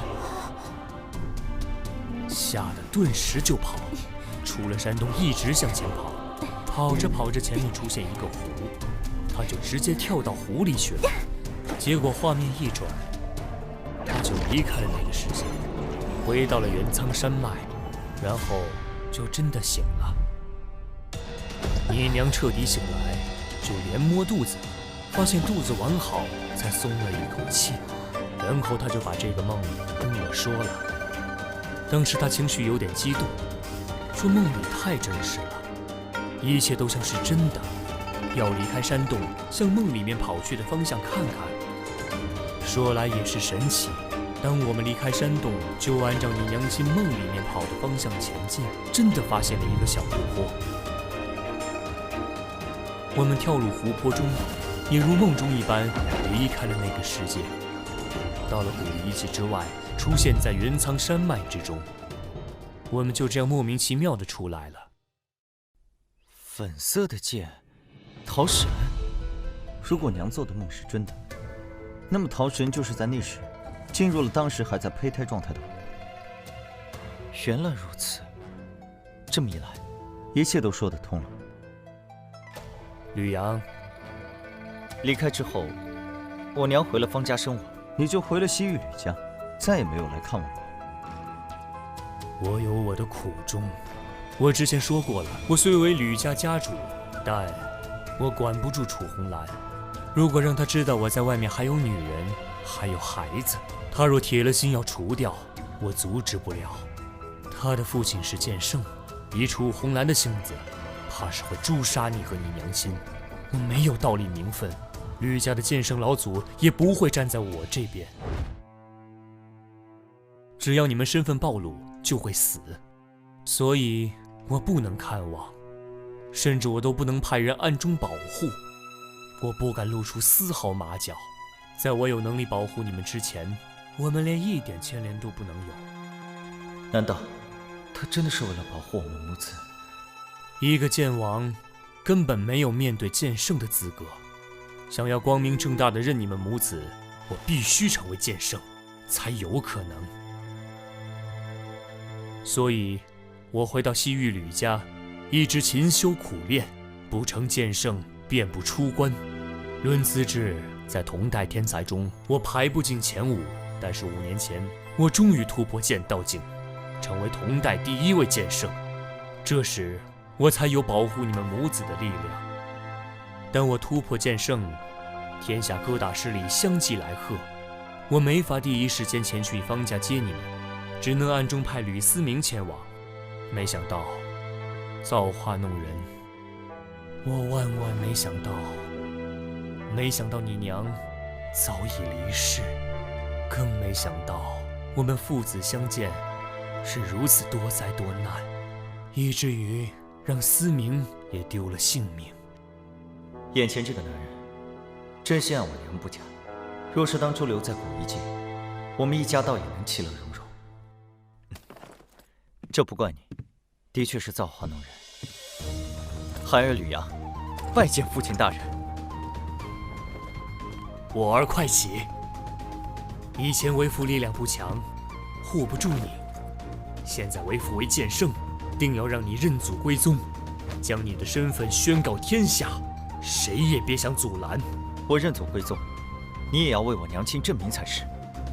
那是当然，我已经很对不起你娘亲了，绝不能让她无名无分。杨儿，此事我会跟楚红兰商量。不是商量，是通告。为父作为剑圣，在吕家有了足够的话语权，不管他就同不同意，也阻止不了。只是站在他的立场，不高兴也是人之常情，他倒是肯定会给你脸色。可他毕竟是我明媒正娶的正妻，也是你大娘。若是真无理取闹于你，你忍着点儿，别跟他计较。你们若是吵闹起来，将成为吕家的笑话。父亲放心，我懂得分寸。那就好，那就好。这些年，你一定过得很不容易，真是难为你了。但是从现在开始，苦难的日子都过去了，我很快就会给你举行认祖归宗仪式。等你认祖归宗，你可以学习吕家任何剑圣武学，可以进入吕家各处宝地修炼。以你的天赋，好好修炼，将来必成剑圣，哪怕是剑神之位，也有不小的希望。实际上，我觉得剑神之位，希望最大的就是你。何以见得？以我之经历，武道修炼，天赋重要，气运也很重要。我虽然不是同代天赋最好的，但气运却佳。所以，我总能获得别人获得不了的好处，第一个登上了剑圣之位。你能够在短短2年修炼成剑王，可见你的天赋很高，并且大难不死。想必你成为剑王，也肯定经历了奇遇，气运也差不了。有天赋，有气运，自然希望更大一些。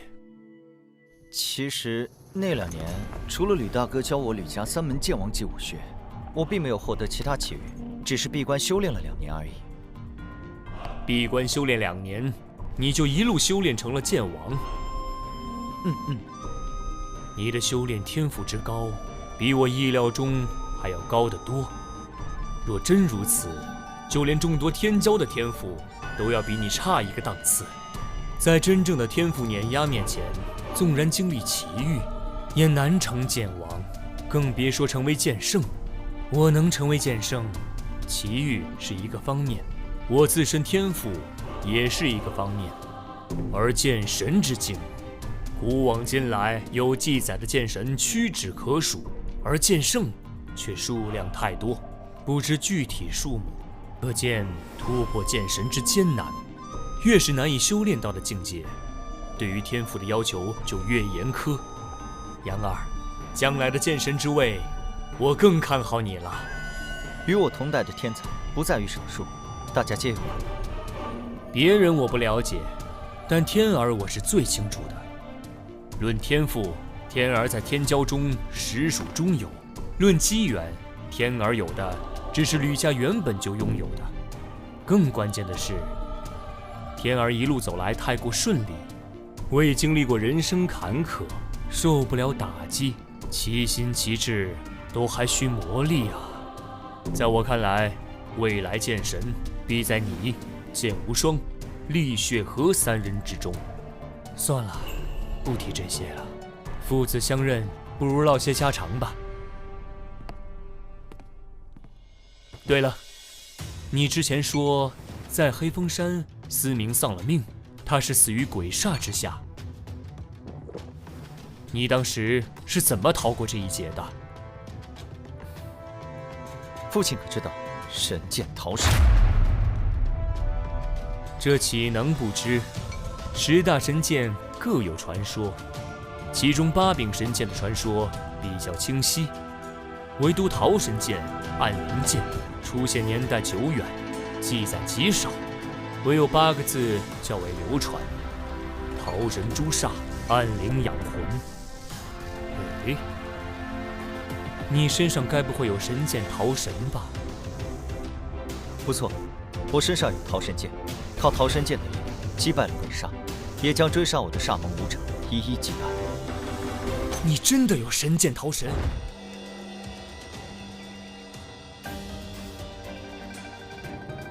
这等只存在于传说中的古之神剑，竟然在这个时代现世了吗？杨儿，你什么时候获得了桃神剑？果然，一切都因源于那个梦。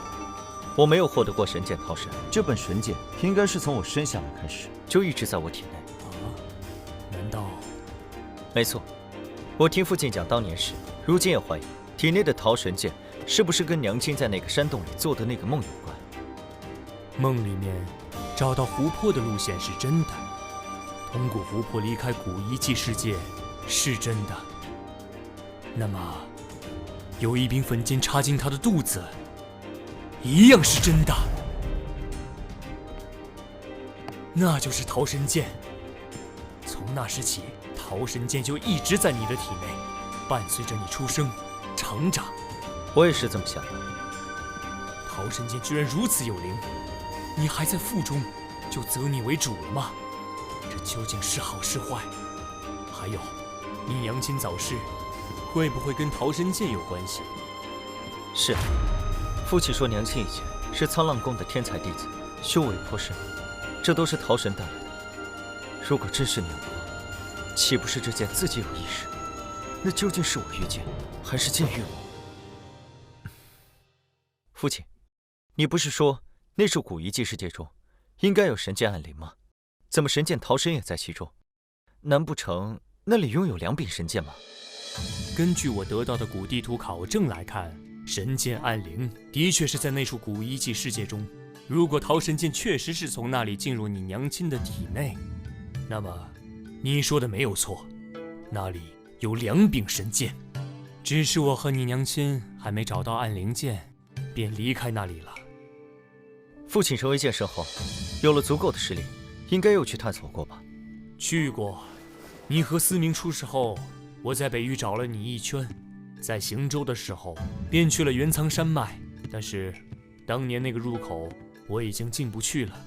我能感应出那里的天地空间与别处不同，应该入口禁制还在，但是不知道为什么我无法激发触发条件，进不去里面。难道是剑圣不可进？不一定。当年你娘亲是剑魂境，炎天意是剑宫境，我是剑王境，都能进。但后来我找人试过了，剑魂境、剑宫境、剑王境武者也都无法再进。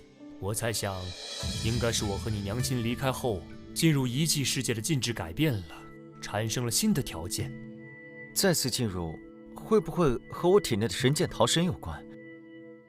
有可能，或许你将来可以去试试。遗迹世界中有妖圣，并且数量还不少。想要完整的探索遗迹世界，你现在的实力还不够，至少也要成为剑圣才行。我在洛家宝地闭关修炼近3年，获得了冰皇剑神的武道传承，修为已经修炼至剑意境巅峰。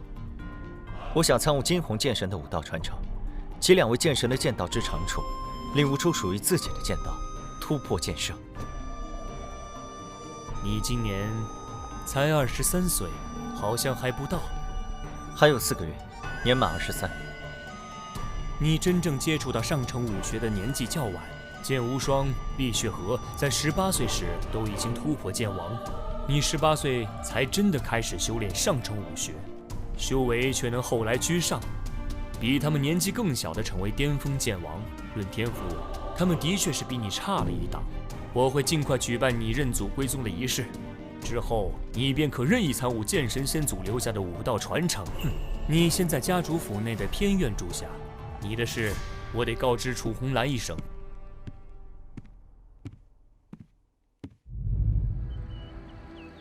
太过分了！这个吕神通现在胳膊肘都开始向外拐了。天儿，你不必忧心，你外公是剑圣，父亲是剑圣，你更是年少天骄，整个剑域大陆就属你的血脉最为优秀。那什么杨剑公子，区区一散修，无依无靠，就算机缘造化之下成为了天骄，与天儿你相比，那也是差了10万8千里，远远不及。我娘说的是，我2代剑圣之血，跟一个碰运气的小子动气完全犯不着，就是不知道他找父亲会有什么事。我会跟你父亲问个清楚。天儿，你虽然比别人优秀，但也要多多努力。只要同样的勤奋，别人就肯定比不过你。啊，天儿，我有点事情跟你娘亲谈谈，你先回自己房间。嗯。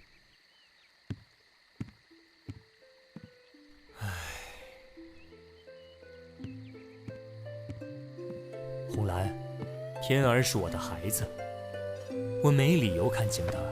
他的天赋远胜于我是不假，但同代天骄好几个，他并没有远胜其他天骄的优势。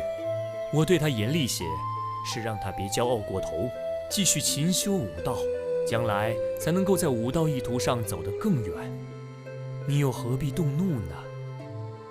天儿就是我的心头肉，他身怀2代剑圣之血，是剑域大陆的唯一，将来注定光芒万丈。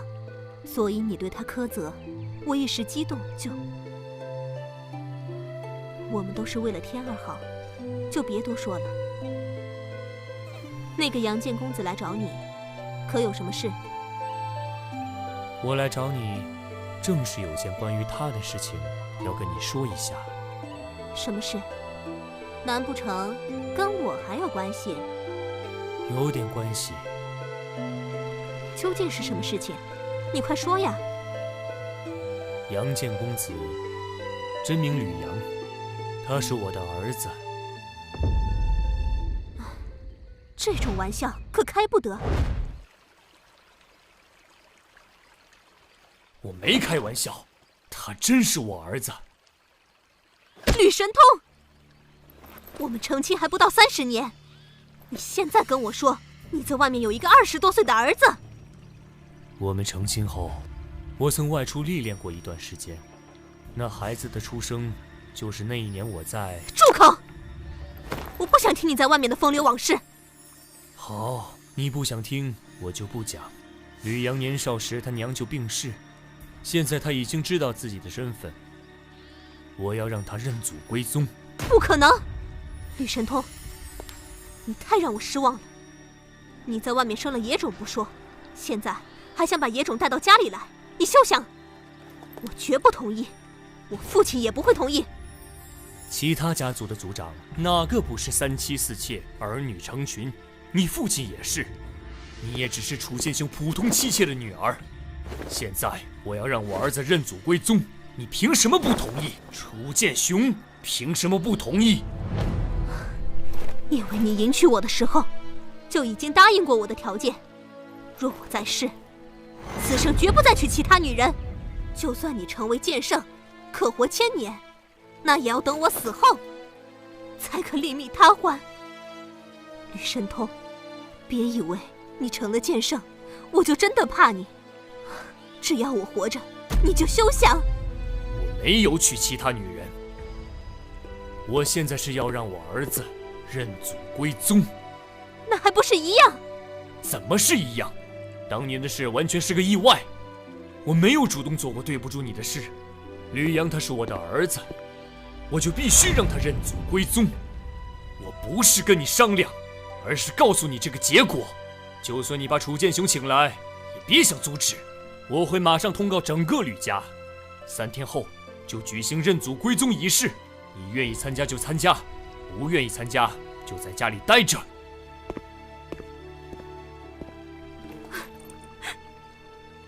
野种，该死的野种！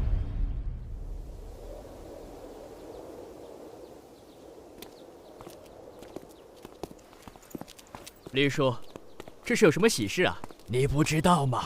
杨建公子就是家主的儿子，现在全府上下都在准备着呢。什么？赫赫有名的杨建公子居然是家主的儿子？这下好了，咱们吕府又有一名天骄了。唉，就是不知道楚夫人会不会愿意呀？家主认儿子，管他姓楚的什么事儿？平常吆五喝六的也就算了，这等事情还要插手，真把我们吕家当他们楚家了？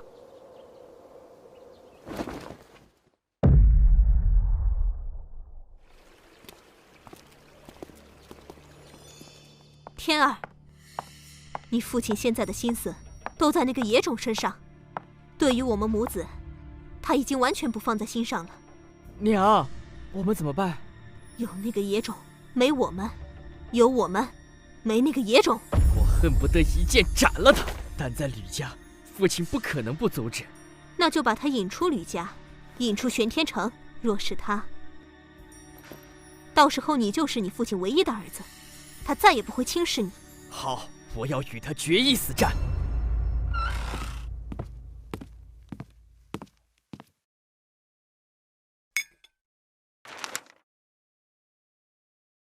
看来他是执意要与我一战了。哼！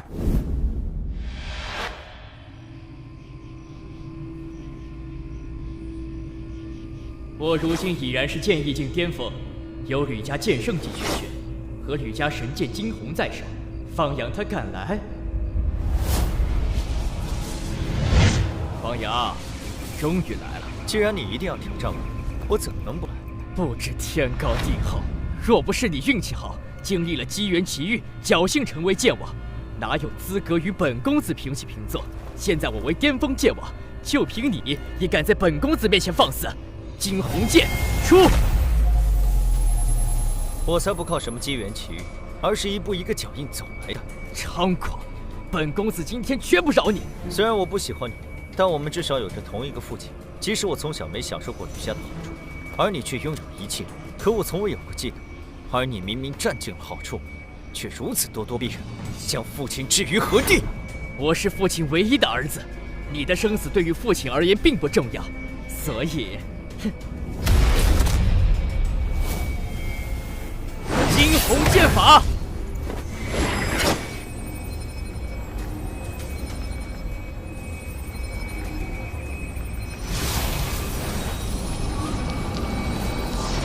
明破寒龙剑法！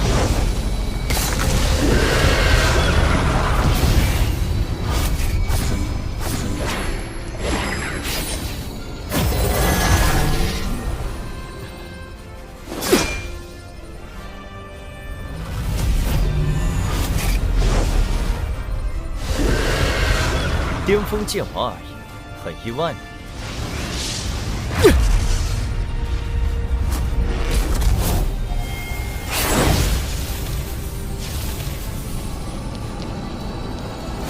金光不灭剑体！你能将我逼至施展金光不灭剑体的程度，已经足够优秀了。本公子承认，以前我确实看清了你。你能够在冰皇雕像上领悟2种圣级武学，天赋足可跟本公子一比。可惜，你依然不是我的对手。我吕家惊鸿剑神极善功法，有着至强攻伐剑术——圣虎剑法。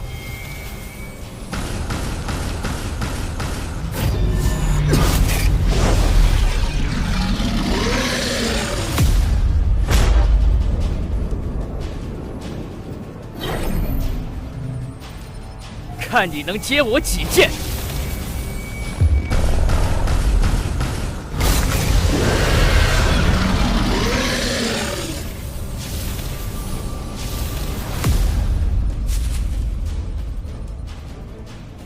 第3剑，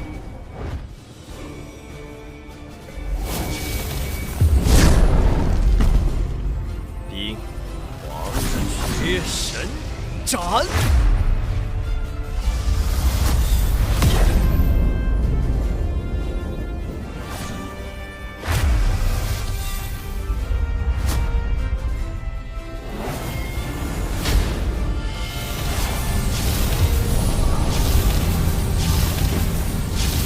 啊！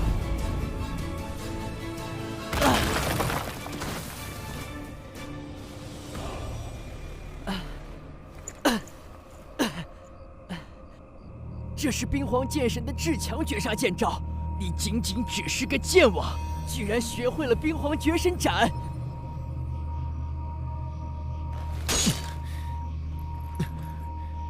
你败了，不是我的对手，以后少惹我。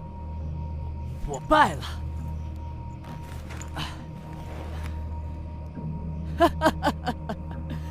我败了，方阳，就算你能打败我，那又如何？我有神剑天虹在手，剑圣之下，皆可斩之。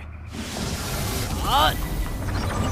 方阳，你很强，也很天才，可惜没有神剑，今天你还是要输。就让你看看神剑的威力！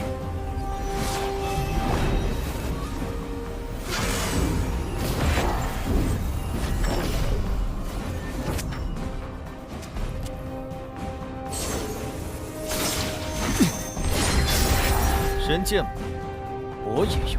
怎么你手中也有神剑？这是神剑桃神，还是神剑暗灵？神剑桃神。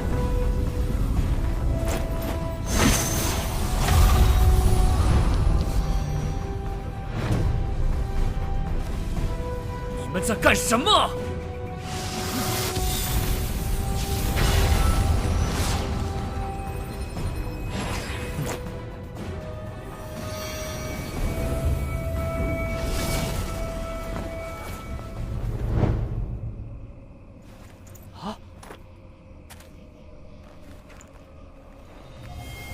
没想到啊，桃神剑居然在他手里。你们两个是同父异母的兄弟，竟然动用神剑相伐，为什么要这么做？吕天在我房中留言羞辱，约我出来一决高下。我前来赴约，他出手凶狠，我只好陪他一战。这是真的？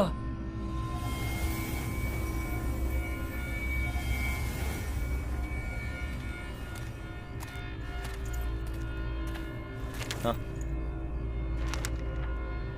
吕天实力不及我，伤于我的剑下，所以动用了神剑天虹。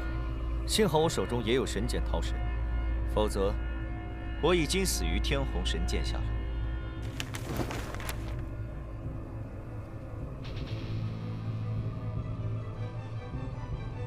哼！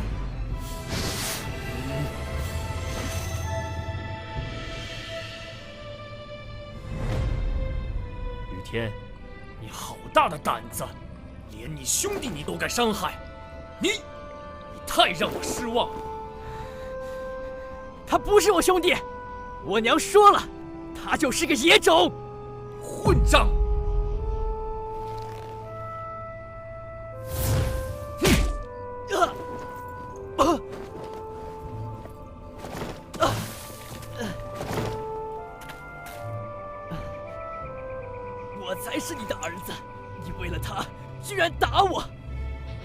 说的对，你心里只有那个野种，有了它就不要我们。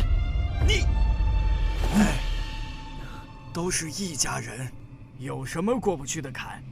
吕天他现在不懂事，给予相应的惩罚就是了。以后他终究会懂的，一家人终究是一家人。你给我去春风洞，好好闭关思过，至少10年。10年后，你认识到错误，为父再放你出来。我不服！哼！不服便一辈子在穿风洞别出来。哼！我们回去，明天就是认祖归宗仪式，一切照常举行。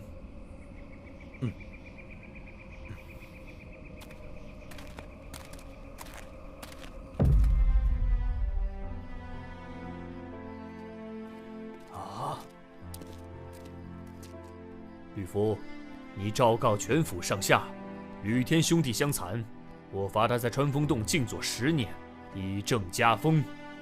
这未免……还不快去！等一下。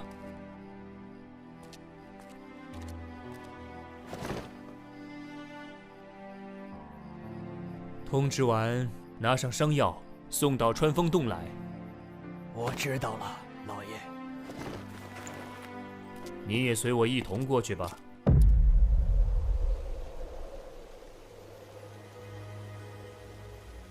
父亲罚吕天在这里思过10年，只是表意。这里罡风强劲，武者在其中，必须时刻运功修炼，倒也算得上一种魔力抑制之所。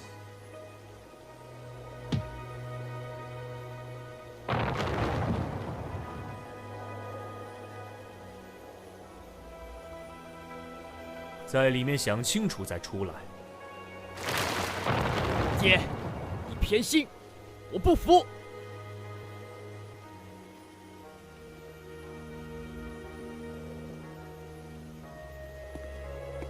真是可怜天下父母心啊！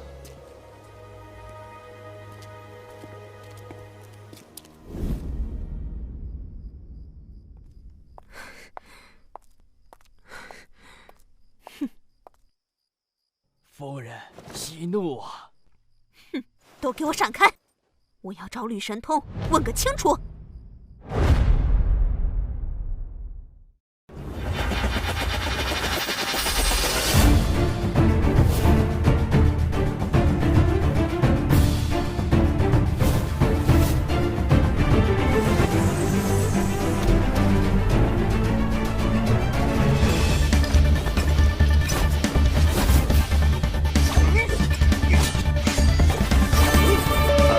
乱吼！手速之力，助我神通。